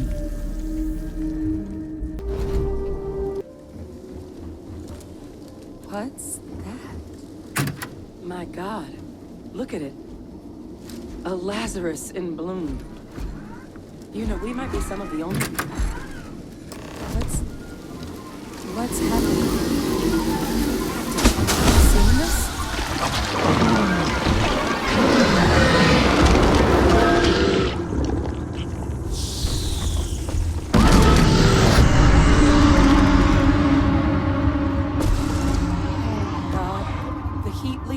Are Terramorphs. But no, it can't be true. Heat leeches are everywhere. They live everywhere. That means Terramorphs. Oh my God. You just saw that, right? You would tell me if I was losing my mind. That heat leech became a Terramorph. The pests that have snuck onto every planet are baby Terramorphs. Heat leeches hide out in ships, sneak away after landing, and then, with time, they transform. We just found out how Terramorphs move between planets.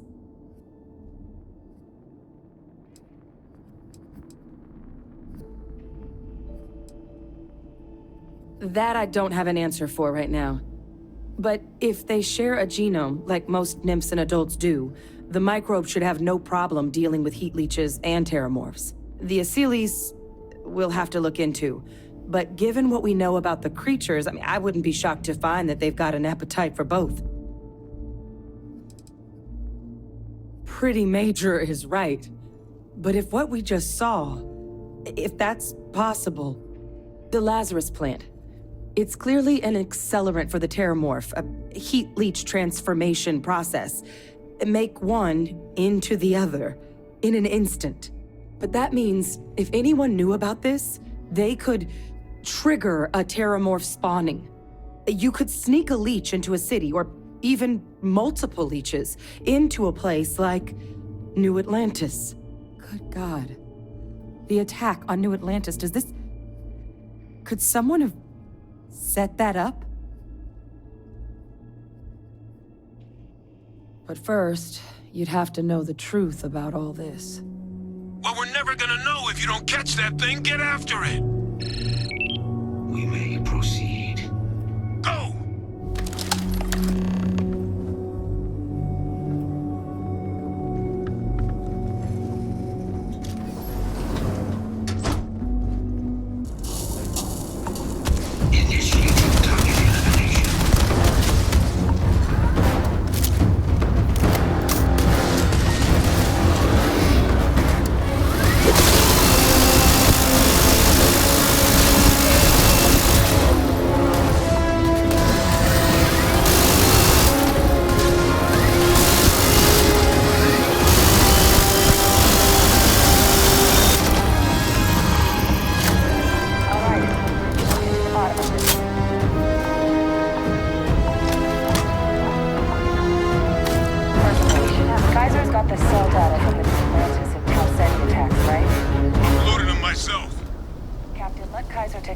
sample? Beginning analysis. It is a match. This suggests with high certainty that the Lazarus plant was used to trigger the attacks on both planets. There's no way a plant this rare, this fragile, just shows up here, New Atlantis, and Tau Ceti. The transformations on those worlds, they must have been triggered by human hands.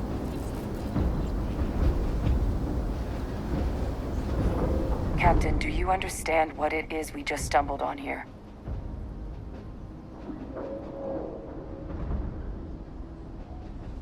Exactly. Someone saw the Lazarus plant in action and used it to trigger the attacks. A bioweapon no one would recognize as one. Oh, that's a terrifying prospect. Sort of thing that'll keep you up at night. And the sort of thing whoever did this probably didn't expect us to uncover. Makes some sense, actually. Tau Ceti was likely their first test. Someplace remote where no one would question a few settlers going missing. Ensure the big show, the attack on New Atlantis, would be a success. And the timing of that one. It couldn't have been just luck that it happened right when we were asking the cabinet to do something about the terramorphs. These attacks, I think someone planned them to set all this in motion.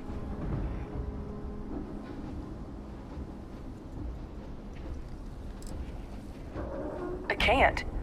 At least, I didn't think it could. But maybe if we're right about this, someone found a way. They certainly were. But having this answer, well, it raises a couple big questions. Who could pull something like this off? And why?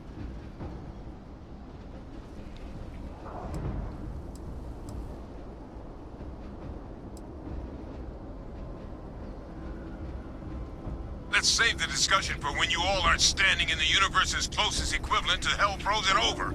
If we're gonna do anything to prevent more terramorph attacks, human cause or otherwise, we need that final sample.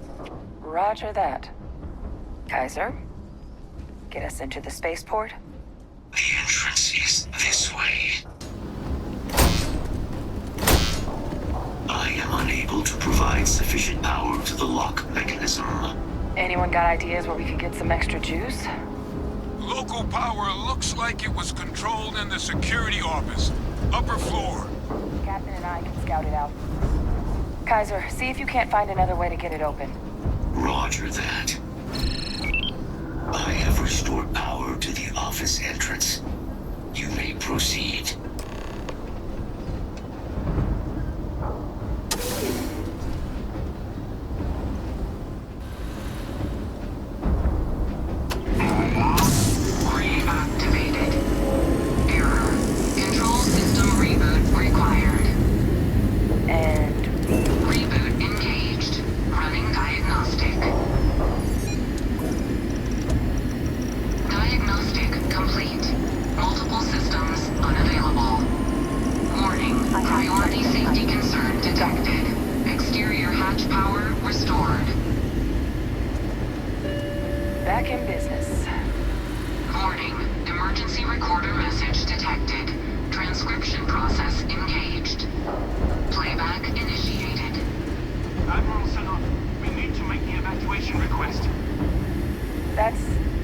That's my father he's addressing. He was here? Didn't think he'd have the guts to look those soldiers in the eye before blowing this place to pieces. Admiral! It just transformed. An invisible weapon. No planet would be safe. Colonel, the troops that closed off the sewers after my evaluation, they're all in this facility. Other than our casualties, yes, sir. Good. Get them into defensive positions around the spaceport. No one leaves. They'll send ships as soon as possible. Thank God. None of us wanted to go down swarmed by those things. That won't be your fate, Colonel. You have my word. Transcription complete. Physical copy available. An invisible weapon. He knew. He grab that recording. We should talk.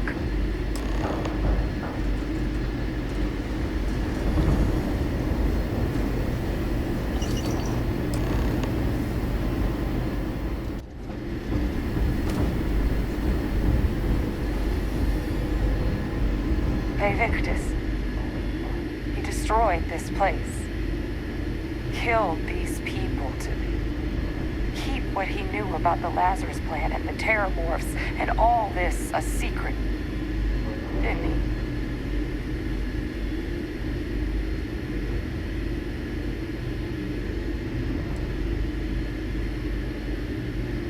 You heard that recording. He saw the potential of the plant as a weapon and hid it away. He killed those people.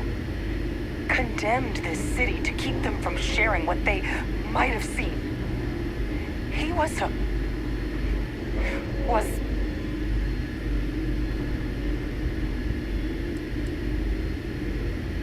Oh, you make it sound like a miscalculation, when in reality it was an unmitigated disaster. And look where we are now. Oh, some secret. a calculated loss. These soldiers for the rest of the galaxy. That sounds exactly like what my father would do. But it can't justify slaughter. But I guess that's just another part of his sick legacy now. He thought he was protecting us all, taking the secret to his grave. Only he didn't succeed. Now someone else knows about the Lazarus plant and is using it exactly how he feared.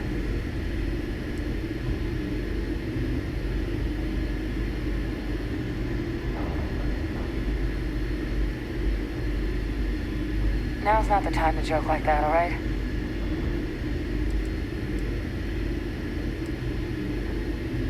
No, that's insane. He died.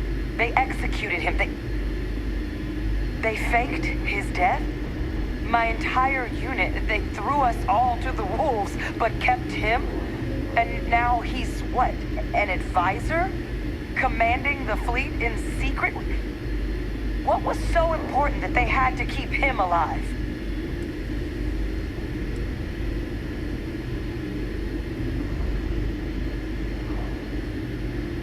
Oh, they certainly picked an expert, didn't they? He's alive.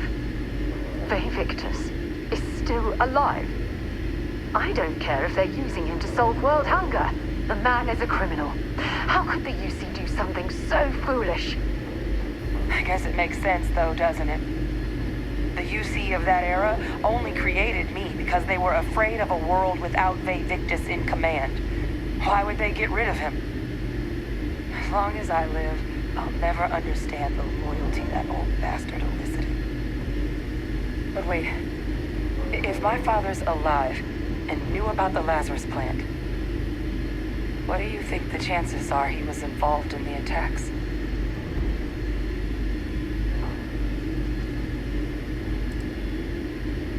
Good point. Deal with one monster at a time. Let's go get that final sample. Guys, your sample, it moved. I'd be real careful out there if I were you. That doesn't sound good. Eyes peeled.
working.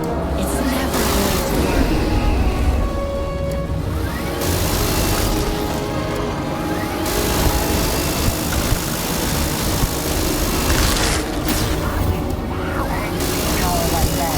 You will be losing your mind.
Now just stash that sample with Kaiser and we're done.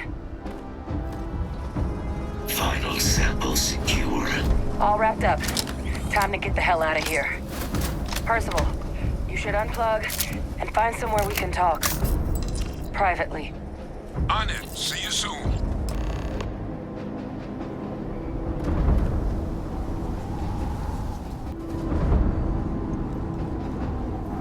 Look at all of you.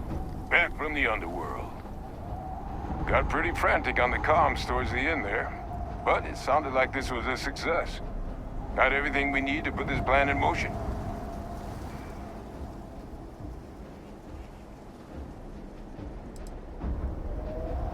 Can't be positive until we run some tests, but knowing that the Terramorphs have been masquerading as heat leeches all this time is a big find.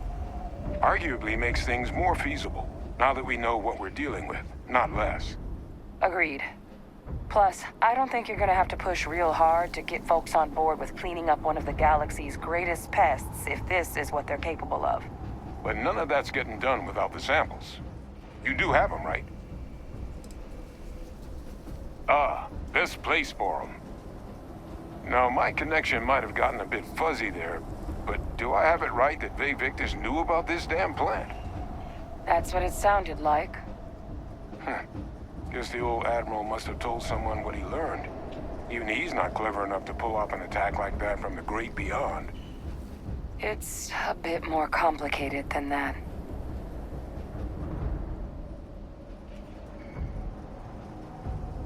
Captain, he needs to know.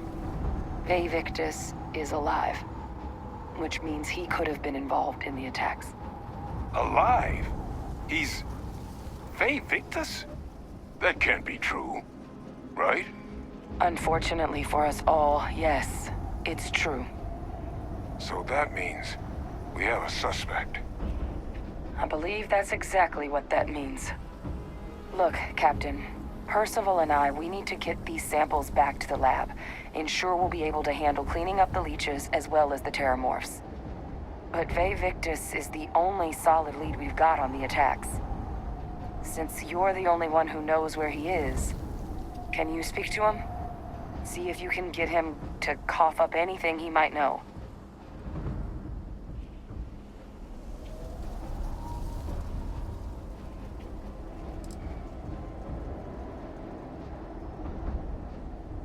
Captain, I truly don't. He's already shown he's taken an interest in you. I'll be a lot more useful in the lab right now than I would be grilling Francois. So do you think you could do it? Please? Whatever you can turn up is more than we have now. We'll all meet back at mast, outside the cabinet chambers. They're gonna want to know everything we've uncovered here. Best of luck, Captain. And thank you for dealing with him. Well, what a pleasant surprise. When I heard you and Hadrian were headed for Londinian of all places, I presumed you must be onto something big. Did you find what you were looking for?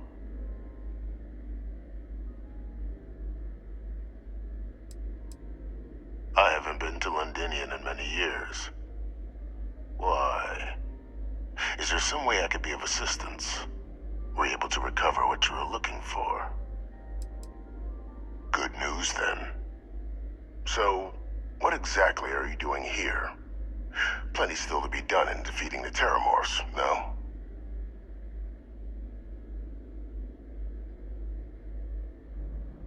Did you? Well, I don't know what you think you heard on this recording, but I sincerely hope you didn't come to the wrong conclusions. After all, given the Cabinet's current state of anxiety, they might misinterpret such a discovery to mean I could have been involved with the attacks. Perhaps I can convince you to keep this among us.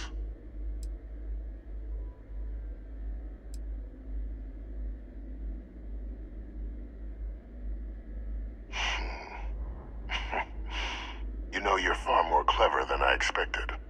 You want to hear the words, then? I did it. The Terramorph attacks on Tau Ceti, New Atlantis, my doing.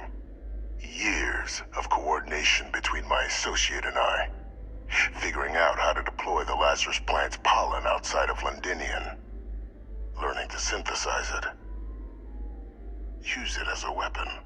Now, being as clever as you are, I'm sure you have thoughts on why I might do such a thing.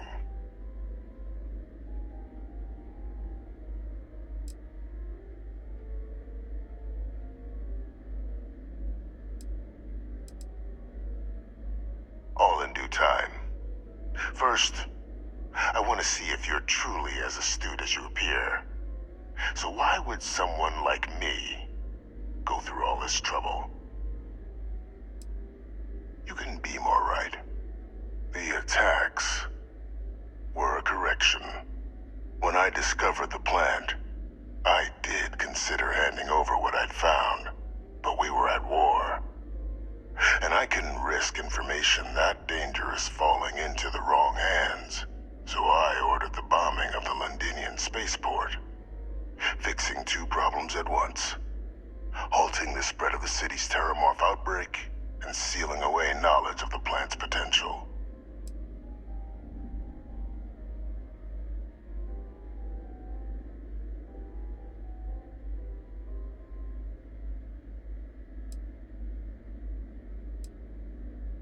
These were the final days of the colony war, Captain. The Freestar Collective had spies everywhere. I was concerned that if word got out, the Collective could swoop down, start breeding Lazarus plants, and overrun our worlds with waves of Terramorphs, just like what was happening on Londinian at that very moment. Sealing off the city to prevent mass death, it was the only option that made sense at the time.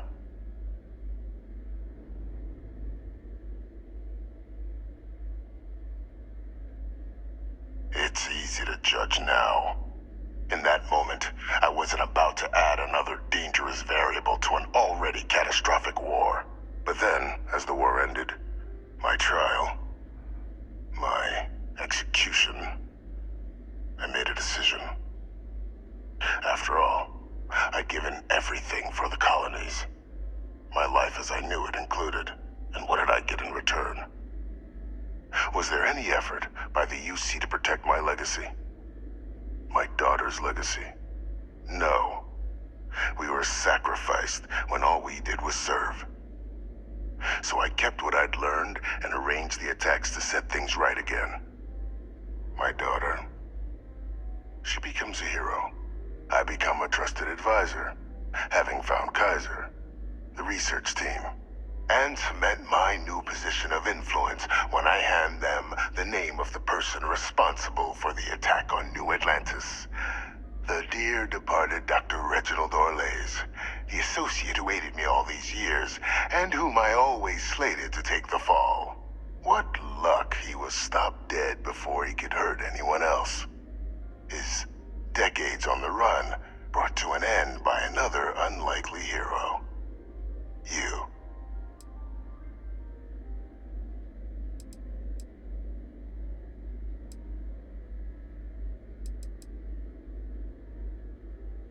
Why would I want to be in the good graces of the people who control my very life? I don't know, Captain. Maybe I still dream of a life outside these walls someday. A new face would be needed, of course, but it wasn't an impossibility. Though now, I'm not so sure. There are no heroes without a villain. I simply arranged the opportunity for us to overcome one and become the other, and we all benefited. It's why I had Orlays reprogram Kaiser. Had that old machine guide you to where I found the plant all those years ago. I went to great lengths to ensure your and Hadrian's success. And look at the results. I know for a fact the Cabinet's planning to honor both you and Hadrian once this is all done.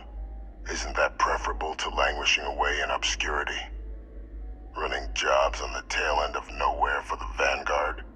With only the vague hopes of perhaps earning the right to buy a home in the well someday.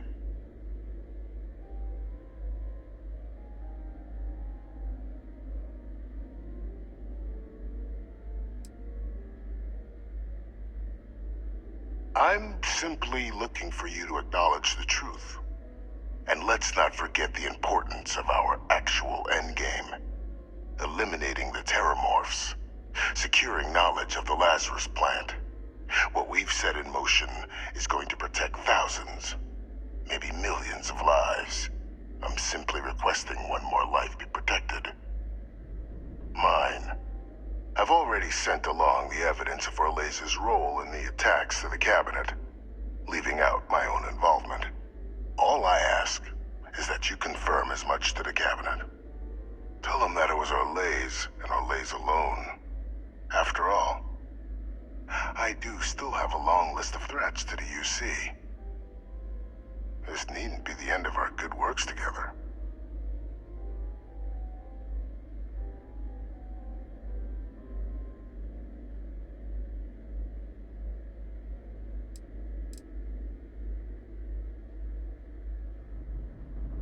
And how many have you killed to get where you are now? There are no great works that don't cost lives, Captain.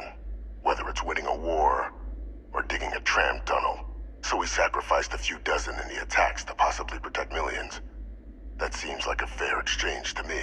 I only hope you'll see the same, and leave my name out of the discussions to come.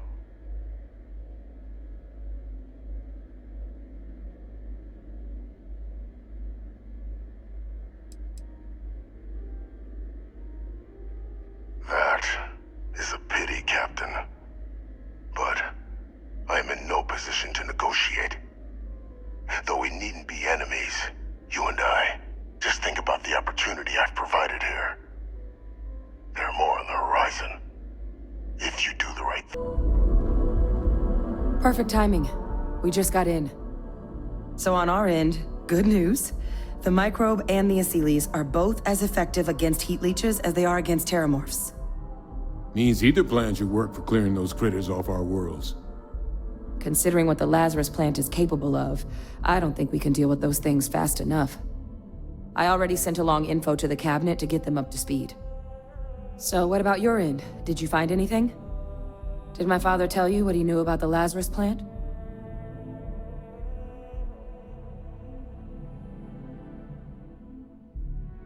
I knew it. The second I heard that recording, I knew. Why? Did he say why he did it?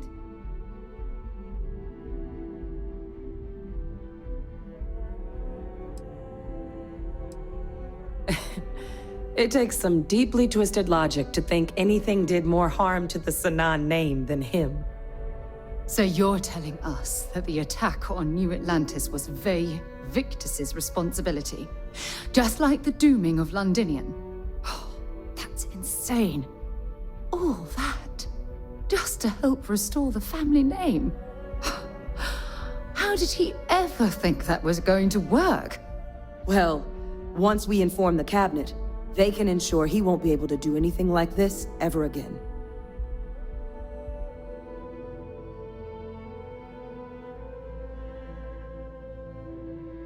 Exactly.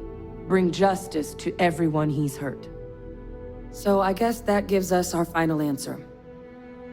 Nothing left to do but head in and see what the cabinet thinks of it all. Unless there was more to discuss.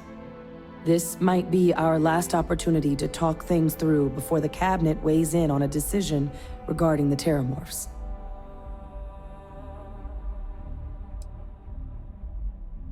Microbe is gonna make the cleanup a whole lot quicker. If we're concerned about this Lazarus plant getting deployed again, that's the way to go. The cabinet can secure the Lazarus plant, and then we're not risking any surprises when it comes to dealing with a microbe. You're being paranoid. You know the science. You know we can make this safe. I do know the science. I also know math. And a 1 in a million chance of a mutation isn't 0. So I guess we're still in discussion. Probably best at this point to let the cabinet weigh in, see if they have a preference.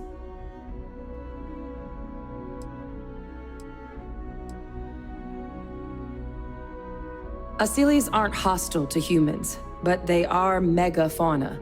If someone decides to pick a fight with one, it could get ugly.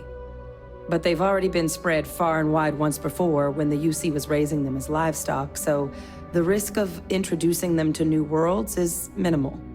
Using them to clean up the terramorphs and leeches, though, it's not going to be nearly as expedient as the microbe would be. Given what we know now about the Lazarus plant, the speed of the job does matter. But going with the Asylees, we're at least dealing with known risks.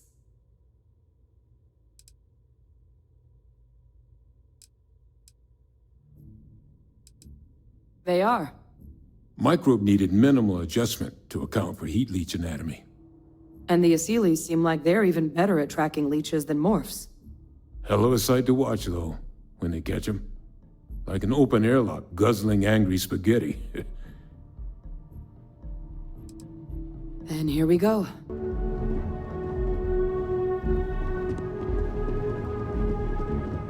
Welcome back, all of you. I wish we were meeting under better circumstances.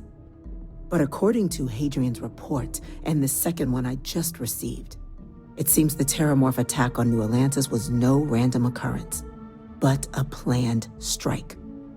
Is what I'm reading here true? My God. An attack? Using terramorphs? How is that possible? You will all receive a full briefing once we're done here. So then, is what the second report claims correct? Did Reginald Orlays commit these attacks, Captain? Orlays?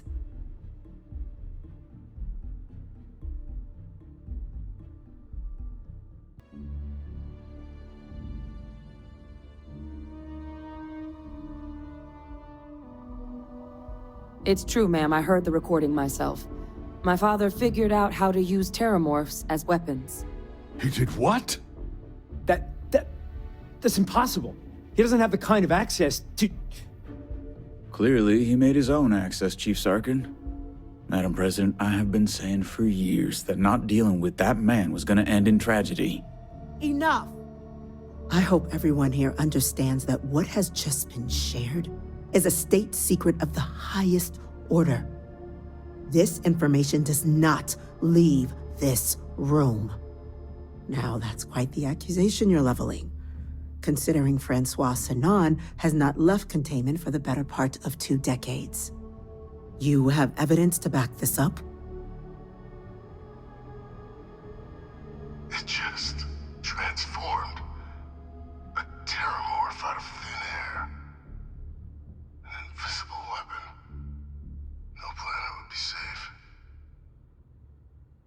Heavens help us.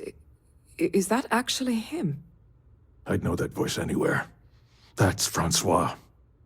He knew they could do this, and said nothing. He's a sociopath. Plain and simple, ma'am. Officer, please collect that recording. Yes, ma'am. Begging your pardon, Captain. We'll, of course, be launching a full investigation into how this could have happened. Though I have little doubt the Admiral will be quick to share all he knows on the subject once confronted with that recording. Chief Yassine, can you send one of your interrogators to have a little chat with the Admiral? I'll issue the order immediately. Good. Combined with everything else you all have uncovered.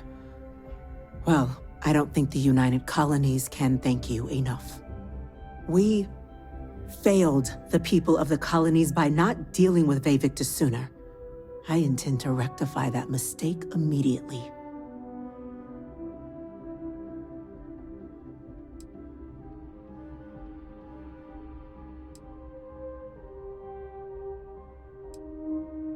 That will be up to the cabinet to decide. But I don't appreciate our mercy being taken advantage of. It's well past due. Now, with our villain unmasked, we can attend to the other matters at hand.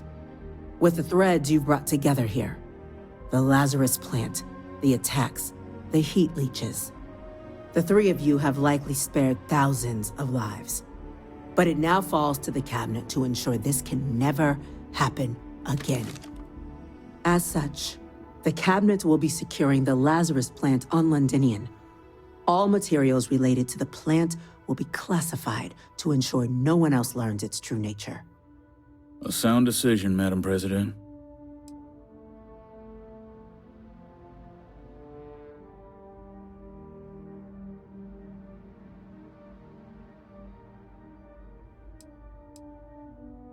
Well, luckily the natural hostility of Londinian makes keeping out trespassers relatively easy. But we'll ensure its growth is contained, that access to the plant is only permitted via highly regulated clearances, and that our troop presence on Londinian is increased. Tell the Freestar Collective. Wow. So they have another tool to utilize against us? I'm in agreement. I fail to see the value here.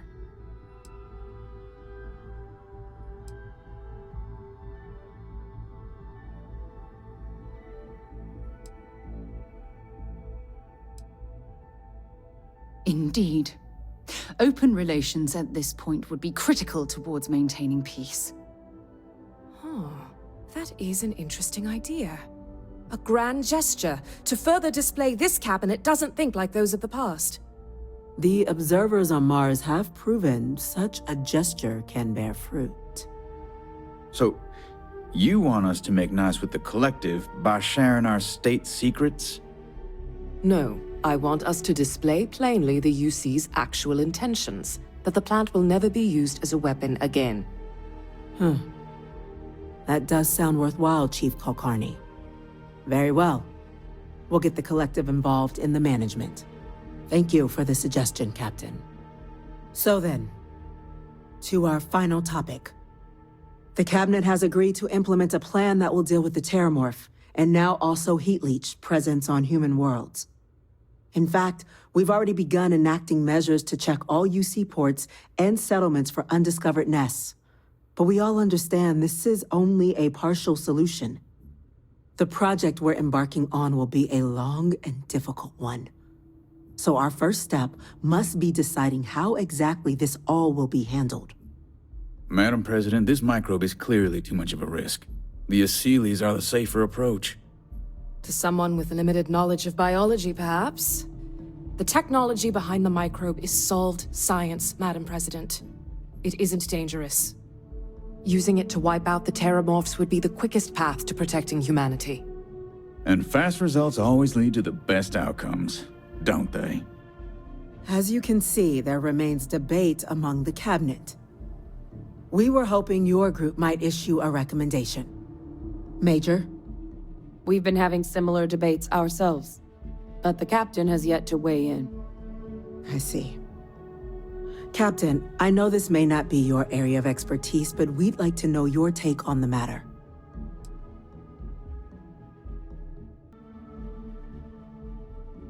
I'm in full agreement. No need be delving into unpredictable sciences. Here's hoping they'll be kept on a short leash. That, madam, is most certainly the plan.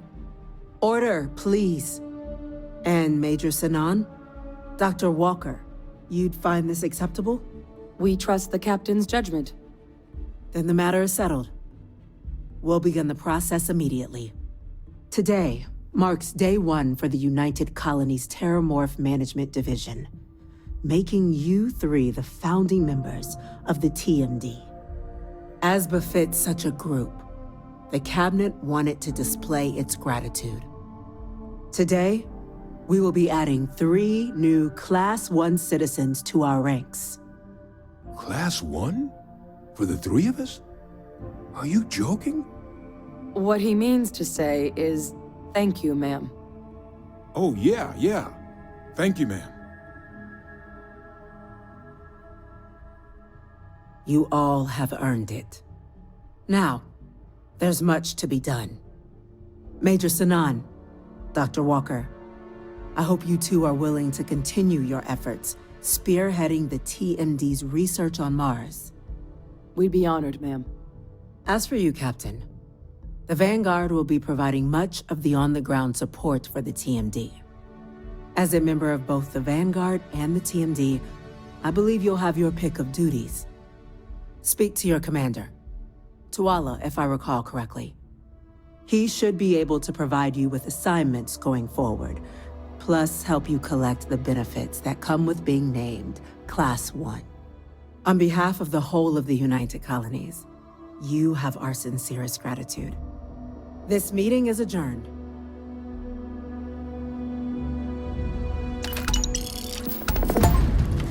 Tell me it's a bad idea too? I must admit, you've surprised me. I thought you were going to take off as soon as you'd gotten something from us. But I was wrong. I want you for a little soiree I'm planning. A business meeting, of a sort at least. It's about an artifact, and our goal is simple. We're going to purchase it. Our seller is a freelance operative in the city of Neon, which means the artifact is almost certainly stolen from someone. I just need a little more presence in the negotiation to show we're serious. And I think you'd be perfect. Oh, exceedingly. The free market there is in full effect. Anything goes as long as you have the money. We'll be taking advantage of that. That settles it then. We just need to make a few stops when we get to the city, and then the drinks will be on me. Drinks are on you? Now I'm certain there's something wrong with you, Walter. It'll be easy, I promise. I'll ride passenger on your ship until we get to Neon. Just let me know when you're ready to set off. To the Volai star system, then. I admit I'm a little excited. Glad to see you.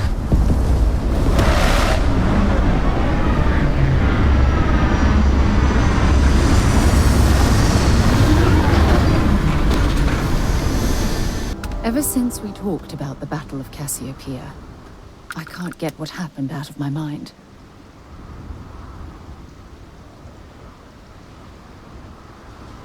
Was it that obvious?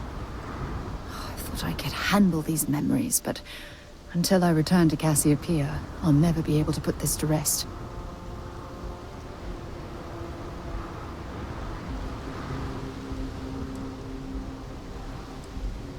I would like that. Actually, I need that. One problem, though. Pinpointing the crew's shuttle wreckage is going to be like trying to find a grain of salt in a sandbox. I think we need to start by locating my old campsite on Cassiopeia 1.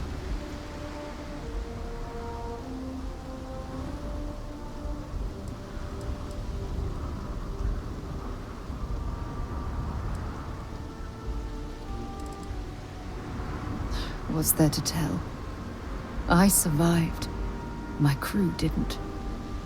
Still, I'll never forget my finger hovering over that launch button.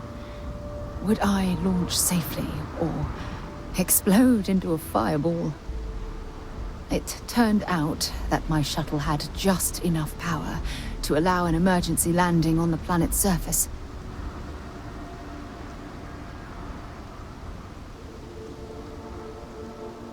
I wouldn't call what I did a soft landing, but thank you all the same.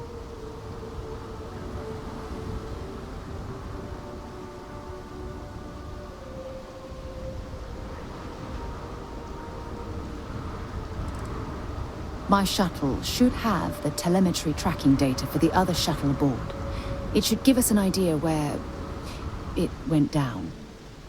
That's if scavengers haven't completely stripped my ship for parts. Hold on. I don't know the exact location of my survival campsite. For that, we are going to have to head to Mast and see if we can get the information from my old friend, Admiral Logan.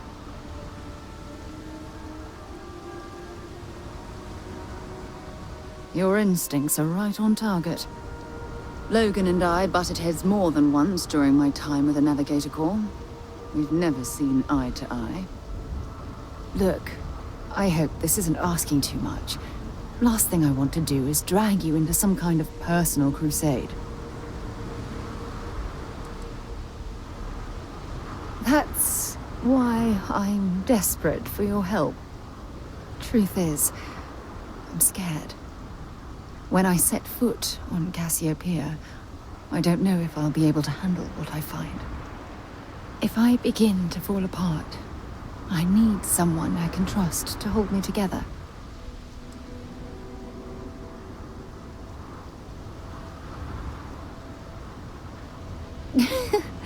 Oh yeah? Well, you haven't seen me behind closed doors. Joking aside, you've always been there when I've needed your help. Why you continue to support me, I'll never understand. I don't know what to say. I've been so busy searching the stars for answers. I've overlooked what's been in front of me all this time. True love. Something I've seriously considered sharing with you for a long time. Just not ready. Not yet.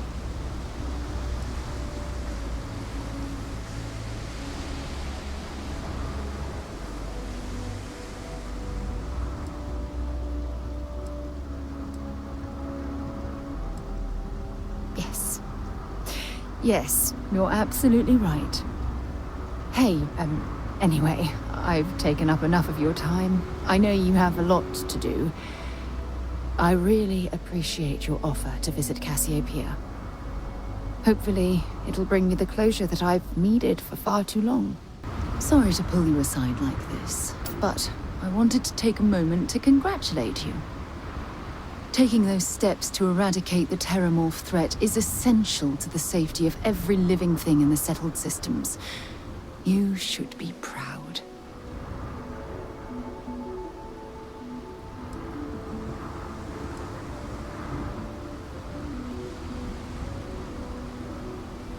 Yes, exactly. I'm glad you treated the situation with the urgency it deserved. I only wish that the United Colonies chose to exterminate the terramorphs with the experimental microbe, instead of choosing this ridiculous Asili solution. Apparently, their decision was based on your recommendation. That was a risky choice you've made.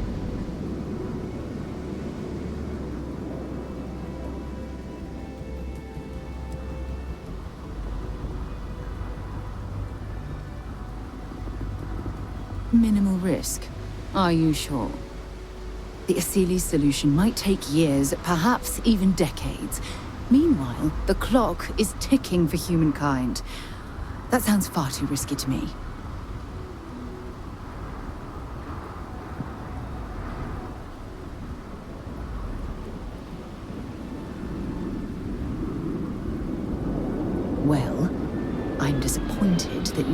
trust the science.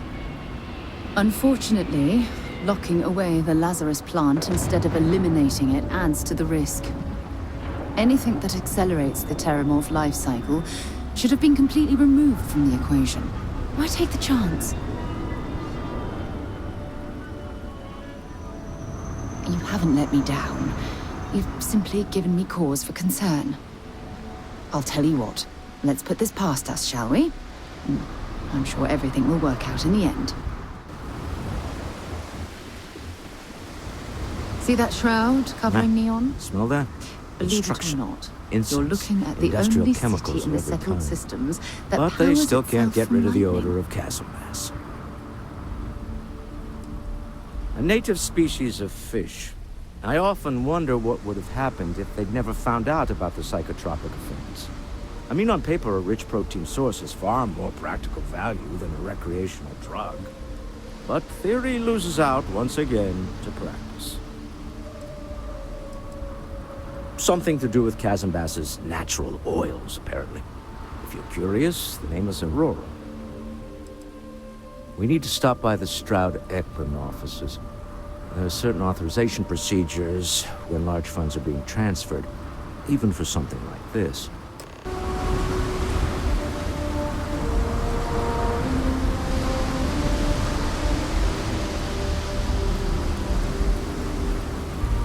Looks like some sort of checkpoint ahead.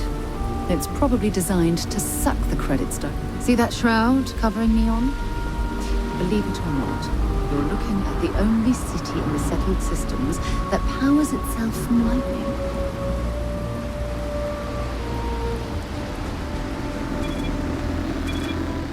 Don't move, Nesha! What's this about? Cut the act. Sniffers picked up the Aurora you're carrying the second you stepped through. All right, get up slowly and turn around. Try to run, and we open fire.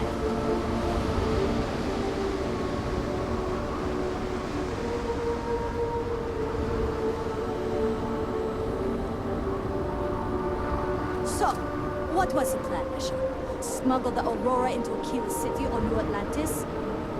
No, I just forgot I was carrying it, so honest mistake, right? Here, I can pay the usual. We don't make the rules. That's Administrator Bayou's job. Now, shut up and start walking. Move it. Let's go.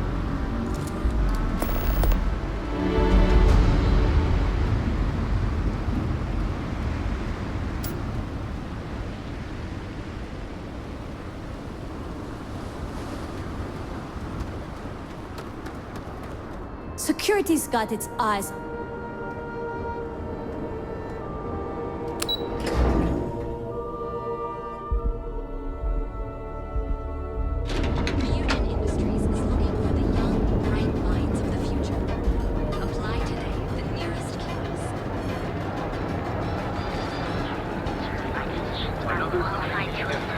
Well, with all signs pointing to the Astral Lounge, I suppose we should pay it a visit. Purely for exploratory purposes, of course. We'll be here when you're ready. The Hotel Boulevard. Please, we're done. It's time to see yourself through new eyes. Only in hand. You're wondering what that smell is. If Benjamin Bayou's ego was as combustible as helium-3, he'd be able to provide enough fuel to power every ship in the settled systems. I've heard that Benjamin Bayou has a private penthouse at the top of the tower. The view from up there must be breathtaking.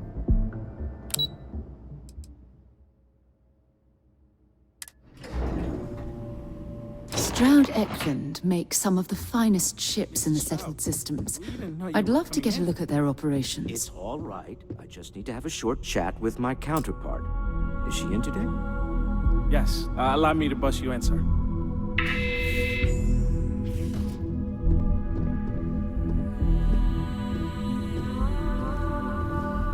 Walter. Issa. Shall we continue from last time? The luxury cruise line market is completely outside of our core competencies. Investing into it is a mistake. No, I'm here about... Wait a minute, a mistake. Our ship designers are the best in the settled systems. They design personal craft and military ships, Walter. Large-scale accommodations and hospitality is a completely different beast. Oh, I'm so sorry. Here I am arguing with my partner. And you're just standing right here. Issa Eklund, the hyphenated Eklund in our glorious company's branding.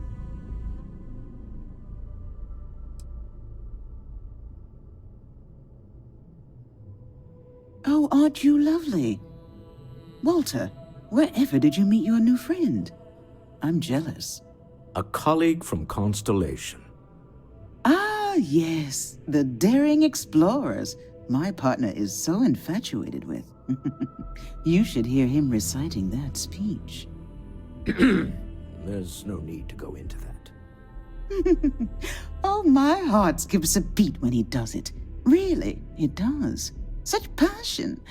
If he talked to the board that way, I wouldn't need to placate them so much.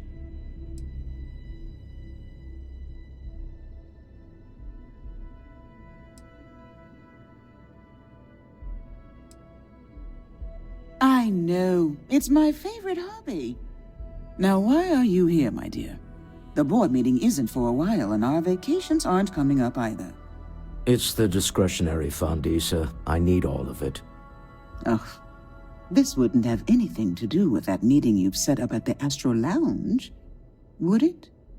I never said that.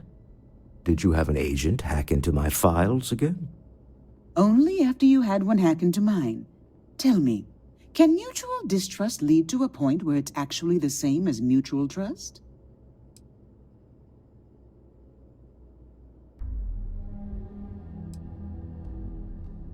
A remarkably insecure location for a clandestine meeting. That was the point. Neutral territory in the open. With no leverage. Oh, you must let me help. It's been too long. I have this all taken care of. Some investigation into the cellar. What's motivating them? Then, some preliminary casing of the Astral Lounge for security flaws. Give you the advantage if things go wrong. Bribe a few bouncers, alter the codes on the doors. Yes, exactly.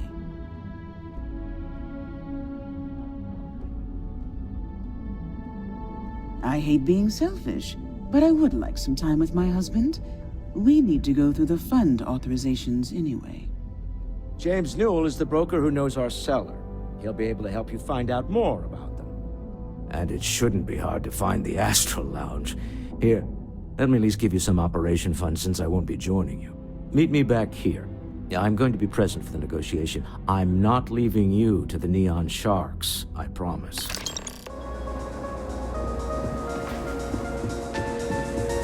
What's up?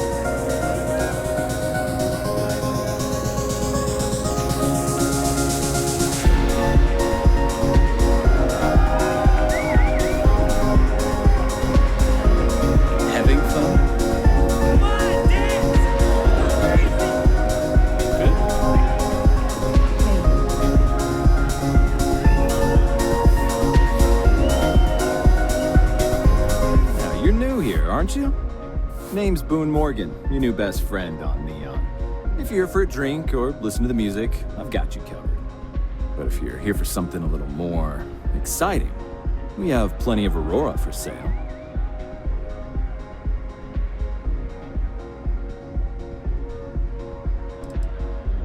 Not at the Astral Lounge, my friend. In fact, this is the only place authorized to sell Aurora by order of Administrator Bayou himself. And once you buy it, you can use it anywhere in the Neon that you'd like. Well, except the spaceport, of course.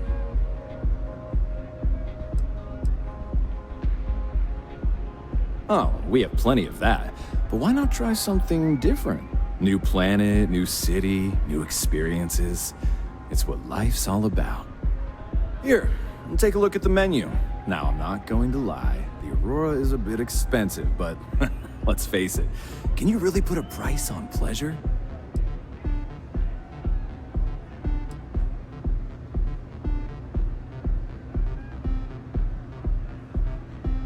The Astral Lounge is one of the safest places in all of Neon.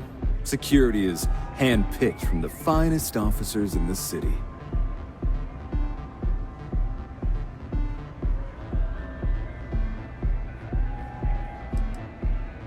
Private meetings are usually held in the floor above. Just use the elevators. Then I would say you'd be interested in the Astral Lounge VIP package. For a reasonable fee, our security can be your security.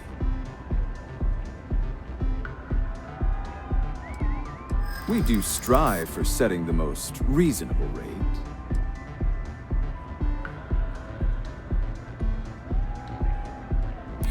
A loss leader. I make you pay less now in the hopes you'll pay more over time. Well, I think we can certainly offer a discounted rate for you, if you were still interested. Excellent. Let me just apply that discount we discussed, and done. We do hope your meeting goes to your satisfaction.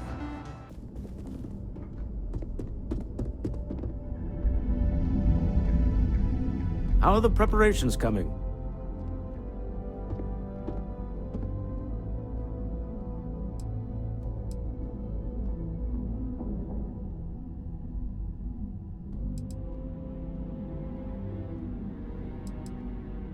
To the Astral Lounge and our cellar. Goodbye, my dear. See you at the next board meeting? Oh, I'll be keeping an eye on this little operation, just in case. Good luck, all of you.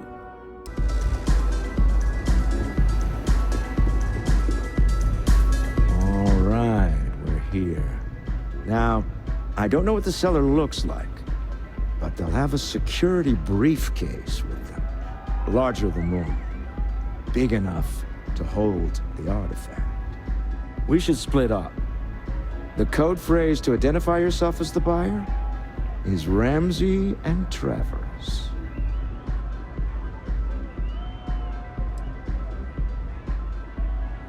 Are they? Code phrases? My goodness, Walter, I think you're taking this espionage business a little too seriously. Remember, Ramsey and Travers. We'll meet back near the elevator.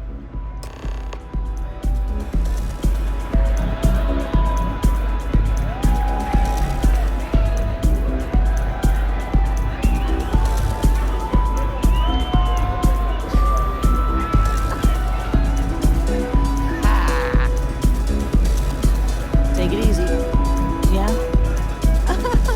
This place is insane!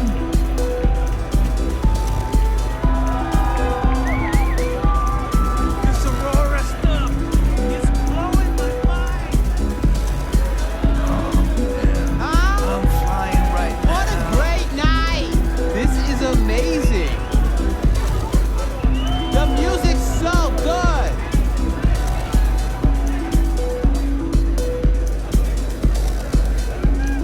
Live it up.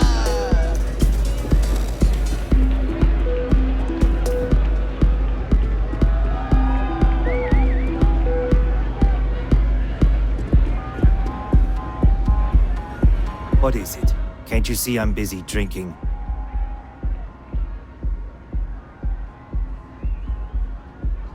Oh, really? I heard you all have a meeting in a few minutes, don't you? In one of those fancy VIP lounges? Speaking of which, I gotta get going myself. Excuse me.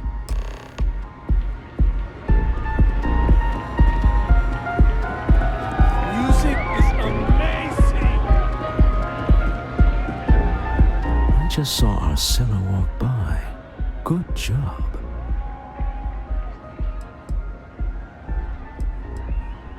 That's not surprising.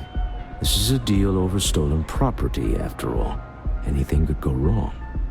Now, before we head in there, let me go over the ground rules. He'll ask for twice what we agreed on. That's normal. He'll probably try to walk out. That's normal, too. Don't worry about the amount we actually settle on. The Stroud-Eklund Discretionary Fund is just a chip to you and me. Our goal is to get him to accept that chip in exchange for the artifact. Anything goes as long as it's in our hands, and we're not dead. How does that sound?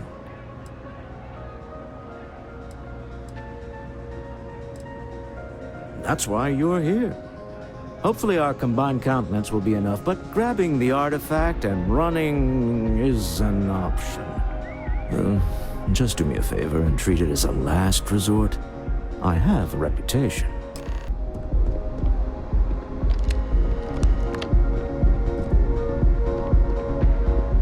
So you're Stroud. You look different in person. Our public relations always insists on doing some touch-ups for the official photos. Embarrassing, really. Your security here going to stand or sit for this little meeting, making me nervous.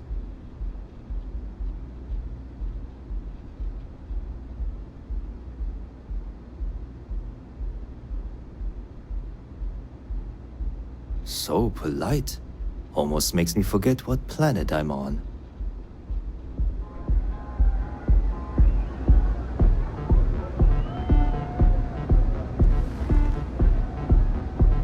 Am I to assume that briefcase has our item of interest? Yeah, here it is. Well, look at that. One of a kind, and I know you want it. I have the amount we agreed on. Things have changed. I want double. Now how am I supposed to do that? I don't know, but your security here seems to have some fancy gear. Why don't they chip in?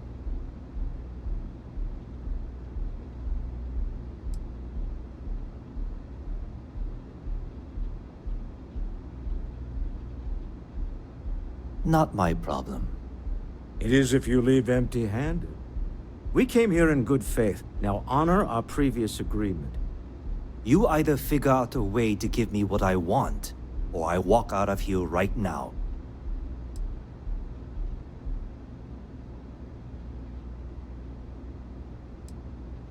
I leave now. I can get a jump start on the people after me, instead of you all wasting my time.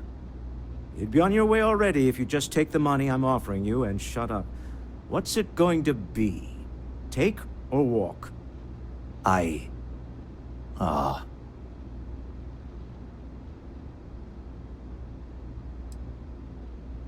Fine. This thing is all yours. Well done. Some high-pressure tactics, but we got what we were after. Time to go home, shall we?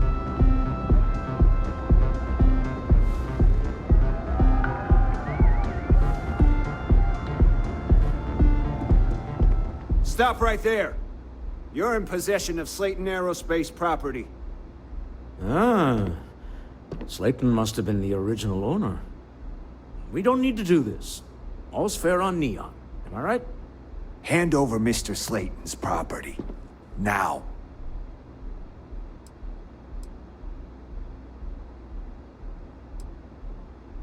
There a problem here? Yes. This armed thug was trying to steal our belongings. I'm going to need you to back away from our VIPs. Now. Fine, but you can't stay in the Astral Lounge forever, Stroud. Nicholas Slayton's already got your number. Sending our men into the Astral Lounge. Slayton must be serious about getting the artifact back. We'd better get off the planet quickly.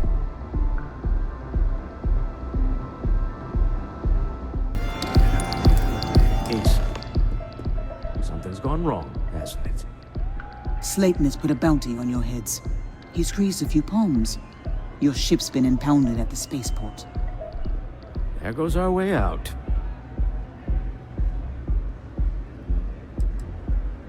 The CEO of Slayton Aerospace. They're a systems manufacturer.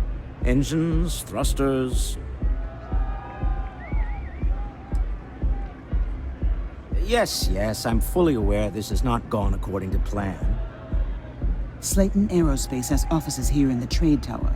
If Nicholas is moving this quickly, he must be there or close by. Let's head to their lobby, shall we? See if we can make an appointment.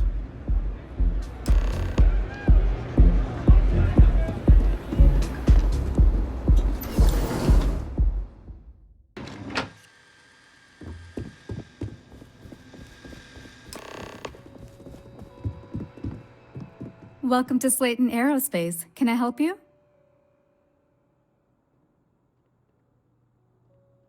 I'm afraid Mr. Slayton is a very busy man.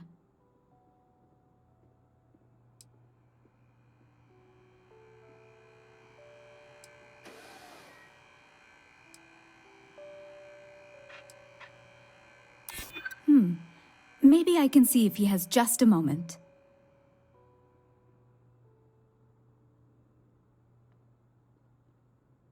Maybe I could squeeze you in. Let me see. Sorry, but I can't. I'm afraid we just can't book any more appointments today. Goodbye.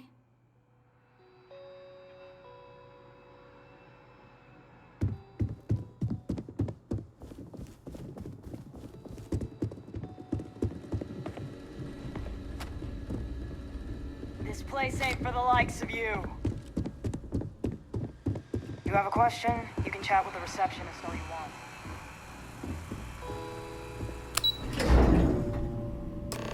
Wait. This clearly isn't the executive level. He's on to us. Walter.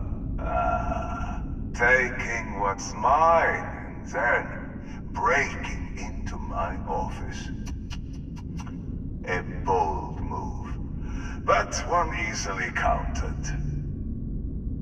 Oh, we're trapped.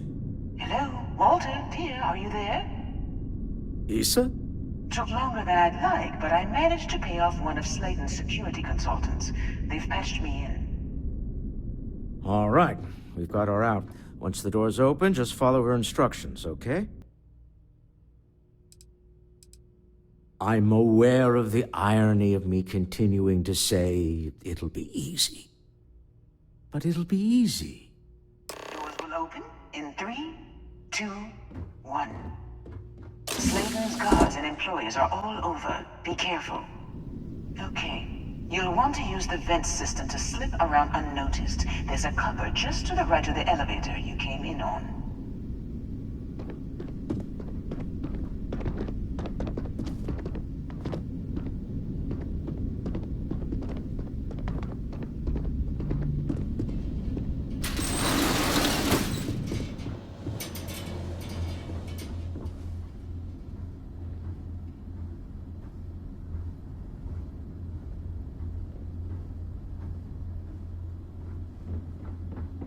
That's the elevator you came in on. Jump right across the top of it and keep going to the end.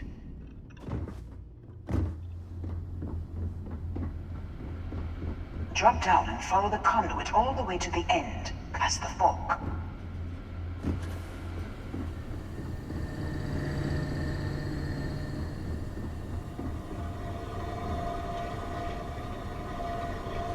There's a vent above you. Just climb up.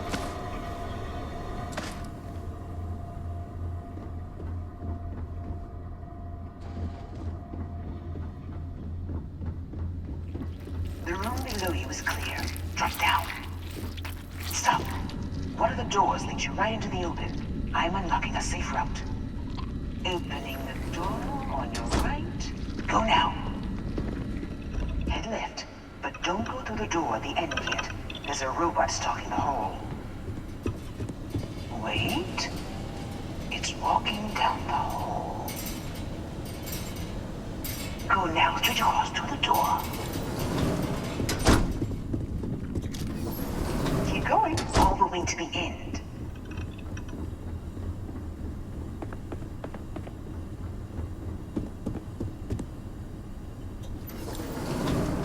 Wait, there's people in the room up ahead. Closing the shutters.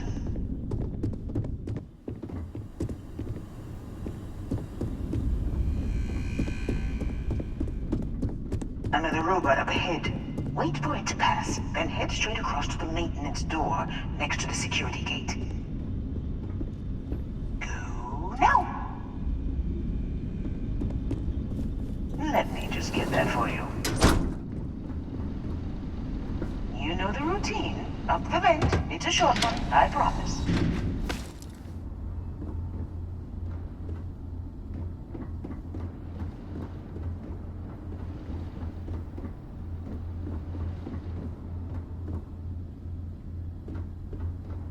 Almost there.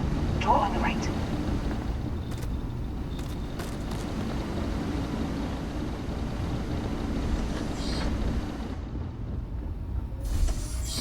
There's the door. It should take you outside. Outside? You expect us to climb up the trade tower? There's a series of catwalks that lead directly up one floor to the executive level. Well, I guess after you.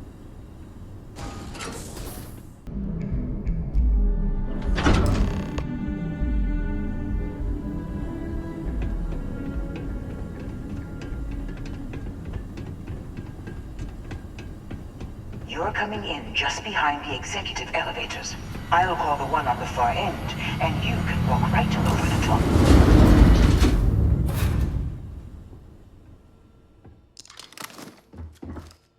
You know, it's moments like this that really makes Neon the best place to do business. You steal what's mine. I trap you in the city. You infiltrate my office. I lock it down. Where else can you match wits for the highest stakes but here? You have what's mine. I, indirectly, have what's yours. We are at a stalemate. Although I do count a few more guns on my side. I do admit, having the co-CEO of Stroud Eklund in my office is quite the opportunity. How are your quarterlies looking, Nicholas? Perhaps we can add Slayton Aerospace to our supply chain, provided this unpleasantness was behind us. Yes, I think that could be a most beneficial exchange. There is just the small matter of paying for the humiliation. Mr. Musgrove, my former employee, and the thief responsible for our serendipitous meeting, was caught prior to your arrival. I think it would cement our new partnership if you were to decide on his sentence yourselves. If that is your decision, you need only tell him yourself, and then we will handle the rest. It's a smart decision, one that I fully support. My security brought Musgrove to my office. I'm sure seeing you again will be a fine conclusion to your previous business. We have an opportunity to spare a man's life. I know he probably wouldn't do the same for us, but that shouldn't matter.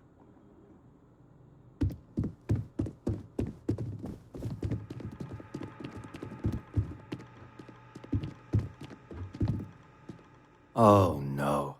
You. Slayton really does have a sick sense of humor.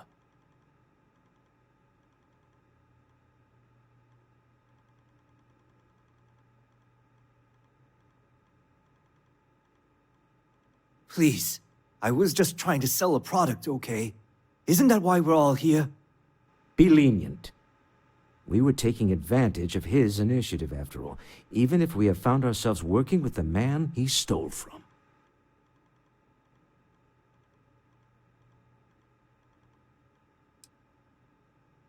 Justice for some, huh?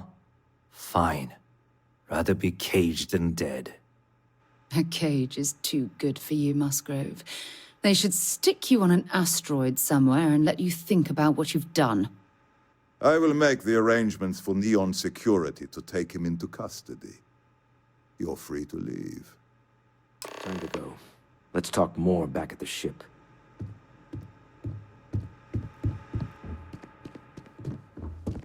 Something for you when you have a moment. A deal with a man who wanted us dead. I guess we can call that a win. What do you think? I agree. This life suits both of us, don't you think? All in all, a great success. Thank you for allowing me to tag along with Constellation's newest star.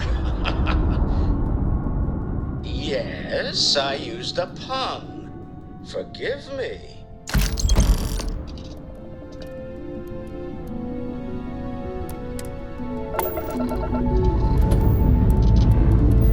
Liftoff complete. Let's go.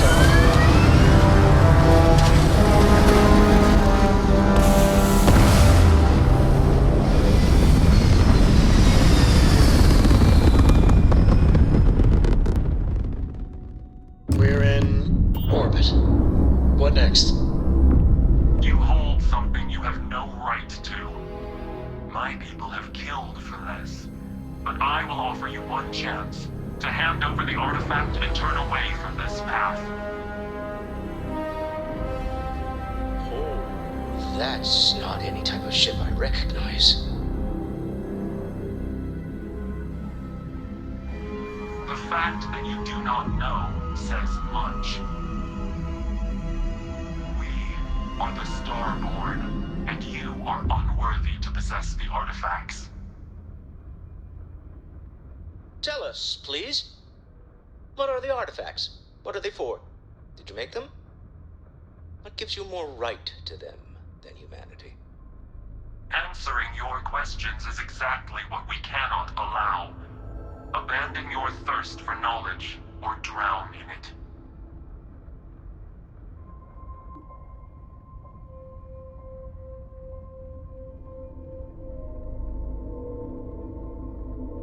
The more you understand, the more damage you will do. How could just knowing what you are be dangerous?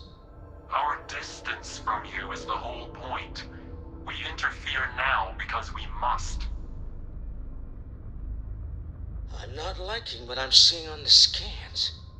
Energy output from that ship is far above the normal rate. If we spin up the grav drive now, we have a chance.